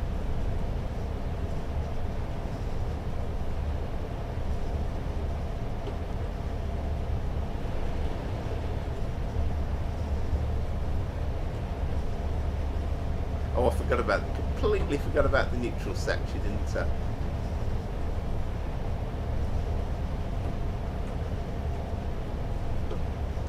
Right, now, there's a button, isn't there, that you have to press, I remember now. I forgot which one it is now. Not that one. Overload reset, might be, trainee off. Have to go down. That's it, overload reset, isn't it?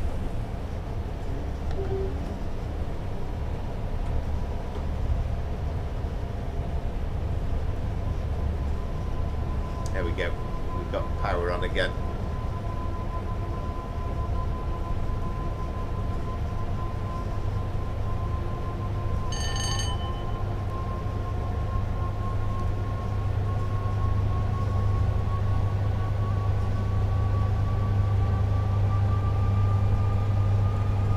Oh, well, it is particularly there because I've just got into the red zone.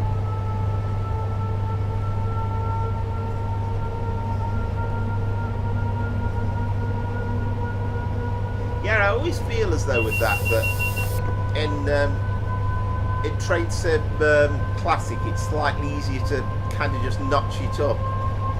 Seems to work a little bit better. But maybe it's just me, I don't know.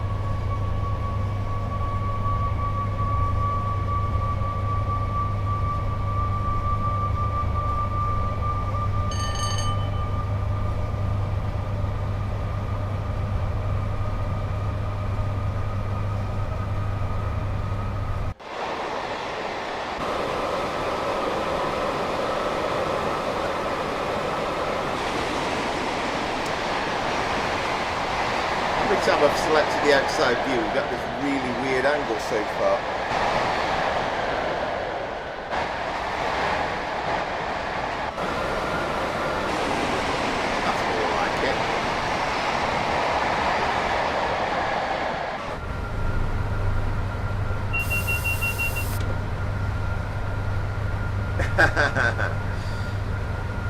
Yeah.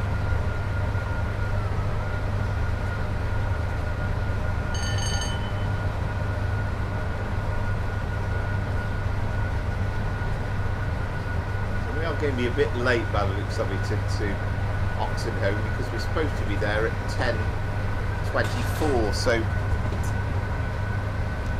we'll call it a day when we get there. We're racing through Carnforth at the moment.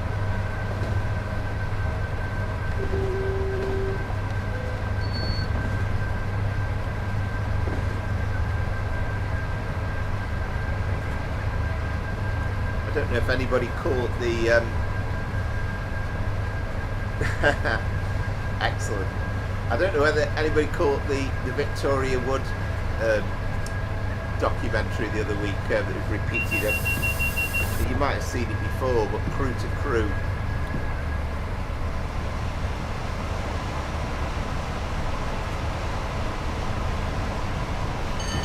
She did a great feature on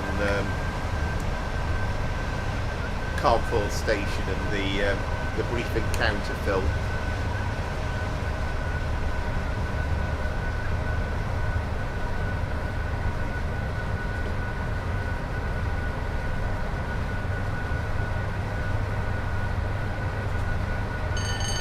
Yeah, I'm totally in agreement with you. I'd love to see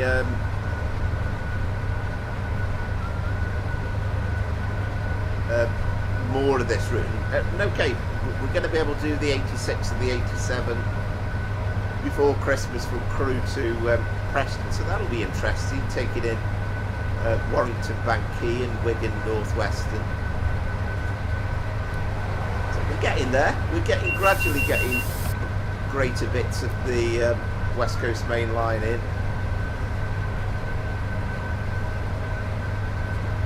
I know Scooby's very much East Coast Main Line, and that's his favourite line, but for me it's always been the West Coast Main Line, and that's my way of getting into London.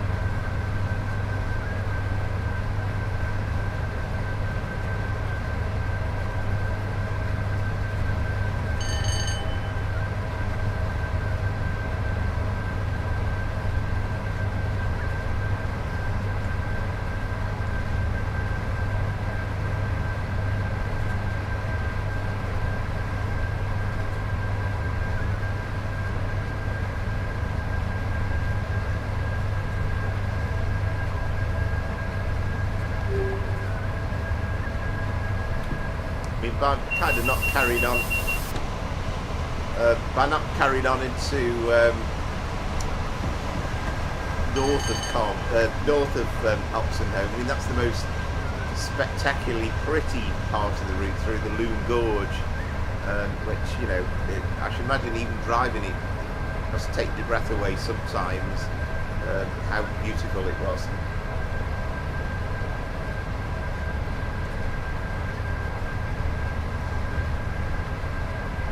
Yes, indeed. Yeah, Rachel. Yeah, thank you very much. Really enjoyed your company in the chat, and you've provided a really great insight into driving this train. And yeah, I'm glad you like the streams. That's really nice to know. Hopefully having adverts in occasionally might not be. Hopefully get used to it. But we'll have to keep an eye on things and see how things pan out. It's all new to me at the moment, the idea of adverts and stuff.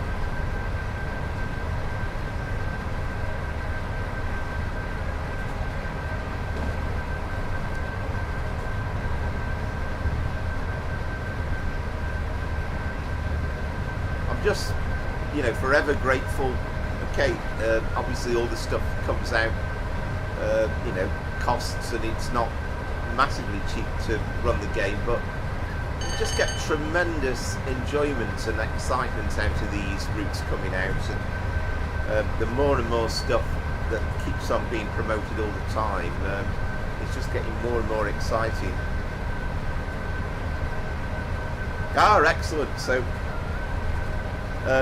there's a good chance I've been on a train behind you, I'm sure. I mean, for me, train travel's always been something I've done in leisure time rather than in work time, but I've probably been on a Manchester to Euston train at some point. Ah, right, sorry about that, Rachel, yeah. But yeah, that's very much, yeah, the stretched line. I'm sure, yeah, Manchester, Birmingham, and Manchester, Euston, those would be the services I would have been on.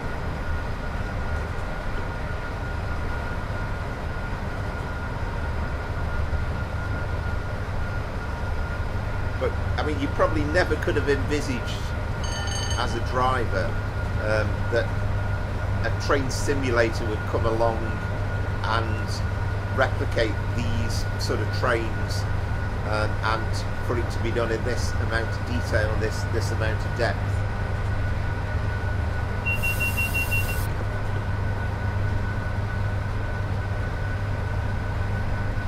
I like it.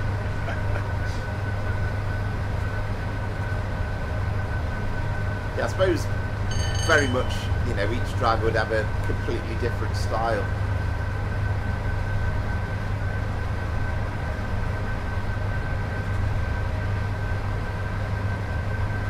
I mean, for me, it would have been the, you know, the absolute dream job, and if I'd got the, you know, sort of the required eyesight, I would hand me notice in at work tomorrow, and I'd do it. This is what I'd love to do.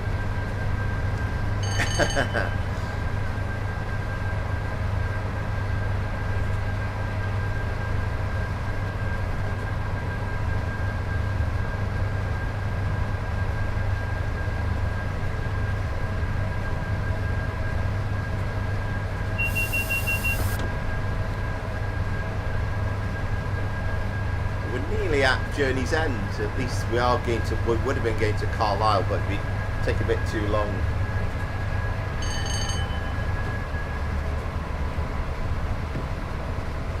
I mean, I'm kind of guessing as well that, you know, sort of regulations, and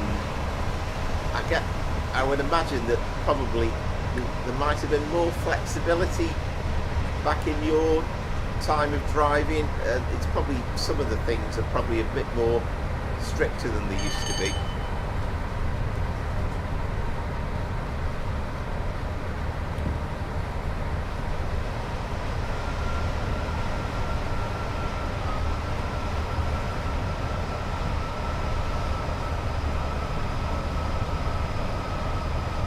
I love these old trains. I mean, I love driving both. I like driving the new stuff that comes out, and I think it's fascinating getting the feeling and the control and the power of operating new stock. And you know, it's good to see the very latest in the game. But I love driving the old stuff as well.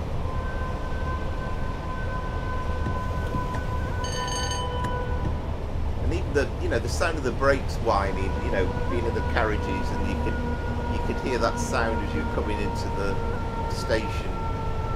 They were just such, you know, people talk about steam trains and so on, but these things have got, again, just as much character, I think. I mean, some people kind of prefer diesel over to electric, but I mean, for me, a lot of the trains I were on were electric, so I loved them. Yeah, I could imagine. And you know, it gets a lot of criticism, or it did at the time, but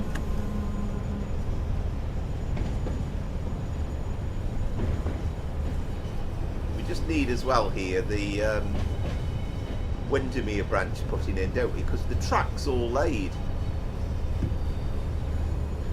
Yeah, I'm fine, thanks, Southwest. And we're just literally coming to the end of the stream now. So it's going to be kind of hello and goodbye. But I guess I know you were in briefly earlier, weren't you? So I'm guessing you've probably been busy working away with your streaming and videos and whatnot.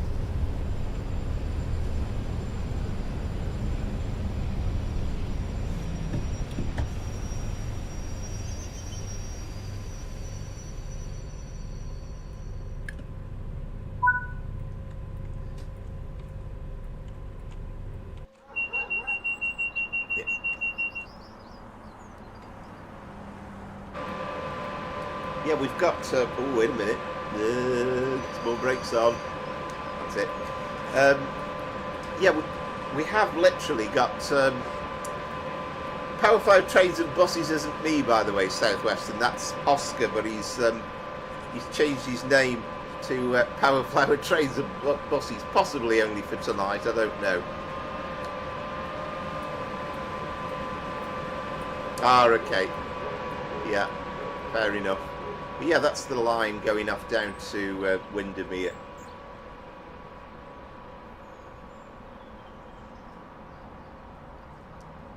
So I don't know how far it goes in terms of having scenery, but I know they've laid the track all the way to Windermere. It'd be nice if we could eventually get that in as a playable service.